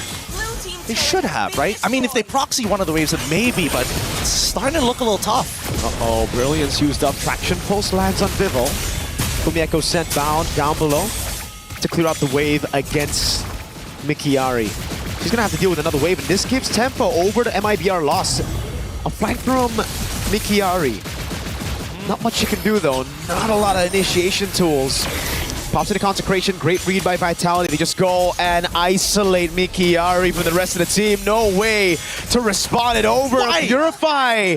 And still, it's Vitality with the kill. Vitality with the kill, but more impressively, at the end of it all, I mean, Vitality, they've got some great... Oh, the Tech Charge from City catches 3! Uh-oh, Tech Charge back. Hayab gets her first kill of the game. A Queller. A bit of disrespect to go in for Mieko now. All the way, Raging Slashes. Taking her down, a stun as well, but Hayab gets a second of the Sky Piercer now with the Blaze into it. Guts on La La Land. That's Blade Surge and a triple for Hayab. Finally, Hayab. I got this War Axe. I've been stacking it up all this time. I'm just waiting for the wave to get a little bit closer. And again, honestly, considering everything that has happened, this is probably the best outcome for Los. And those are Sky Piercer kills, Gideon. Those are 3 big stacks that she just got. Huge stacks, in a matter of fact. Now, for this upcoming Lord, I think this is where... before, I thought Vitality has got this already, but now it's a different case. We get the DHS purchase coming in from La La Land as well. The Demon Hunter Sword going to be dealing that max health damage. So, people like Vival got to be careful. But let's look at this replay one more time, because it all started with the initial play from Fumihiko, trying to force it forward even further after Cine goes for the engage. But immediately they realize, wait, our entire composition actually depends on actually having cooldowns in comparison to Kimmy, who can fight forever. And you can see the emotion already, man. Oh! Big fight of the Lord. Vival just picks it up. MIBR Lost will give it away. They still have great clear. And I think it is the better choice right now to go for the defense, especially considering you have Mikiari who can actually just delay these side lanes from coming into the base. People start pulling attention here as they look for mid-tier 1. Oh. Cine, Tech Charge offensively, Circling Eagle on the backliner. Tech Charge from Ray! Vivic is taken low, gets away just with a sliver of HP thanks to the FOTO. Oh, man, that's got to be a little frustrating. Probably thinking about maybe getting Lethal Ignition next time, but, you know, this is going to be enough. That already sends the message, and now the Lord is coming from the top side. Now, the waves are definitely going to be a little interesting to deal with. I want to see whether Lost decides to give up at least one inhibitor here, or are they going to give up all their outer inhibitors? Sorry, outer turrets. Mikiari in the bottom lane just holding that wave. Divine Glaive already completed for Pandinia. That's the reason she was able to get Fumihiko that low for Hayab to get the execute on the Sky Piercer. And look at the way that they're dealing with these waves. One down below again. Mikiari doing a lot for MIBR Lost. Lord already at half HP. Traction Pulse comes around as well, and this is without... Oh, wait, is Pandinia has already used the ultimate earlier, so it's a tier 2 in the bottom lane. In the mid lane. Tier 2 in the bottom lane is the only one left standing now for MIBR Lost. And Mikiari's cutting waves inside of the base. Yes, beautiful. This is exactly what you want Uranus to do so you don't have to deal with the pressure, but now they're fighting back. Tech charge, knocking people off there. Guiding wind, not enough. Hayab, 40 stacks on the Sky Piercer. Now this is a very dangerous Suya, you're gonna have to deal with Cine with the respect. Patinia flickers in forward, gets the kill. Fumi Echo now looking for the flank as well as the Uranus is still dealing with the waves. Fumi Echo now call alone. That's the play surge, and now the Soul Sever. Bravest fighter coming down, and she's able to get one down. La La Land escaping the stun now. Traction pulse landing as well with the help of the guiding wind. That's Haya walking up with the Soul Sever, but the guiding wind gets her to safety as now it's Chell in a 1v1 against Mikiari with the rest of the team. Corralling over a blade surge. Fumi Echo with the flick around, and now it's Chell! Oh my with God! With a blazing duet to clean it all up. He's not done with it just yet. They're looking for Ray to close this out as well as they push from that top side. What a crazy sequence. That's a triple for Chell. Unofficial, but it still counts down with a circling eagle. Vivian takes it away. It's now just Pantinia. Spawns back in the map. Can she do it? 1v5 against some beefy tanks. They should be able to do this, but yeah. She got 2 items, needs to go into Brilliance right now to clear this wave to save the mid inhibitor, but the second wave is coming through. Uh-oh, Vivian gets away into safety. Cine with the walk up again and the splash of damage. Perfect time for the Lord to spawn. 10 seconds and Vitality set their sights on it. Oh my goodness. I've been trying to figure out how in the world have they not been able to get enough damage, and it's more so, it's less about the damage and more about the space, because so far, Patina, absolutely, she's got the damage. She just needs the time to unleash it. That's where it gets difficult with so much coming at you. So much CC, pure damage as well. And it's a glass cannon build. Now without the brilliance, Mikiari's getting shredded down. Has to use the consecration. No purify for another 16 seconds. The waves are not in a good place as well. Lost has to make a choice. Either you force it now or you give up this Lord and focus on clearing those waves. They're dealing with bot side. There need to be some attention towards that top. And you can see here, Vitality, they're backing off. They know they've got that huge wave top. Mikiari, no consecration. They're going to go all in on her. Purify. So they bait out the consecration, the first initiation. Now it's the Purify down. And the wave is massive for Vitality. Oh yeah, they're about to lose an inhibitor here, and Vitality, they know it. They know it. They back away. Honestly, they just need Ray, because if they pull the Lord too far out, they can use that wall to actually reset the Lord, and force it to actually start moving back into position. But with this missing inhibitor, Lost, it's now or never. Vitality want to play it chill. La La Land already taken very low. Mikiari now. No Purify. They're going to go all in on her with no Purify. It's an easy pin down. And City picks up a kill in the backlines. Vivian, who goes bad for bad and gets a mid later from Mieko. A stun with a Raging Slash. Now goes in all the way. Forcing a flicker out from Pandinia. Stolen Brilliance by Cine. And look at the 2 members, Chell and Vival, who set their sights on the Lord. And that's another objective taken by Vitality. That's what we call in the biz a perfect chokehold situation, right? You're just trying to slip the hand under the neck and just close off blood flow to the brain. And unfortunately for Lost, they could not make that decision fast enough. They missed out on big timing. They could have considered a couple of options, but the most important is to guarantee that Vitality are off, send 1 member to the top side to clear it off, and then reset together. They're going for all types of chokes right now, man. It's not just the rear naked, it's all everything. I mean, I think the triangle might be a little bit too hard here because Lost, they've been playing a lot as 5. We haven't seen them gone for the big interceptions just yet. And I got to give it to Vitality. They've been way more aware about the positions of the Lost members. Even Mikari showing up for half a second between Tier 1 and Tier 2 was enough information for Vitality to play the defense. One thing's for sure, though, they're just going to try to go for the finish right here. Lord of the mid lane already. That's a base turret taken down up top, down below. MIB are lost, holding on to the resources now to clear it out. For me, Echo with the Raging Sands, or sorry, just the Bravest Spider. Now the Raging Slashes. Wait. Already Ray walks up, Tectonic Charge! Oh! Turns it around, high up with a double. And Vitality can't close it out. Now they're running for the hills, high up with the walk-up. That's a winner crown already used up at Ginny. Tries to peel for her. For me, Echo in the midst of it all. The tech charge to get away, but high up's gonna walk up as well. That's the flicker out the safety as Vival's trying to provide enough peel to get away. High with walk up again, gets it. It's Immortality down. Vival walks up with a heavy spin, and they get the kill with the Retribution. Oh my goodness, I thought there was enough. I thought there was enough stacks, but it's not over just yet. Even Cine is in trouble, and they're looking to convert this even more. Fumi Echo has the Bravest Fighter, but they're all going to get gunned down by Pantinia and La La Land. Under turret Brilliance, Pantinia returns it with a triple kill. Padilla finally scaled. They finally scaled. They have the members defending the base. No inhibitors left, but this is their moment if they can find a huge set again from Ray. 3-man knockup, 3 members dead. Yes, it may not be the correct targets, but at the same time, it's better than nothing, especially 16 minutes into this game. The death timers are so long. That's a desperate haymaker you need to land at the finishing rounds here coming into it. 60 minutes with a Lord, with all the base turrets taken down. It really just looked like it was all in or nothing. MIBR, they had one shot. They took it, they got it, and it all started with Ray. What a fantastic tech charge, but also Vitality a bit too greedy, going in again with such low health bars. Yeah, I mean, it is, at the end of the day, it's a very delayed wipeout, but it works out well for Loss. At this point, it's that next Lord, because in most situations, when you don't have an inhibitor, when you don't have enough wave control in 3 different lanes, is where it gets difficult. Purified. Should be okay, right? Oh, maybe not. Circling Eagle as well through the consecration of Purify. She gets away in time of Vivian with the glue, takes her down. Now it's Vivo with a heavy spin over on La La Land for Mieko. Goes up with the stun. Good dodge by Pandinia. Bases in everybody. Goes up with Brilliance as well as Vivian walks up without Chow. Plays into one of the flicker onto Pandinia. Oh, they're still going hard. Vivo needs to hold strong. Oh my goodness. Ayom.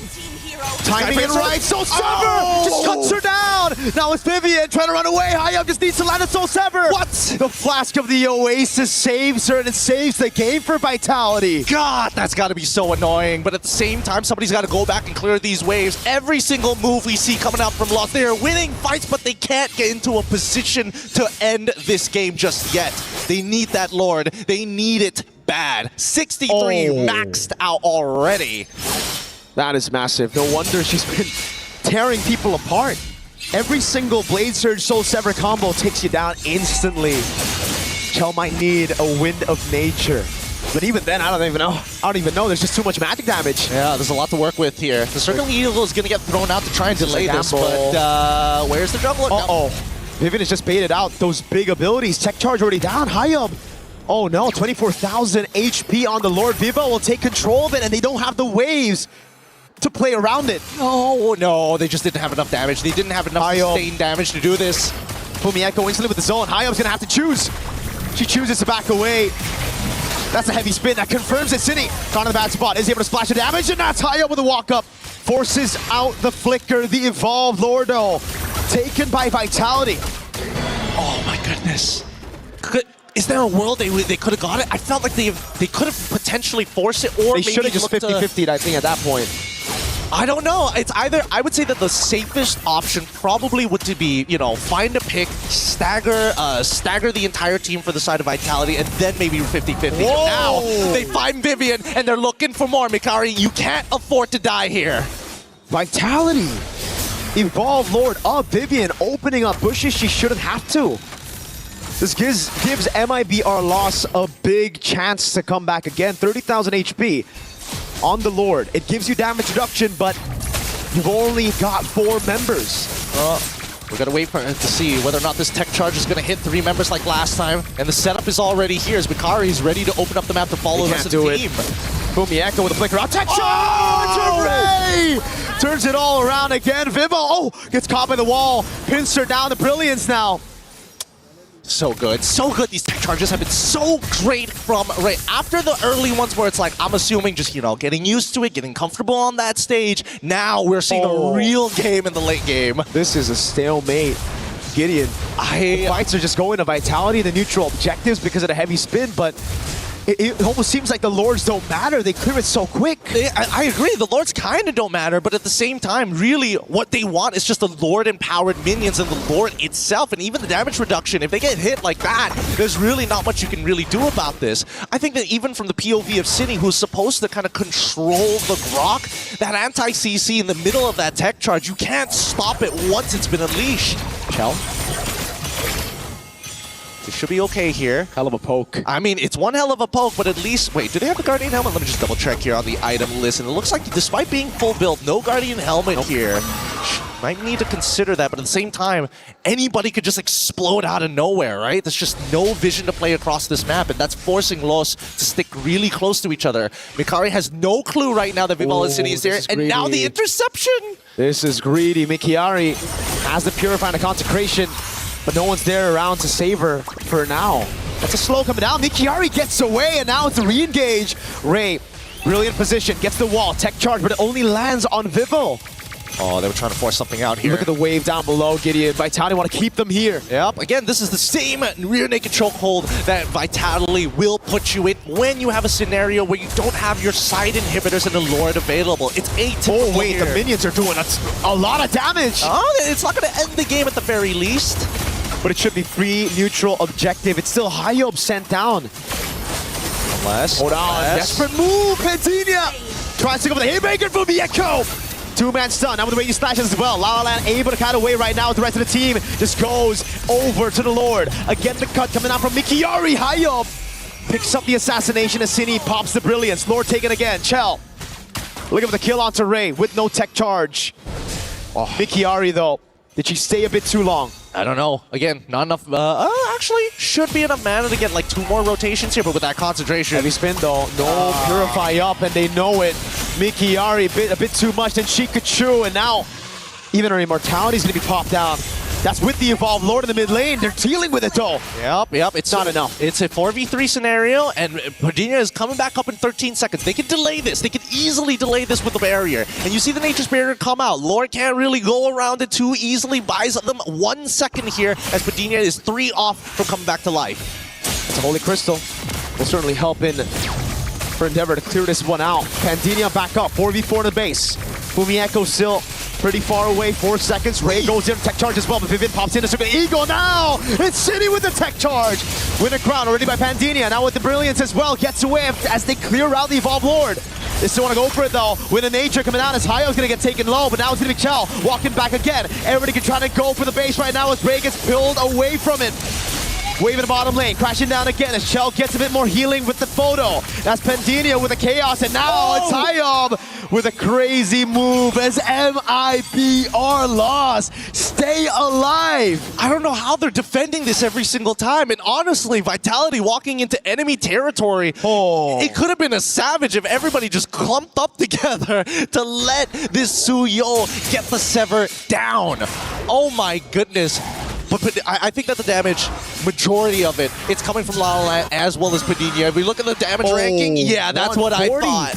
She's gunning people down. It is ridiculous. Nobody can deal with her darkening at this stage of the game. And I think even for Cine, like the tech charge is the safest ult to take. Everybody's so low range as well, right? If you're Vitality, everybody needs to get up close and personal to deal damage, and against Pandinia, against even La La Land, there's just so much utility to save her from that almost a kill. Chell, a pixel away from death. Oh, they got to play this macro style. I think that Vitality, they've almost guaranteed themselves every single Lord in this game. The only way that loss catches them is if they set something up, if they're able to get that 3-man knock-up, or again, as we've seen, the tech charge. Tech charge by Cine though. Aya with a Blade Surge. Good game sense, very good game sense. They notice Ray walk out. There's probably somebody nearby, right? Didn't want to overextend here, but now that top wave still the same problem. This is a great call by MIBR lost. They see the claw down below. Mikiari still has a tempo advantage over her. But the traction pulse doesn't land, doesn't even bait out a Bravest Fighter from Fumieko. Now they're going to reset the aggro once again. I mean, yes, it's great for Vitality, but at the same time, Lost, they need something to work with here. His top side needs to get cleared up. They find the timing to go down below. Circling Eagle onto Mikiari. Purify still up. Don't think they're going to go for it, but Chell wants it. They're just going to shove the wave enough to create that slow push with the super minions. And it's only going to build up here. It's dealt with again by Mikiari. I mean, Mikiari is going to always try, right? It's not the most efficient way to clear the waves, but somebody's got to do the dirty work. And unfortunately, Mikiari is now realizing, wait a minute, they've made a call and lost. They might just force this. Wave and mid cleared out, though. They got to pay attention to that mid wave. Vivo, heavy spin, baited out. That is a massive ability. City gets away with a guiding win. Look at the mid lane. Waves already crashing at the base. Massive tech charge, but there's no follow-up. Now the rest of the team coming down as the guiding wind comes over to bring Cine. Waves now in the bottom lane and the top lane.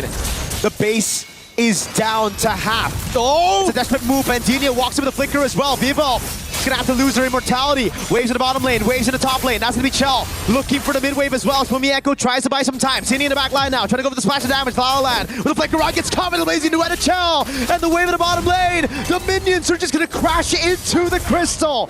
Cannon minions doing work. Pandemia with a recall, now clearing out the wave in time. But they've already lost 2 members. Chell on Mikiari, who's still able to survive for now. Now it's Ray with a flicker out of safety as Pandemia and Mikiari are sent to clear the waves. Oh, the experience is showing here as Vitality are looking to try and close this out. The Brilliant's already for tech charge to 2. Pandemia with a walk up again. Immortality right there as Vivian cancels it all with the guiding wind and the circling eagle. From Mieko with the stun. Pandemia finally down as that's a raging slash and take her out. Ray caught in the midst of it all right now as that's just the gun down from Chell. Vitality had to sweat, but they ended up still getting the clean sweep. Oh my goodness, that was a tough fight. We were talking about this Linux being a problem in the later stages of the game. We saw that, and maybe arguably a little bit more. We see Lost start pushing themselves to the peak, and that is the type of performance I am expecting when you are facing off against the women's champion. Holy moly. Crazy game, hasn't it? Like, I'm still thinking about it. The experience to say, not only are we going to retreat, we're going to go in 3 different directions, and we're going to meet back up in the mid lane, guaranteed on top of that Kimmy. Just a full-on delay around the Lord, utilizing it as bait.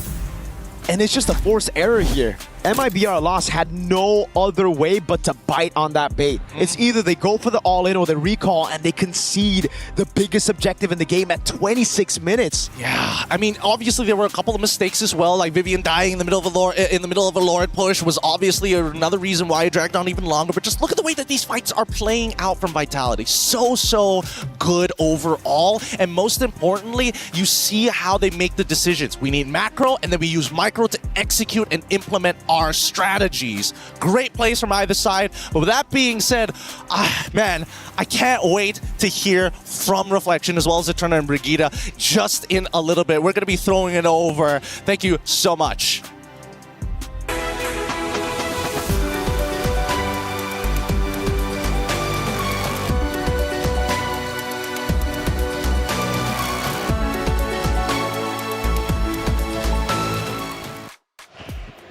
What a series.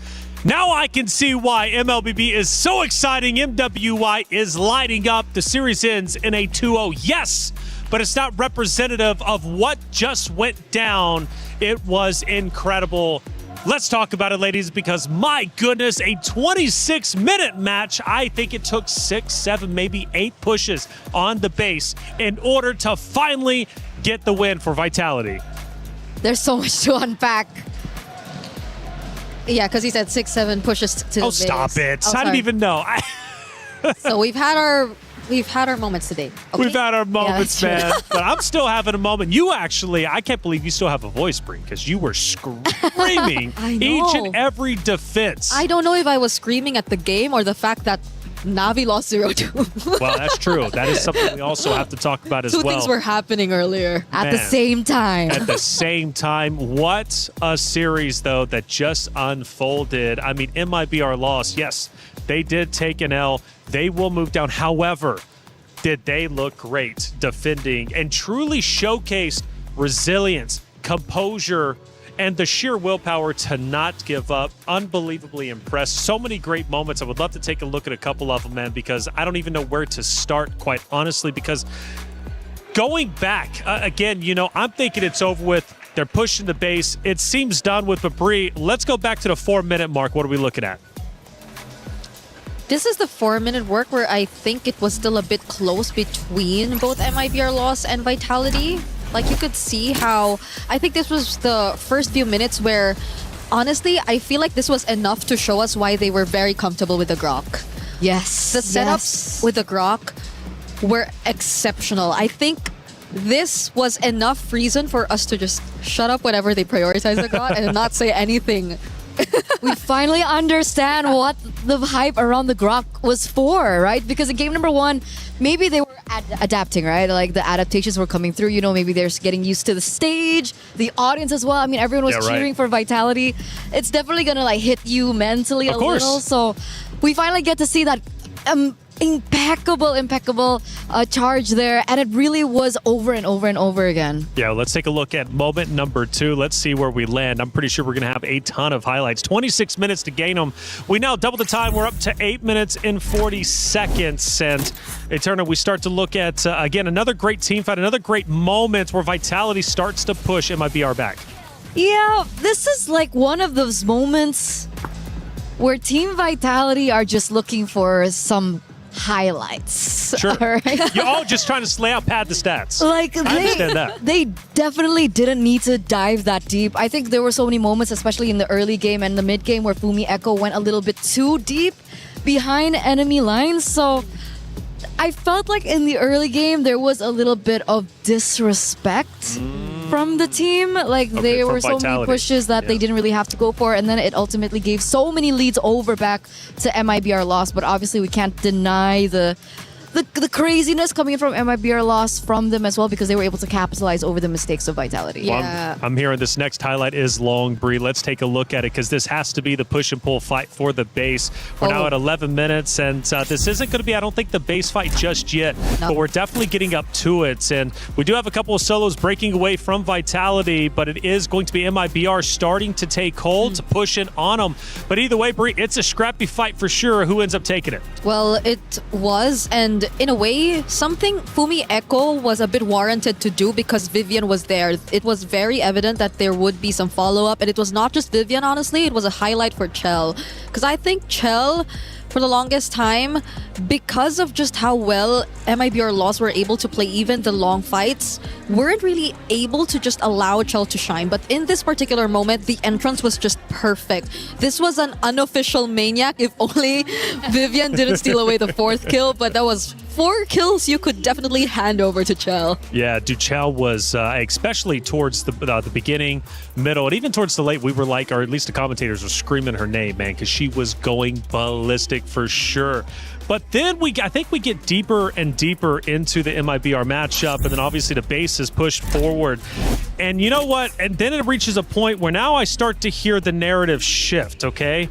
Pendinia, for example, an integral portion, or an integral player, I should say, protecting the base. Hayab also. Hayab was lighting it up. I want to say around the 18-minute mark to the 20-something minute mark. She was going insane. 2 players that we did highlight in the very beginning, and man, for good reason.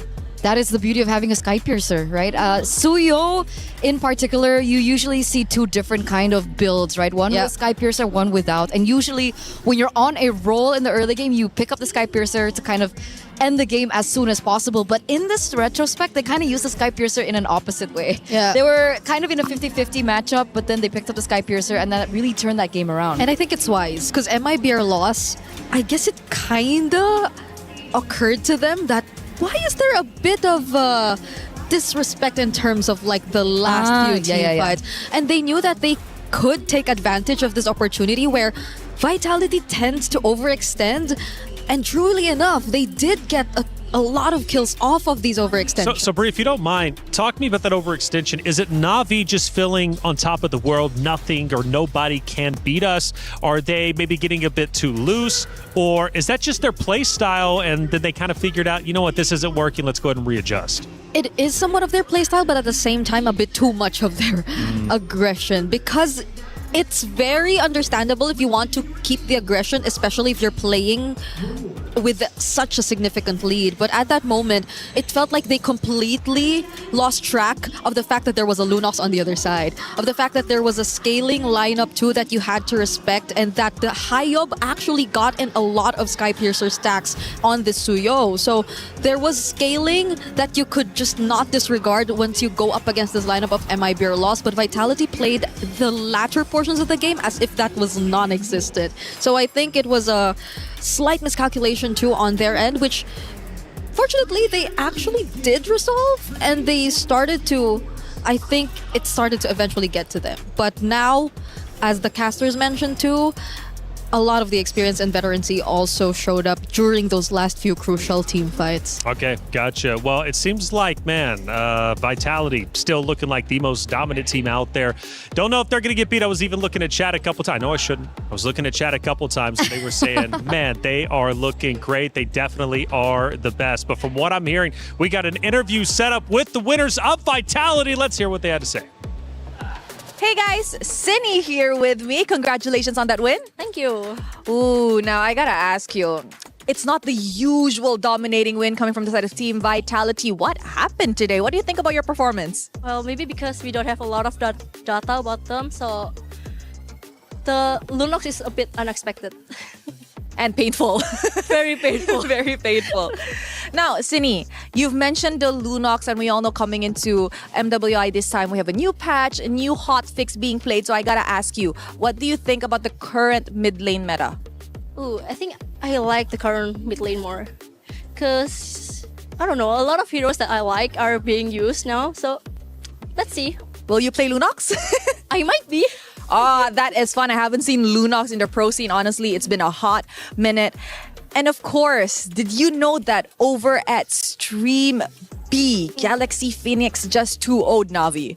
You just told me. That is crazy. That was really surprising. You weren't expecting that, right? No. So if I'm not mistaken, your next opponent could be Galaxy Phoenix coming from Cambodia. Once again, a team that is lesser known, lesser active, which means lesser data. So how are you guys preparing for that? Well, maybe just watch the games that just happened and learn from that. Do you think they will take you guys on a surprise tomorrow? Hopefully not. I want to play it safe. You want to play it safe. You know what? Thanks, Cindy. Congratulations on today's win. With that, let's right back to you guys.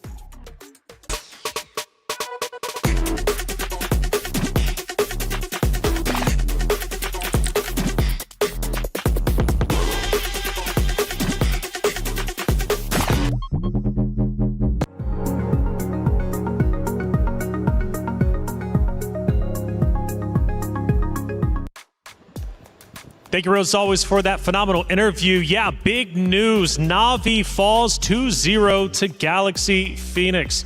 Eterna, that is huge. Coming into this, our contenders, right? Na'Vi was one of them.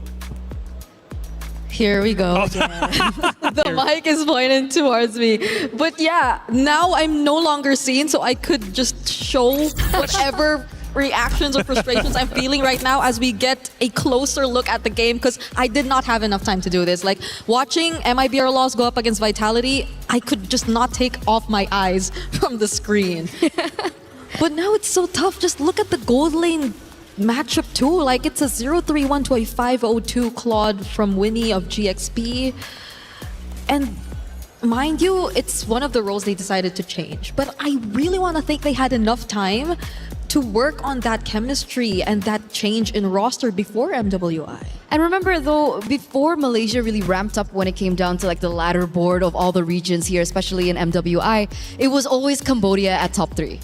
So they're finally finding their groove again. They're finally finding their rhythm again. And they're really allowing everyone to understand like, hey, we're back. We're a region that you really cannot just count out.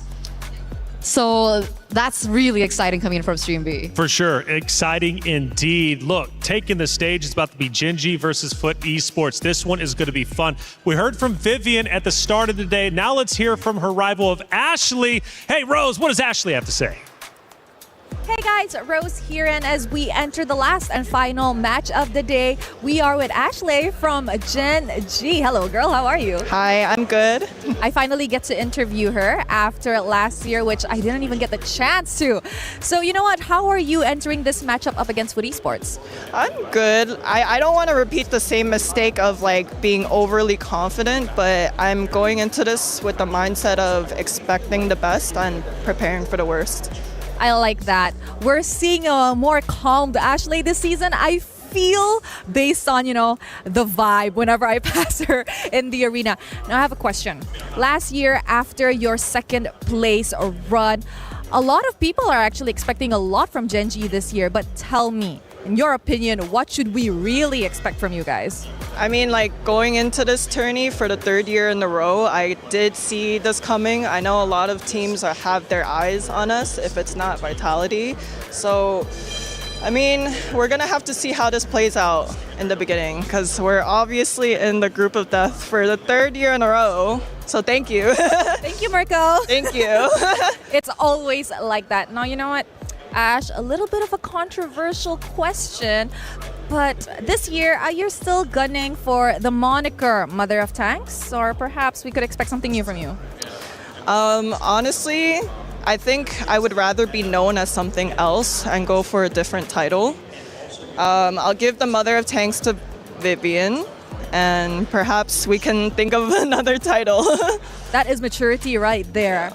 I told you guys, a different Ashley this season, more composed and more calm. So if you guys think you have a moniker for her, maybe let us know, you know? I think that will be really nice. Thank you very much, girl, and good luck for this match up against Foot Esports. And that is it from us. And with that, let us show it back to you guys over at the studio.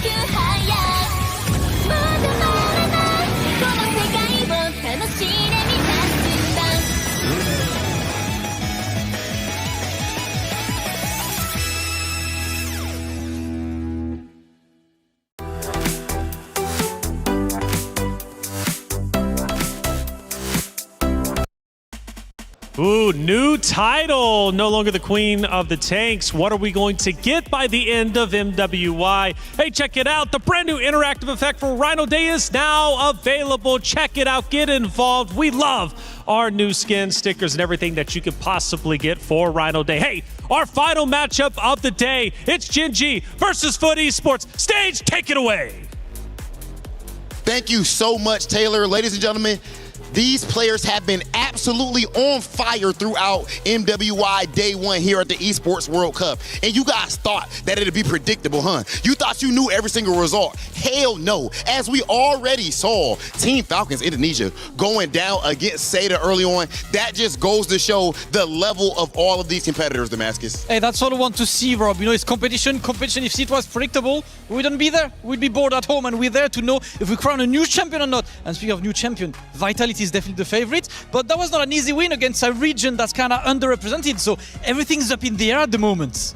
That is absolutely right. Now, guys, those were just the first 3 matches. Next up, what we'll be seeing is 2 teams with international stage experience. And of course, both with a shiny new upgrade in the jungler department. Over on one hand, this is the first North American team to have ever made it to a grand final, period. And over on the other, that would be hosting our M8 over at Istanbul. And this will be the time for our women of Turkey to shine. National pride is on the line. Let's get to it. Back to you at the studio. Hey, thank you for setting the stage right. All right, it's Gen G Esports, Foot Esports going against each other. Our final match of the day. Winner stays in upper, of course, for the others. Well, they drop down, forced to protect their key, and the way they do that is by winning through the lower matches. It's not easy, but it's never easy being a champion, is it? So Gen G joins it, are in a roster. Now, this roster ended up inheriting the core roster, of course, who finished up the runner-up last year's tournament. So the Revenge Tour is very real. They want to beat Vitality if they can. And by the way, 2 champions, 1 game. My Champions Pick event is now live. From July 27th, submit your predictions for the MSC and MWI champions for a chance to win 50,000 in-game diamonds and MSC 2021 to 2025 tournament skins. Don't forget to leave your picks under at MLBB Esports post for even more chances to win. Lock in your champions now and cheer for your favorite teams. North America, an underrepresented region. Gen G comes in. What do we think about their chances? That's the beautiful thing about this region, right?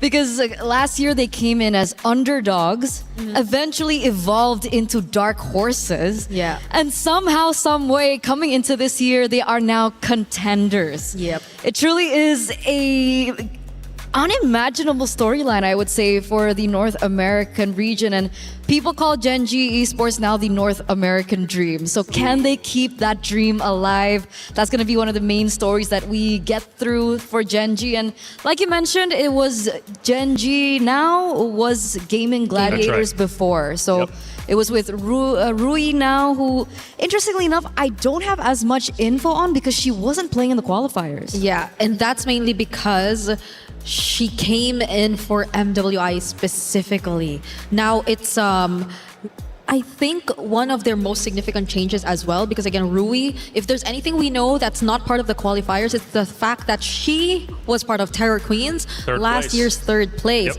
And this, I would say, maybe people would consider to raise the ceiling in terms of how Gen G could really play a lot more explosive games because of the hero pool that's associated to Rui. And she's very, or I'd say she's one of those junglers who really specializes in a lot of versatile junglers or assassin heroes as well. So I think that adds another layer to what we can expect from Gen G. Yeah, from Indonesia as well. Very talented region, right? So we're expecting her to be very good. This Gen G roster looks stacked. And, you know, Eterna, I really like the story that you laid out, right? You know, last year, not really taken seriously, turned into dark horses, and then a contender for the championship. And Ashley was a big reason for that. We just heard from her. She's in good spirits, feeling great. What makes Ashley such a good I guess, comparison to Vitality? Why is she the one that made such a narrative for Gaming Gladiators last year? Because, you know, the whole thing about Gaming Gladiators last year was the fact that we always thought of Ashley as the mother of the team. She's very mothering. Gotcha. Right? But unfortunately, the title of Mother of Tanks was already taken by Vivian. So that's how the whole rivalry began. But all in all, she is still one of the most important figures of the team then. And she is still the same person now. Still the backbone of Gen G, as well as Arya, I would say. Yeah, and it shows up a lot in terms of her personality and how she's able to carry like the team and their aura in general. Because for one to be like the quote-unquote mother or the leader, she just definitely has to be the first one to show up. And a lot of times, even in their previous appearances, you just really feel that confidence from her. And every single time, or especially last year, you really got to see them get the value out of it as they really claimed the title of Dark Horse. So now I think we're a few moments away from the draft, and that was Expanding Rivers we're seeing again. Expanding Rivers and Foot Esports, by the way, reached quarterfinals last year with virtually the same roster. So they are going to be a huge opponent to Gen G Esports representing Turkey. This is going to be a big matchup. Now, as we get into it, I can't wait to see how this one's going to unfold. You know, Gen G desperately needs points for the club championship. I say desperately, I think that's a bit of an overstretch. It is only week 2 after all. So, you know, we're still very early. Again, I like to ring the alarm bells. It's kind of my style. Everybody knows that. But, you know, Gen G, this is a big moment for them and truly, you know, a true test, right? Their first test to show what they're going to bring to MWI this year in comparison to last year. Let's go through our pick of bands and see what we see. Okay, a lot of research done here by Gen G. You could see it through their first ban on the Fanny. Foot Esports, Kujo is one of those Fanny specialists. If we could really just count between our fingers the number of Fanny specialists who are actually part of this tournament right now. She has very high mastery of this hero and used it in the previous qualifiers. Now they're taking it away from her. Interesting though is even the Hanabi. So I guess this is really Gen G showing up and making sure that they've done their homework. On the other side, though, it feels pretty standard for Foot. It seems as if they've stuck with the more common red side bans. That's the beautiful thing about being on red side and blue side, right? Blue side, you can get away with a lot more, I would say, respect bans as compared to the meta bans, because then it becomes, you know, housekeeping for red side, because obviously GG or Gen G will be the ones with first pick. So interestingly, I saw that emotion that you had on your face, Brig. Selena banned as well. So definitely a lot more information that Coach Rexvin has as well when it comes down to the drafts. Understanding how Foot works. And by the way, you know, we're going into this matchup, and we forgot to mention it's basically the same story for both of these teams. Oh. New junglers. Oh, right. Because now it's Kujo and Rui instead of Mireia. for Mireia, and they both beat their former junglers in their qualifiers. Exactly. On the way to MWI 2026. So that's a really interesting storyline, and now we get to see who will actually get farther here in this event. As Hirara, very much expected, open, and now prioritized as first pick. Foot Esports, though, on the other hand, I wonder if they will be the more common drafters there. Is it going to be the typical Eve Claude priority here and there, or even the Atlas maybe, if they just really want to consider the power picks early on? There you go, the Atlas gets locked in, but do they pair it up immediately with one of those that we mentioned? It seems like no, they are not going to reveal much just yet. Going with the Guinevere, but at least we do know now that it's jungle Guinevere, right? Yeah, it should be. It should be jungle Guinevere. An interesting matchup. We haven't seen the Hirara up against the Guinevere just yet. Oh yeah. So I wonder how that's actually going to pan out. Who's going to be able to, you know, clear a lot faster? Who's going to rotate quicker as well? We'll see that all unfold here in game number 1 in this matchup. But we do see the instant response coming in from Genji, Valentina, and the Esmeralda. So already a very strong lane in the EXP lane. A really good way of showing how they want to play, especially when it comes down to that early stage of the game. Yeah, regardless if they do pick up the Eve, which is actually still available, not even the Ju Sin is actually still open to this point for Foot Esports. So they have a wide array of mid lane options still out there if they do want to reveal it now, but they go for their XP lane. It's a Phoveus into the Esmeralda, which I'd say is an interesting choice here for Foot Esports. We did see it earlier, though. 50-50, right? Yeah. I mean, with the buffs to Esmeralda, would you consider Esmeralda the stronger lane up against the Phoveus? If we were just to base it on this first series that we saw, there was a slight advantage that we got to see from the Esmeralda, especially in terms of rotational speed. Like, you get to secure that you are out of your lane earlier than the Phoveus, if it's just that. But at the same time, if we're looking at the amount of, or the dashes so far, it's mostly on the Valentina and Hirara. So I guess it's really that's prioritized here for this Phoveus pickup. And that makes sense, right? We do see the value of the Phoveus coming through. I think it's a really good pickup here for Foot, especially in the first few 3. We're coming into the second phase of the drafts now, and we do see that the Gourd gets priority banned. So you did mention that they're trying to slim down the options of the mid laners, but what do we have left? Lilia was also a really interesting option. It did work out, a really good clear, especially in the early game. If you want to go for fast rotations, you can go for that. Zetian is still a hero that really has not surfaced. Yeah, I understand why they also took out the likes of the Gourd. You definitely would want a bit more burst damage to come in from Foot Esports, just so you could layer those setups better, because you already have like the potential combination of the spatial migration and the fatal links. But we are still looking for the damage that could complement this combo from Foot Esports so far. It's only the Phoveus that's revealed to us, and at this point, if it's burst damage that you're looking for, then yes, the Lilia you mentioned might be one of the considerations. Juicin is also out there if you just want to add another layer of crowd control too. Do you feel that the Lilia's burst though? Like, yeah, especially early game, it feels like a lot less bursty than like something that you would imagine, like something like the Farsa, you know, who's a little bit heavier when it comes to hard burst. Plus, I don't know if you want to hand over the black shoes to the Valentina as easily, because that's just going to be another escape tool that they could really utilize if the Valentina just wants to play all aggressive throughout. So I think they're taking their time for this mid lane pick, but they do end up showing us their gold lane first. It's a Harith into a potential Claude, because the Claude is still open at this point. Should be. Panda would probably consider that. Oh, I remember Panda from last year. I think one of the heroes that I still remember from her was the Granger. Unfortunately, the Granger is not as meta, but I do remember her picking up the Claude, if I'm not mistaken. And I think she was one of the standouts from Gaming Gladiators. So it is definitely a matchup that we are looking forward to, as well as it's going to be the Minotaur, which is very classic Ashley, by the way. and then the carry comes through. Okay, well, yep.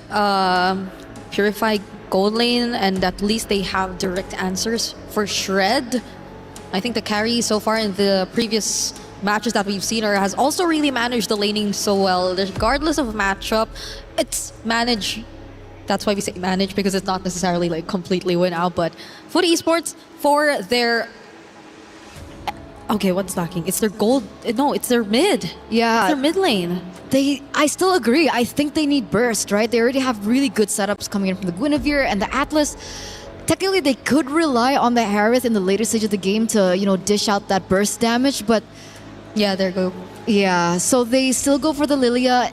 They want to be able to rotate quicker in the early game, and I feel like the Lilia plus the Atlas is going to be a potential problem for the Minotaur and the Valentina. It's interesting though, like Ashley on the Minotaur in their debut game, right? Like, what could have been the idea behind this? Because yes, there's sustain.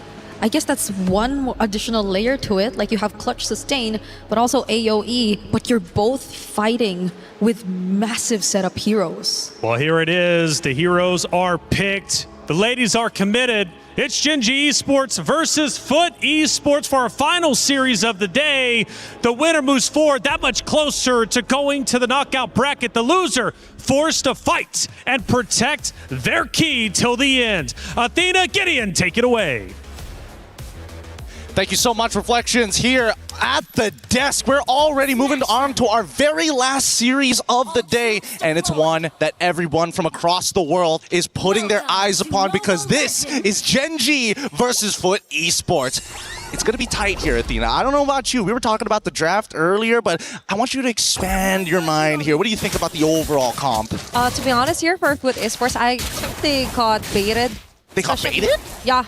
Especially on the getting the Lilia. It was part of the plan, because for Genji, because of this Valentina pick, overall they controlled what they wanted to see or what options were left for Foot Esports. And we've mentioned the Eve, but it does in fact make sense that if they pick up the Eve, it will be more painful on their side. It could backfire, right? It's a double-edged sword here for Foot Esports. But now, looking at the mid lane prio as well here for Genji Esports, things are quite looking good, as well as the rotation. Yeah, and they managed to get a quick steal off of that. That's going to slow Rui down, and that's the first buff that she was not able to take. So again, the next couple of camps here aren't going to be as much gold as she would like, but at the same time, there's still the orange buff at the end of the day. Yep, and we've seen that in the first match where even though someone stole us buff, we would still be able to level 4 before the first neutral objective. Very close call there, though, onto Panda 1 on the bottom side. Both sides are a little nervous. They don't have Flicker. They're both using Purify, so positional mistakes can be very heavily punished. There's no get-out-of-jail card for free. But then let's look at the top side, because Unohana having a really tough time into Arya, especially on this Esmeralda. Well, gets the knock up and immediately. This might just be first blood here, but doesn't seem like they find it yet. Wait, that is early commitment here for Foot Esports. They are willing to take the first blood. Kujo immediately for the respo. Now they transition onto getting a neutral objective. Hey, Kujo finding that first blood is exactly what this team wants. Again, get that snowball onto Guinevere. Nail yourself. Wait a minute. This could be dangerous. Right now, Sayori has an opportunity to turn this fight around, but they don't have enough damage because they don't have enough people around the area. They call this up, but look at bot side. Hardly being shoved. They already have that rotation in. I think for Genji Esports, they were also waiting for Ashley to get her ultimate. Wasn't enough of the change crowd control. You know, for Foot Esports, that is a very huge commitment onto that. Even the Salmon Force was activated here for Miko. Rui will spot on Zendaya. Black Shoes already activated. That is a big oopsie moment. But wait a minute, what's happening? They're disengaging. They allowed it to happen. They're like, you know what? We're feeling a little generous to you. You know, your name's Zendaya. I gotta make sure sending the big superstars back to their base, and just know there's not gonna be a second time. Yep, definitely generous game so far. Salmon Force yet again here for Miko. Not really that greedy yet here for Foot Esports. I do like the fact that they're really being careful. It was Genji Esports from last year. we're kind of a persona more on counter punish. So for Foot Esports, they're limiting mistakes. They're limiting movements that could get them punished here from Gen G Esports. And that's my favorite thing. I love seeing professional teams just understand what the playbook is meant to be, right? A simple foundation that kind of links every single movement into the game to give it purpose. And right now, if we're talking about purpose, Gen G, I think they're waiting for a mistake coming in from Foot on the next neutral objective, because we're seeing that Arya, she has full control over this top side, right? Already a quarter EXP more than Unohana, even using the ult because she knows it's on a short cooldown to get back to the wave and lose 0 EXP. And for her, it's a good thing actually. Arya is considered one of the greatest anchors for Gen G Esports. She's also one of the leaders that led them onto the grand finals run last year against Team Vitality. So it's safe to say that Arya is the one that we should also look out for later on. And now, on the expanding Rivers map, she would definitely be present once they try and contest the neutral objective from the hands of Foot. Let's see how this is going to play out, because right now, Foot have first motion, right? They have the... Oh, wait. They've already opened it up. Golden reveals exactly what they want. All eyes on Arya, as I've mentioned. And now Ashley is forced to react. There's going to be a Immune Fury. 2 members knocked up here for Foot Esports. Zendaya falling down as well. Kojo goes able to jump. Arya has been removed so entirely here onto her clashes. Rui still alive and kicking. Dashing through the walls of their neutral objective hasn't been touched yet. But now they're following through to the chase here onto Nora and Miko. They won't succeed onto taking them down. It looks like Gen G has a very great punish there on the Foot Esports. And they're good for it. A lot of battle spells had to be used here, unfortunately. Even Rui losing out on her retribution. It's going to be a bit of a hard take here. They need a reset. If not, there's an opportunity for Kujo to steal this again. And look at Gen G instantly. Reset. Let's move towards that mid lane and then re-engage when we have our cooldowns back up. That is exactly what you want. Observe first before you take action. And now we're observing Arya getting on to the front lines here for Foot Esports. Rui has her retry ready. Now they disengage or slowly disengage.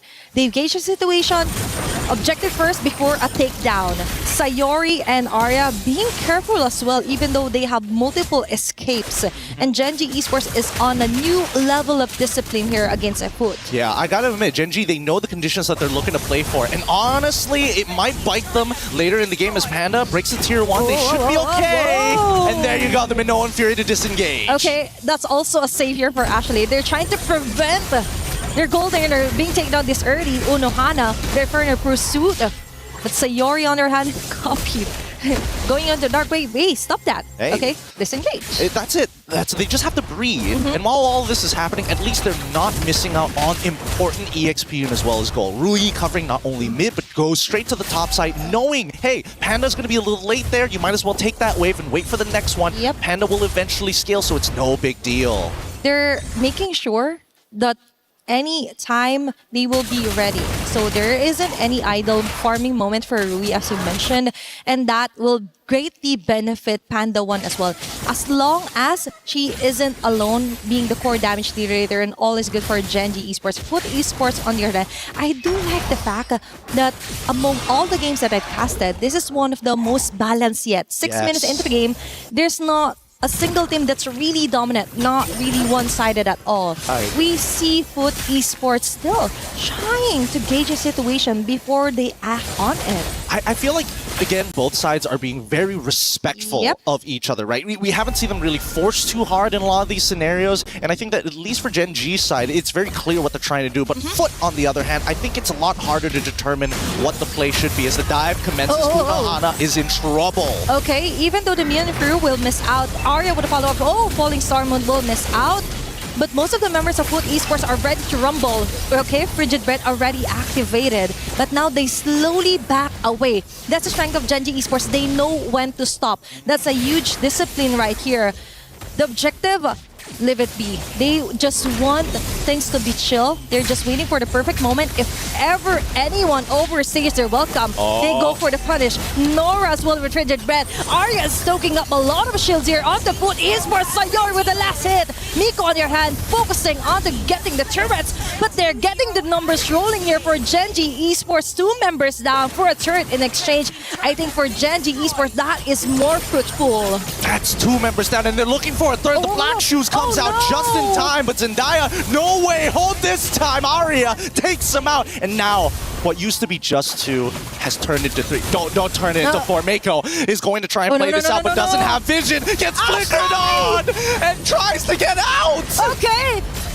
She will successfully back up, but Ashley, on the other hand, I think that was so much of a overstaying on their part. It was a scramble. Yeah. But still. They still managed to make it work. Yeah. And at the end of it all, Cujo is still deathless. 2-0-0, now completing the Genius Wand. Zendaya, again, it's very difficult for her to maintain that position, especially when Flicker is on cooldown. But with all of these big cooldowns already down. And I would like to say the same for Gen G, but really, I think Arya is really fine with it. Even if she doesn't have to use her Purify and dies for it, the rest of the team is capable of cleaning up the mess. She's willing. Actually, she's willing to sacrifice her time as long as other lanes remain untouched, right? And that's the thing. She's keeping Miku at bay just so Sayori and other members of Genji Esports could just have the time of their life, not really realizing that it greatly benefits Genji Esports. Without the Harriet, the damage output just isn't enough for immediate takedown here for Foot Esports, and Arya knows that as well.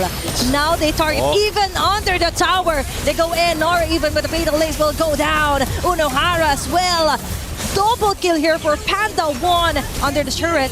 It's kind of a bit of greedy, but Rui will take that kill as well. Double kill. Will she make it a triple kill? No, sir. No can do. Miko slowly backs away. That's 4 members down here for Foot Esports. Calculated, controlled, and most importantly, Rui playing a hot game. Good iframe dodge at the end of it. There should be a Lord take, an instant conversion for the side of Genji. And finally, we see a tangible lead, right? Before this, this 5K was like, okay, sure, it started off pretty slow. They had a bit of a 4K lead, but now underneath the turret, utilizing the third item power spike to make sure that they can ram right through. And that's what Rui was looking for. Give me that third item, I guarantee you somebody's gonna go down. And definitely, we've seen it close on action here for Genji Esports. This is what we're talking about. The Genji Esports wants to take it another step further. From dark horse to contender, now they're one of the strongest teams that has a target painted on their back. Now they're back for vengeance, and Foot Esports is the one on the line right now. Oh my goodness. Okay, Arya is capitalizing all the shields that she's absorbing here from Foot Esports. She will get away. Deathless as well here for Genji Esports. Lord will actually be able to pop up those holy shields. Let's see. Okay, it's going to set Foot. That indeed is a great advantage now for Genji Esports. Now they slowly transition onto getting a turret. A great move and discipline action here for them. Yep, I need to see Genji really press the advantage here. They know for a fact that Nora doesn't have the fatal link, so they go for it! Oh, Ashley yet again with a powerful set of a Minnow Fury. Foot Esports on the other hand, scrambling to get onto a kill. Shutdown here for Kujo, but on the other hand, it's going to be a trade-off for her life. Rui onto the base.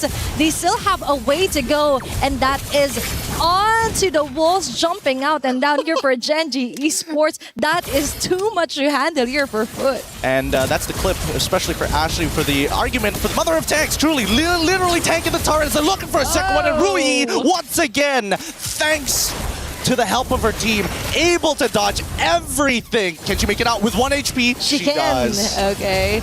Oh, just a simple breather, and just notice that Foot, they're not happy that Genji knocked on their door, broke at least one of the doorknobs, and said, hey, we're not going to pay for this. We're walking away. That took a lot of guts as well for Genji Esports. They have the confidence, they have the skills to back it up. It's all about making the noise with their actions as well. Very swaggy move for Rui as well. So I think the trade-off was really worth it. I was actually concerned because so far here for Genji Esports, for the longest time, I've seen them more of kind of like capitalizing on counter punishments. And now they're the ones leading the charge.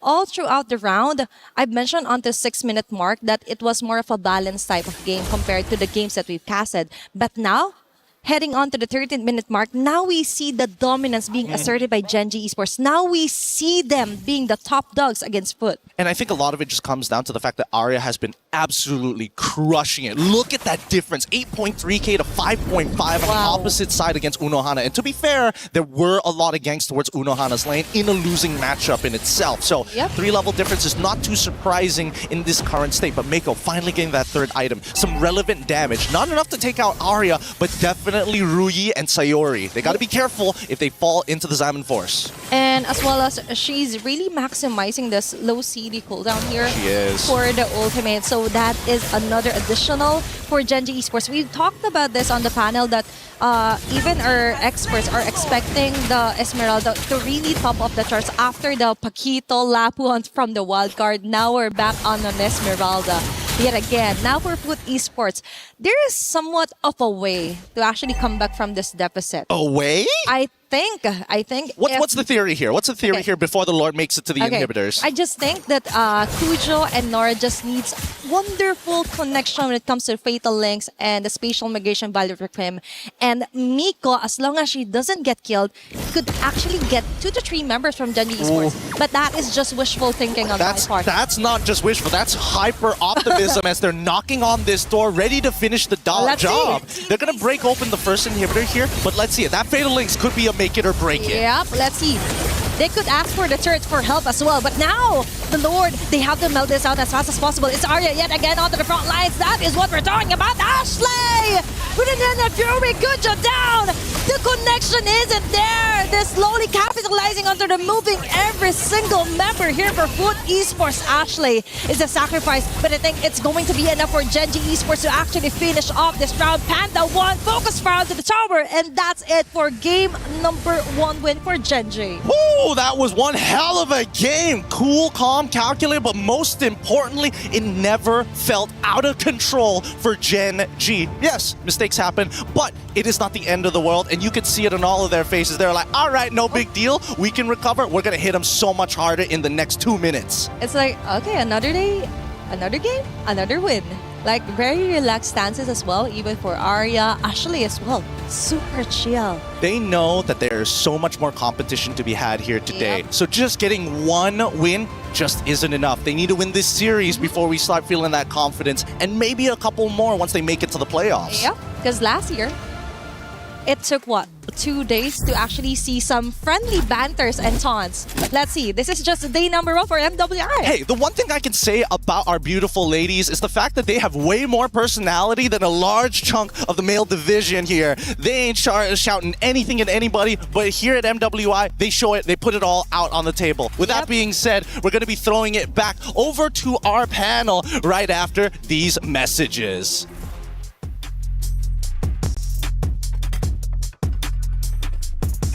Is in our DNA. Whenever we let it out, it becomes our superpower. Now imagine an entire city being built to supercharge it. Kadir City, powered by play. Hey, welcome back everybody to our studio. I'm Taylor Reflection Snowball, joined by Eterna Brigida. Look, what a match it was. Gen G, though, pulling out, going big. The story behind them, second place last year. They're looking to go even further. They want to defeat whoever's in grand finals. Vitality doesn't matter. This is just one of those series, but they're looking great. And quite honestly, pretty much cruise through that round number 1. Yeah, and again, you were asking why is Ashley considered a contender for Mother of Tanks? She shows exactly That's right. why. Right? She posted one of her signature heroes from back in the day, the Minotaur, and I completely forgot how it worked, right? When the Minotaur showed up, we had like a little bit of a discussion about it. We were a little confused as well.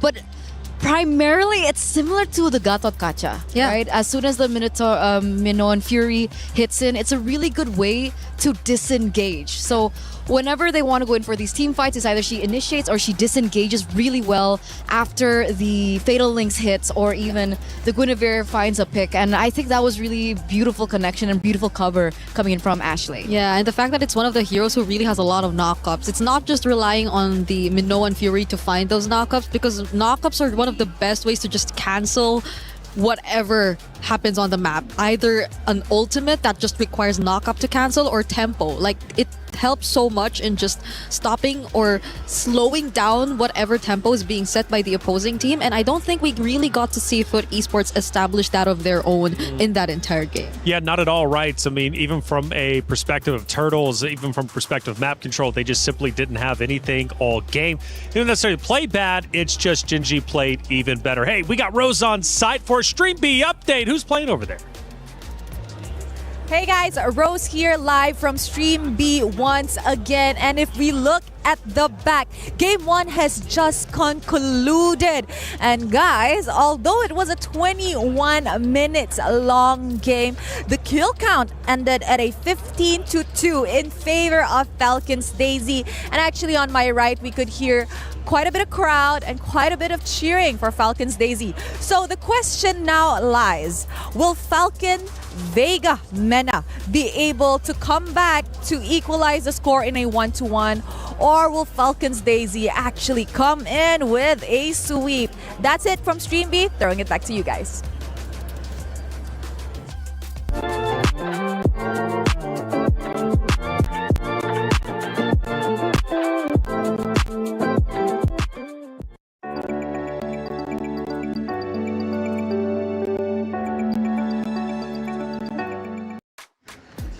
Thank you, Rose, for the update over there on Stream B. It's actually a massive update. So Falcons Mena currently down 0-1, where Falcon Daisies are up. Now, Falcon Daisies not attached to Falcons. Now, the thing about Falcons is we watched Falcons Indonesia lose a little bit earlier. They're 0-1, of course, still losers bracket, so they have a chance to come back. But now Falcons Mena running into issues as well. The club championship race, it's still early, being only week number 2. But man, Falcons cannot catch a break. Yeah, it's gonna be a very sad day for Team Falcons if ever Team Falcons Mena end up losing as well. So, and I doubt we want to end the day with all sweeps, you know? So hopefully we do get to see a game number 3 happen in Stream B, or maybe even here, you know? I wouldn't mind closing out the day with a game number 3 in our hands. I love that. I love that. It would show them the more competitive things are, but why has it been sweeps? Did we expect this? I don't think we expected this. I didn't. I mean, come on. Well, then again, it's kind of hit or miss, right? This early on in the groups, you know, some of the matchups might be a little bit overpowered towards one side versus the other, but all 2-0s? That's crazy. Granted, we're not done just yet. Stream B is still playing it out. We're also still having our series here between Gen.G Esports and Foot Esports. So very much a case where we could, in fact, go to a game 3. We start to look at some of our highlights from, of course, this first map between Gen.G Esports, Foot Esports. And you can tell by the stats, I mean, Gen.G just dominating there on the left-hand side, not only when it comes to gold towers, but also, of course, even turtles, right? I mean, they never slowed down. Foot Esports, why couldn't they get a foot in the game? I mean, if you were Nora, who do you really go after, right? Like, who do you try to set up if, as an Atlas, you want either Pandawan, Sayori, but both are on Purify? And it felt like sometimes they didn't even have to use that because Ashley and her Minoan Fury is just enough to already force the opponents out or to keep her teammates safe. So a lot of times I feel like it was just too tough to find like the right targets, because basically if you take a look at their lineup, right, it's not like they had a marksman with them. So winning team fights was crucial for them to eventually convert into structures, and that became an issue for Foot Esports in this game. Yeah, there definitely was an argument to be made that for sure it was a little bit more difficult, I would say, right, for Foot to execute their composition. Yeah. Because technically you have the Guinevere, you also have the Atlas, and you should be able to utilize the layering of skills to kind of bait out the Purifies. Yeah. It's not as straightforward. It can be done, but it's difficult. Yeah. So they weren't really set up for success when it came down to the drafts. Even if we looked at the matchups alone, Phobius against the Esmeralda, it looked like Arya was having a splendid time. Yeah. Mid lane control wasn't as easy as I predicted. They didn't really utilize it to their advantage. And even in the gold lane, it didn't seem like they have that much of an advantage too. Well, let's find out even deeper, or go deeper, I should say, with the analysis. One more clip to show from map number 1. And this time we're a little bit deeper. We start to attack the home. And at this point, or our base, I should say, excuse me. And Gen.G making great work, good headway pushing through. You can tell there is some resistance from Foot Esports, but it's only short-lived as they continue to push forward and ultimately, I believe, take the map number 1. Again, it wasn't really a long map number 1, was it? I mean, like around 14, 15 minutes. Gen.G just simply dominating until the very end. They had control from start to finish. You know, I would have loved to have seen Foot Esports come back and develop maybe some type of a comeback, but it didn't happen. Good news is, though, we have a fresh map about to be before us, a fresh opportunity for them to potentially fight back. I mean, after all, Turkish representation, Foot Esports has a lot of pride behind them, especially regionally based, but they're going against Gen.G, such a Titan roster. Again, second place from last year. Yeah. It was never going to be easy, but if I learned anything from that MIBR loss comeback against Vitality just a little bit ago, even though they didn't win that round, I know it's not over till it's over. Absolutely, absolutely. I mean, they technically had the drafts to do so as well, right? They had the Harith. I'm not really sure at that 14th point, did the Harith already get the power spike? It would be nice to get a little bit more insight into the itemization, but it required a lot. There was it was a specific winning condition that they had the Harith. They could actually still be able to take it to the late game, and I think Athena even mentioned it. But the gap was so far. It was a 10,000 gold deficit at that stage. So it was a very difficult to come back from situation if you were to look at it from the perspective of Foot Esports. And hopefully this time around, though, things get a bit more favorable for them if they do switch sides in the upcoming draft. Because earlier on, you also did mention a thing or two about the difference between a blue and a red side, but I feel like there won't be as much difference when it comes to the bans that are to come from Gen.G, because they really feel like they did their homework. So much homework even. Barely a single meta ban that we saw from their side. They were all targeted specific bans towards the members of Foot Esports. That was the Fanny, that was the Selena, and if I'm not mistaken, one other ban which was the Hanabi, and that's, I think, not a ban you would really expect to see in the first place. Hanabi is one of the most vulnerable gold laners out there, and there's a reason why we, or more so now that the Esmeralda's been buffed up, right? Like, you would really wonder why the Hanabi was even an option, but it, again, we saw it in MIBR loss. It can happen again this time. Once you get a hold of your comforts, anything can happen. It's been fun today from the pick and bans, right? I think we've seen quite a bit of diversity, especially game number 1. That kind of opened it up wide.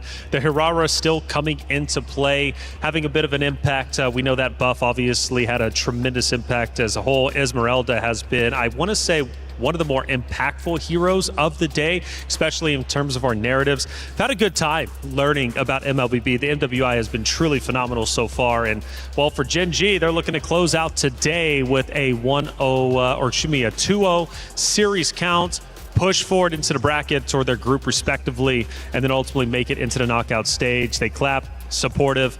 For them, this is just one stop along the road to grand finals. That's where they want to be. That's where they want to go. Of course, Foot Esports does as well, but they've got to try and come back. And if they can do so, this series might get a little bit crazy. And speaking of crazy, I'm hearing Rose, Damascus, Hollywood, Rob TV were playing basketball or something. What were they doing? Let's check it out. Hey guys, Rose here. Right now we are at the basketball arena over at the Expo area in the EWC26, and right now I have 3 lads behind me and 1 beside me because they will be playing basketball. So they're gonna try to shoot one from the nearest, middle, and the longest shot. Everybody gets 3 tries, and we are gonna start with Hollywood Rob TV. Let's go, man. Okay, guys, how do we think this is gonna go? I mean, it's not the best start, is it? I did better than him. That's not a good start. Okay, middle. Okay. Okay, not bad. So he got 1. And onto the longest shot. Let's go, Rob. What do you think? Oh, that was close. That was close. Okay, Trav is next. Do you think he's gonna do better than you, Rob? Yeah, I mean, I think he's at least not gonna miss this one. Okay. Now middle. But I think he misses the rest of these though. Maybe. Oh, really? The rest of it? Oh, okay. So now the longest shot. Will Trav get this? Let's go, Trav. Do you think he's gonna get it, Damascus? Nah, hell no. Hell no? Oh! Damn, that was clean. That was good, Trav. So, of course, with that, it's Damascus' turn. Let's go, Damascus. Are we getting it? Are we getting it? Do you think it's going to beat your score? 3 out of 3. I mean, it's 1 for 3 so far, so he's not looking too bad. 1 for 3. On to the middle one. Let's go. Ooh. Gotta hit it. All right. Onto the longest. Yeah. Can you do feet? I don't think you can do feet. Let's go, Damascus. Oh. That was close. That was close. So I think we have a winner. We have a winner, guys. It is Trav. Can I just say that the American of the group is losing? Bro, that's your national sport. That is your national sport, bro. The fact that I missed the first easiest shot is absolute insanity, bro. I'm disappointed. There's too much pressure to start off. That's all it was. I thought you were good, I was bro. representing all of America. Oh, damn. The pressure on his shoulder was too much. But you know what? Good try and good job, Trav. We have a winner. Thank you very much, boys. I hope you guys can try over the activities we have over at the Expo Arena. If you guys ever do come to EWC 2026, that is it from us, and throwing it back to you guys.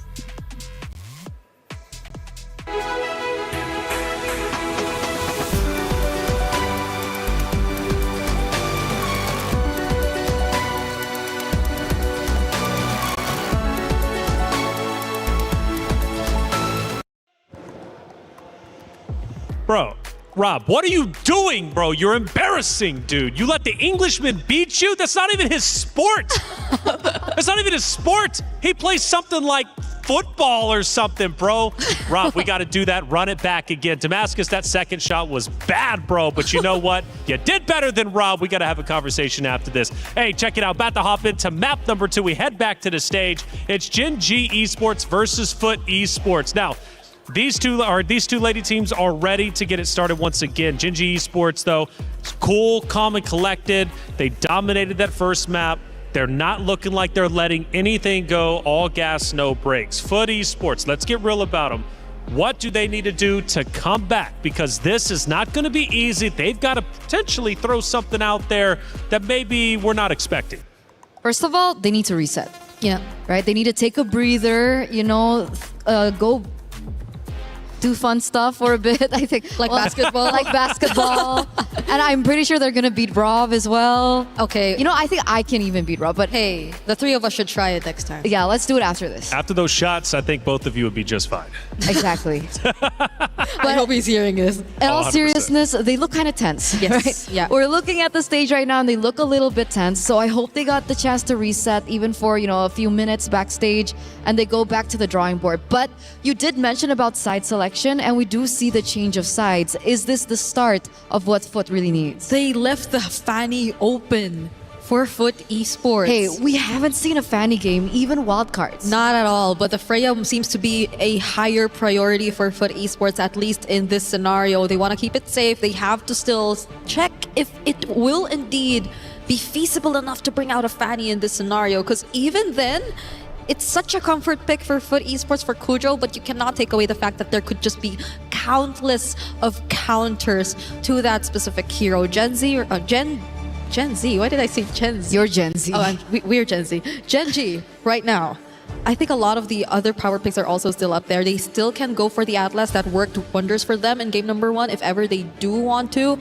Another option earlier on, I think they could pair it with the Esmeralda, right? That was the option, or that was the pick that they went for, but they're changing it this time. They're actually going for a Valentina and Eterna. I think slowly the blind Valentina picks are working for those who are actually picking it up. Disagree. Depends on pilot.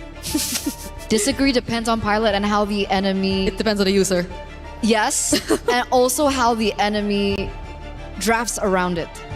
Okay, in certain situations, if you are a Valentina, if you are able to see what is the best ult in which scenario, yes, Yeah. I agree, the Valentina is very powerful. But other than that, I don't see the value. But you do make a good point. The Valentina has risen in popularity lately. And we do see the insta response in the Cho as well as the Alice. Now, the Cho was a hero that I was expecting to come out earlier on, but it finally sees the light of day here. The big question is why? Are they setting up for a Fanny? You think so? Or because so far we're seeing like 2 fighters, and they have a most likely Freya Gold and an Alice in the EXP lane. So that makes you think if they're setting up for a damaged jungler, or if they have other plans in mind, unless they really want to stick for utility and just go hard carry. Because I've seen teams in qualifiers actually put the Alice in jungle, but I don't think this region is one of them. So there is still a very high chance that the Freya and Alice are going side for Foot Esports. And Genji, great response, pick up the carry just so they already have enough shred to deal with these threats. Yeah, Freya and the Alice is something that the carry really needs to deal with. Along your note about the Fanny, I do still think it depends on what the bans coming in from Foot are. If we see a ban of like a Moskov or something of that sort, it definitely is looking that particular way. Okay. So do GG instead want to try and ban it out here in the first phase? Rather, second phase. Yeah. They're taking their time right now. We're seeing Genji ban out their options first. There you go. So seeing the double fighter setup already revealed to us, they already took out one of the potential damaged junglers that are still up there, and that's the Yi Sun Shin. So in a way, they're also narrowing down the options. I'm not sure if Genji themselves would also just rather take out the possibility of a Fanny all in all, but the way it's looking right now, it seems like it's really on the jungle target. And for Foot Esports, you also don't know what the jungler is for Genji just yet. They take out the Belleric though, because even so, you also don't know what Ashley is actually going to go for. Do they want to respect ban the Minotaur, is my question? Minotaur into the Alice Freya. Okay, at this point, I think these first 3 picks that Foot Esports showed us are picks that would just not care about the Minotaur, whatever happens. Like, they could just keep running through the Minotaur, so I guess they would probably not mind letting it through. What? Even the Ling gets taken out. They're diving deep. So they're going deep into the hero pool here. So they're really leaving the Fanny open. But we, again, cannot say for sure. It's a Belleric ban. Is a Belleric actually a counter to the Fanny? Or is it like... Well, it's great for heroes that want to dive. So I'm thinking about heroes like Nolan. Yeah. Right? If they want to go for Nolan, it's not going to be as easy if the Belleric was on board, which is why they go for the ban towards it. Other than that, it's not related to the Belleric, but I still think the Hayabusa is also an option for them to pick up as well. But they're the ones to actually ban the Nolan out. Considering they are on blue side, they aren't going to get first pick in the second phase. So maybe they're picking up that Rui is also really good with her assassins. So that's definitely a possibility for the Nolan pick to actually show up for Genji. Okay, we're down to the jungler picks for both sides, and as well as the roam for Genji and the mid lane option for Foot Esports. So we're looking for a roam and jungler. I think at this point, if they just really want to lock in whatever power pick is left, but if you think about it, what is left? They can afford to maybe go a bit more on utility, as I was supposed to say, because they still have like a marksman in the gold lane, and there you have it. It is going to be an Akai. And the Mathilda is actually still open too if they want to go for that pairing still. Yeah, definitely an option that you can still go for here for Genji. But for Foot, they have to decide here and now. Up against the Akai, what do you think would be an option to utilize? The Akai with the heavy spin, despite, you know, the nerfs towards, it hasn't been as easy against the Akai. And yes, I agree. Definitely not the Fanny. Really difficult to get in through the objectives. Unless they want to go for kill pressure, just full on kill pressure. Okay. So if they wanted to just match it... What? Barats without the Matilda. It's a Barats Cho. Well, again, Barats into the Akai, a more common matchup. We've seen it happen even in wildcards, but it is not in any way together with the Mathilda. Okay, and the damage department. When it comes down to neutral objective takes, the Barats has kind of an upper edge because of his ult against the heavy spin, right? Yeah. It's just the minus is that it's really, really slow.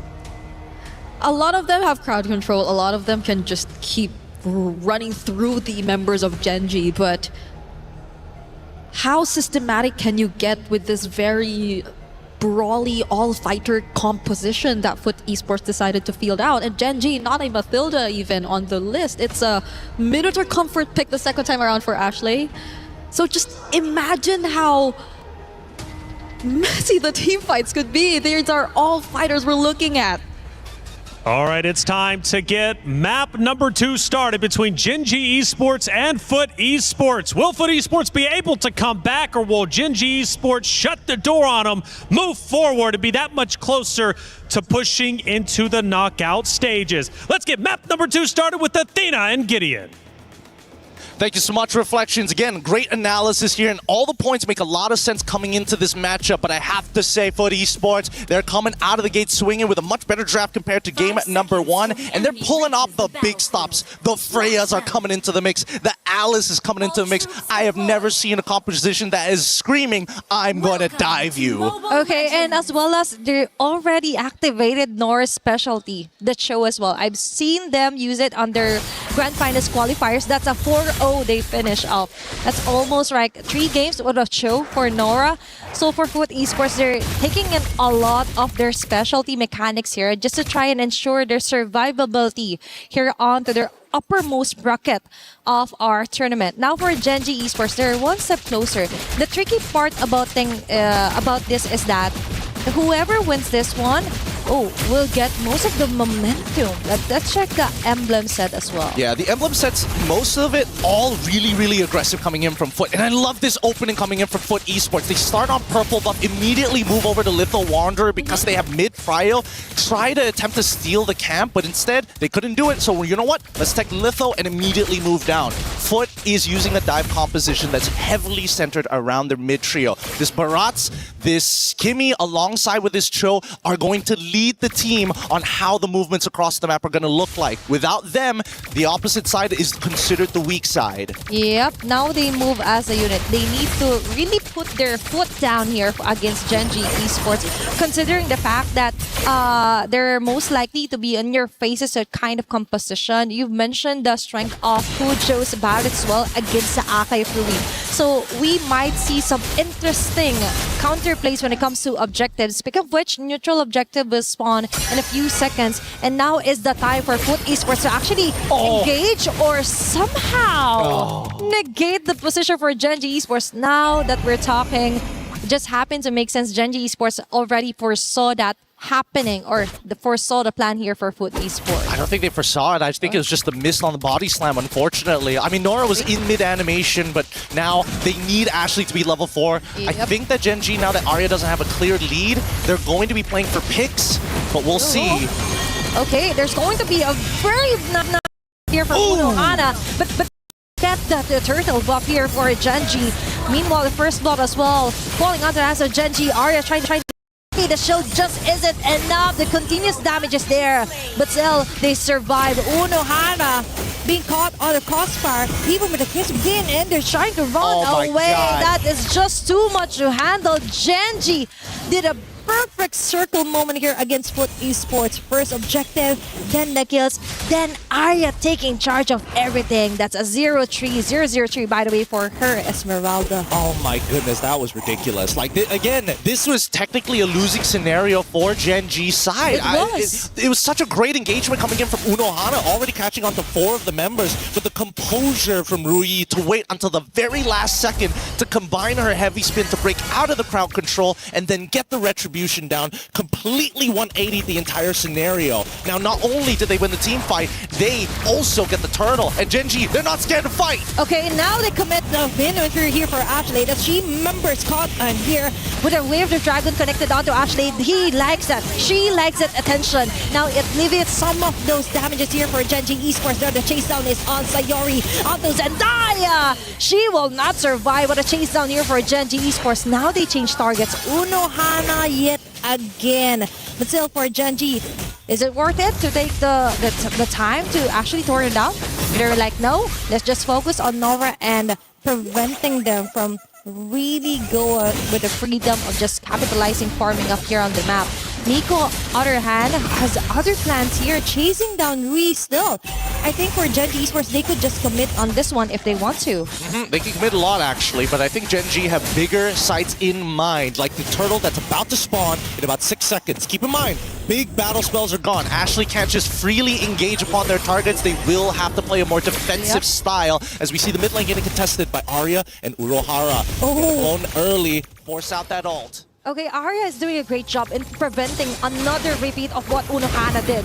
So now Unohana is forced to just regen some of her HP before actually committing onto any clashes here for Gen G Esports. Unohana under the front, Crimson Lead activated. So let's see if they will be able to throw down Arya. But still, it's just like a tickle onto her. Another!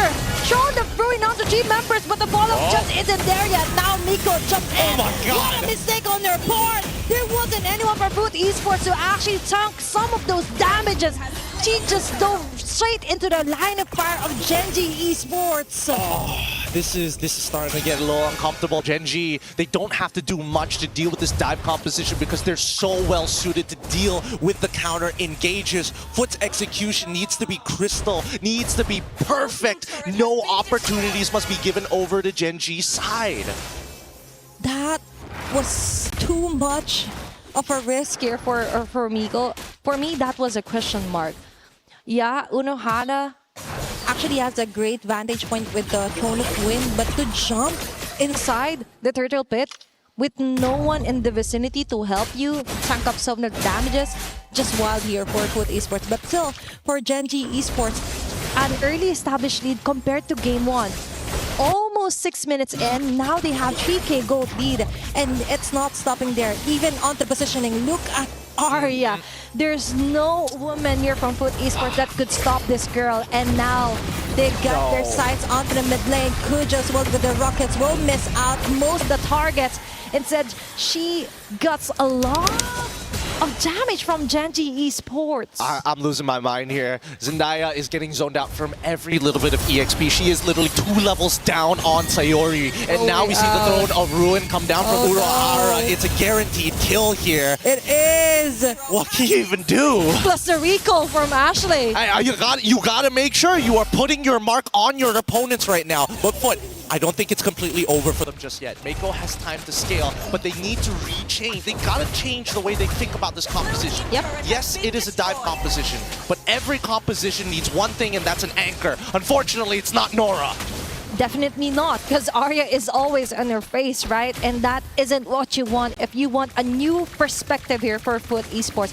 A way to do it is actually just focus on farming and slow down the face. You don't have to necessarily fight onto Gen G's clashes or attempts, but they have no choice. It's always Gen G here, Gen G there, and most of the time, even their jungle camps aren't safe from Gen G. Yeah, no, it's too late. It's too late to actually go for these forceful plays anymore. And yes, I do agree that they do need to actually... Oh no, they forced another Throne of Ruins, and now the Daytona's welcome. Okay. They've got most of the clashes well enough prepared, but now Gen G yet again with unstoppable here for Sayori. Chase down here onto Arya, onto Nora. They get plenty of very nice crowd controls here, but how about the layer? It's not really layering enough here for Foot Esports, and now Unohana. A sure kill yet again for Gen G Esports, and they're taking it onto the hands of Panda 1. Well-formed carry, 110 onto the kill score. It's only 8 minutes in the game, but now they're deep inside the inner turret as well here for Foot Esports. No one is safe here onto Arya. The jump yet again for Nora. We've mentioned she isn't the anchor that they need to face off against Gen G. She really isn't right now. I think the most... I don't want to make big assumptions, but in my mind, the ideal situation for Foot, Zendaya is your main anchor. You got to play around Zendaya. She's not exactly the most mobile once the hover packs are down. So that means everybody else either has to play for peel or counter engage. And unfortunately, Unohana is at a point in the game where really hard engaging into the backline may not necessarily be good unless you get a trade in ultimates from Gen G. In this case, it's got to be that Minoan Fury. Ashley has been doing a lot. Sayori as well. Doesn't really need to go above and beyond because Ashley's already doing so much work. Ruyi, in particular, very dangerous, but at the same time, she's playing selfishly. I'm only going to use my ult to either catch somebody or secure the neutrals because everybody else is doing their jobs. If it works, right? They're not literally changing anything. They just stick to what worked best, which is a kind of repeat of what Ashley and Sayori is doing. A bonus part is that Arya doesn't even have to be in the clashes because now for Genji Esports, they want to take on another member here for Foot Esports. Third, on the other hand, Sayori falling down. That is the shutdown that they want, but at what cost?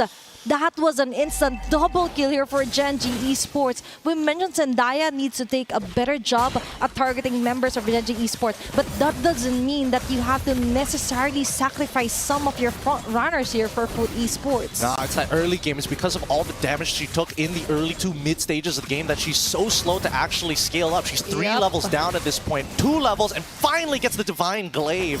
But I gotta give it to Genji.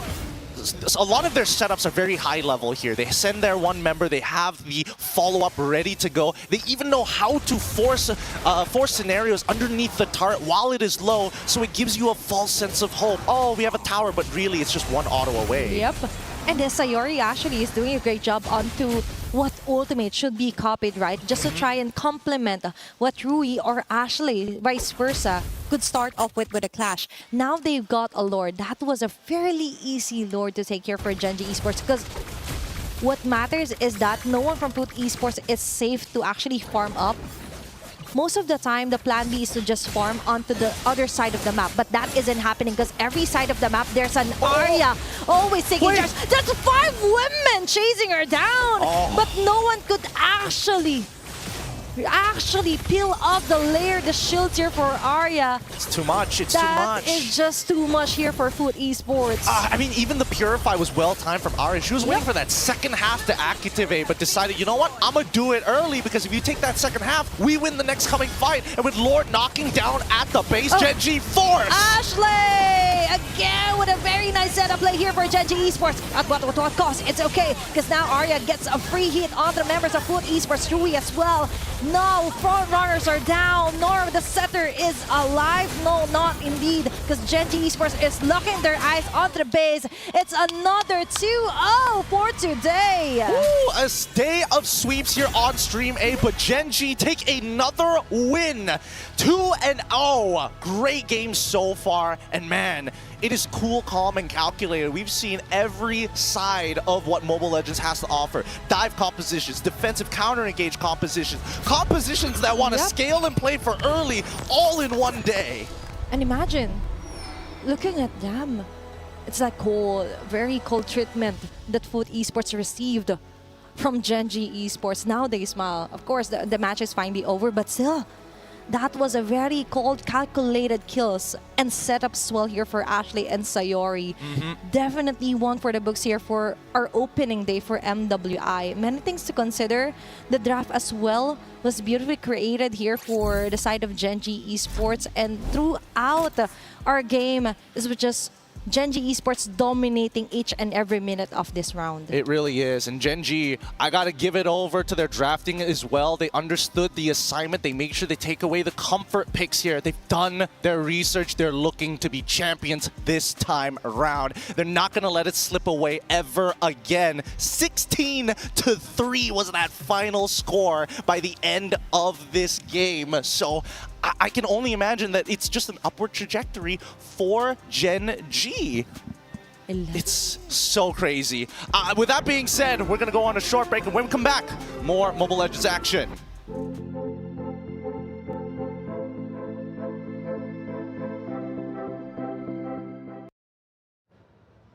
Another great series, but another 2-0. Gen G walks through Foot Esports, take the series with confidence, and you know what? They look great. They really do. Again, a team that got second place last year, looking to go even further. They went first. Total control. Very well done. Welcome back to our desk. I'm Taylor Reflections Noble. Got Eterna, Brigitte, Bree. Talk to me, man. Great series overall as a whole. Gen G, I want to say, you know, Vitality was truly impressive. I think Gen G looked to be the most in control out of all the series today. Yep, their 2 games felt like very cleanly executed games for this entire series. And I must say, I cannot I cannot process the fact that they got the Esmeralda for 2 games straight and had such an easy time with it for the entire series too. Because they also had the carry in game number 2. Like, there were no direct answers to the Esmeralda whatsoever. Not like it was the only thing you needed to answer in Genji's lineup, but also the fact like they didn't need to change much. They were always on the Minotaur. They were always on the Esmeralda. And Foot Esports, for 2 games straight, failed to find answers to that. Which is why I was wondering when it went down to the drafts, right? I was like, do they want to ban Minotaur here? Do they want to start taking away these heroes that they found so much success on from game number 1? And they really didn't. Were they expecting maybe a different outcome come game 2? I'm not really sure what really happened, but obviously when it came down to the drafts, it wasn't really set up for Foot again, right? The Barats without the Matilda was already very difficult. And considering it was 4 out of 5 heroes on the side of Genji that had so much crowd control, and we're considering Sayori here because we talked about the Valentina, the blind pick Valentina, and how it would be successful or not. And I said, it really depends on the pilot. One of those pilots is Sayori. Brigida, tell me, standout star from Genji who performed well. We talked about Ashley quite a bit. Did she show up like you expected her to? She did. But I think my standout would be the first face we got to see in this particular screen. That has to be none other than Arya. Apart from the fact that she did get her hands on the Esmeralda for 2 games straight, she just played it so efficiently to make sure that you get the most out of the buffs that these Esmeralda just recently got. So shields apart, I think there was even this one moment in game where I definitely thought she would have went down. But she survived just with a single skill 1, and the team fight extended even further, and I think that's where an Esmeralda thrives. So when it keeps extending, Foot, yes, they had a lot of fighters, but it also felt like they were a bit too spread out. I could recall the Freya trying to go in from the backlines countless times, but even then, it felt like she put herself in danger even more. Well, Eterna, we have a couple of highlights. Let's walk through them, and it could even include of course, what Bree ended up saying, right? Getting away unscathed. I know it was a quick game. We start very early on in just 3 minutes. And we already see Ashley doing Ashley things, right? And we see the counter engage that we come to love from Genji. The fact that they're able to layer the resources so well. We do see that first engage coming through, but the engages after that really just coalesce with one another, right? You see, you know, Rui coming in as well with the hurricane dance. It's not called the hurricane dance anymore, isn't it? It's called the heavy spin. Man, I'm still stuck in like what 5 years ago. It's a hurricane dance. It's a new patch. But again, like sometimes you just feel surprised that the meta shifts so much that you just bring back a lot of the former picks, because even the Barretts, like I guess it's because you saw the Barretts, right? And the Faramis. It's because you saw a lot of the old picks, the old meta picks that you suddenly thought you were back in the day. But I agree. It's great to see that teams have, or at least the 2-0 teams have shown such great level of mastery. But hopefully for those who failed to get at least a game today, they do get to recover and just bounce back, because they're facing elimination matches the following day. Yeah, it's hard. That's when the pressure really starts to peak. And speaking of pressure, might have had all 2-0s on Stream A. Stream B, we finally go the distance. We're going Game 3, Falcon Daisies versus Falcons Minna. This is going to be a fun one, and I'm curious how this is going to end up unfolding. I think this might be a replay. I don't know if this is actually live.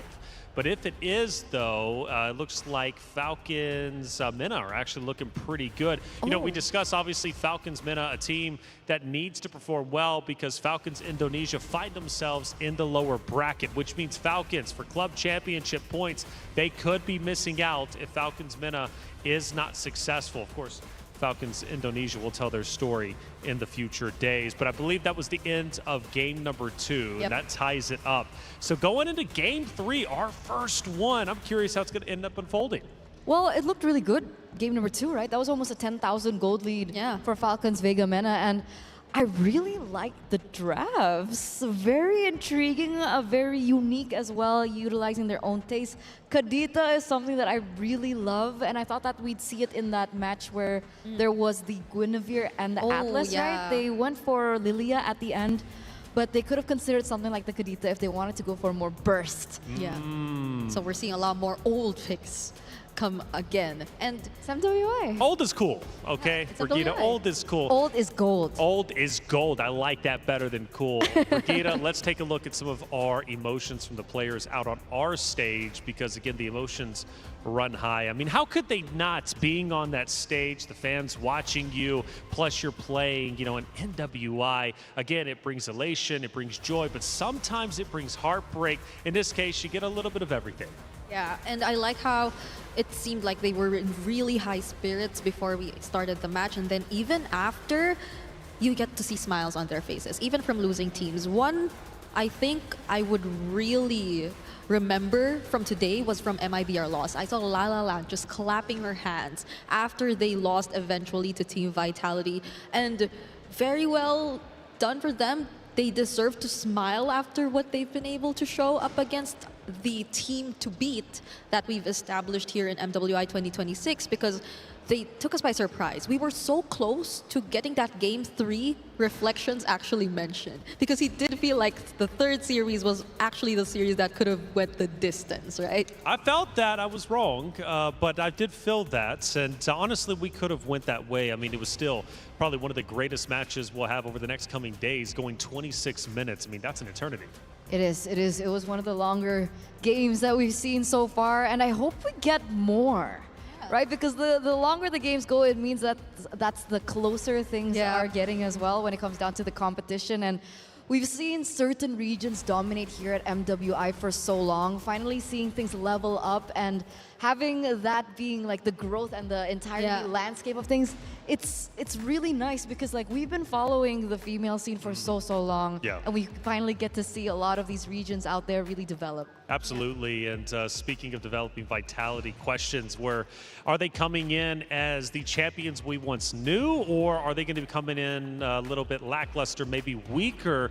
We do know that they have suffered losses in the past, okay? It's few, but it does happen. They have shown that they can bleed. However, at least for right now, for the MWI in 2026, seems like they are not bleeding whatsoever. In fact, they are thriving, and they had such an incredible series. Yes, they did get overzealous. We talked about it, pushing the base a bit too much, but they still locked it in, and they looked more confident than I think they ever have.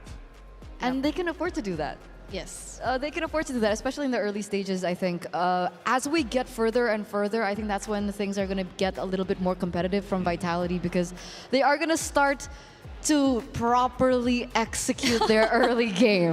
Am I allowed to say that? Properly execute their early game? I get a feeling that it's okay because that's a Vitality thing, you know, like they've already proven and established how clean their executions are, how they've mastered the fundamentals, and it shows in their records, because I believe even in the previous MWI, they barely dropped a single game, if not none. Oh, wow. Like they That's had a truly perfect impressive. record. All games, sweeps. All series ended in sweeps. And yes, it just really shows how dominant they are, but now that there are so many regions stepping up, I'm hoping to see less of sweeps, you know? It's the first day, Sure. I guess it's a bit forgivable, but as time goes by, as we get to the top few remaining teams, I can just sense that it'll be much closer than last year's MWI if we keep this trend going. Well, going back to Gen G, they just at least had a tremendous 2-0. Luckily, we had Rose to sit down with Panda to hear what she had to say after her win.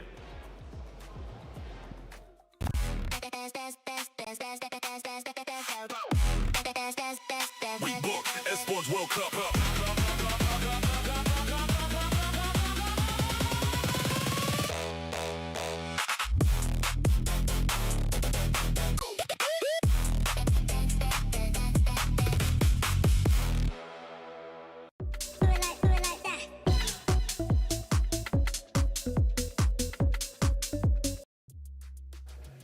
Hey guys, Rose here with Panda from Gen G, and they have just won Foot Esports on a 2-0. Congrats, girl. Thank you. Now, Panda, let's talk a little bit about you, because earlier on in the pre-match interview with Ashley, I mentioned that she looks more composed, more calm this year, more mature. What about you? Have you changed much since last year? No, I feel just as excited and motivated to be here. Okay, now I know that you guys had your boot camp once again in Malaysia this year. Why do you guys keep going back there? What's with Malaysia that you guys like so much? I feel like Malaysia is more at home. We feel more comfortable there and we learn better when we're there. Oh, so you guys have much more fun. I see, I see. That's really nice. I think when you guys are having fun, then the gameplay definitely gets better. Yeah. Now, speaking about gameplay, you guys will be having a very early rematch with Team Vitality. And just now, Team Vitality was in a close call with MIBR loss. So how does that make you guys feel? I think regardless of how they played, we still feel the same confidence going into tomorrow's match. And we're actually very excited to have the rematch. Are you hungry for a revenge match, perhaps? Maybe. Oh. You know what, Panda? Thank you very much for chatting with me. Congratulations on that win, and I hope you feel better soon tomorrow. Thank you so much. I will see you on the next match. With that, back to you guys.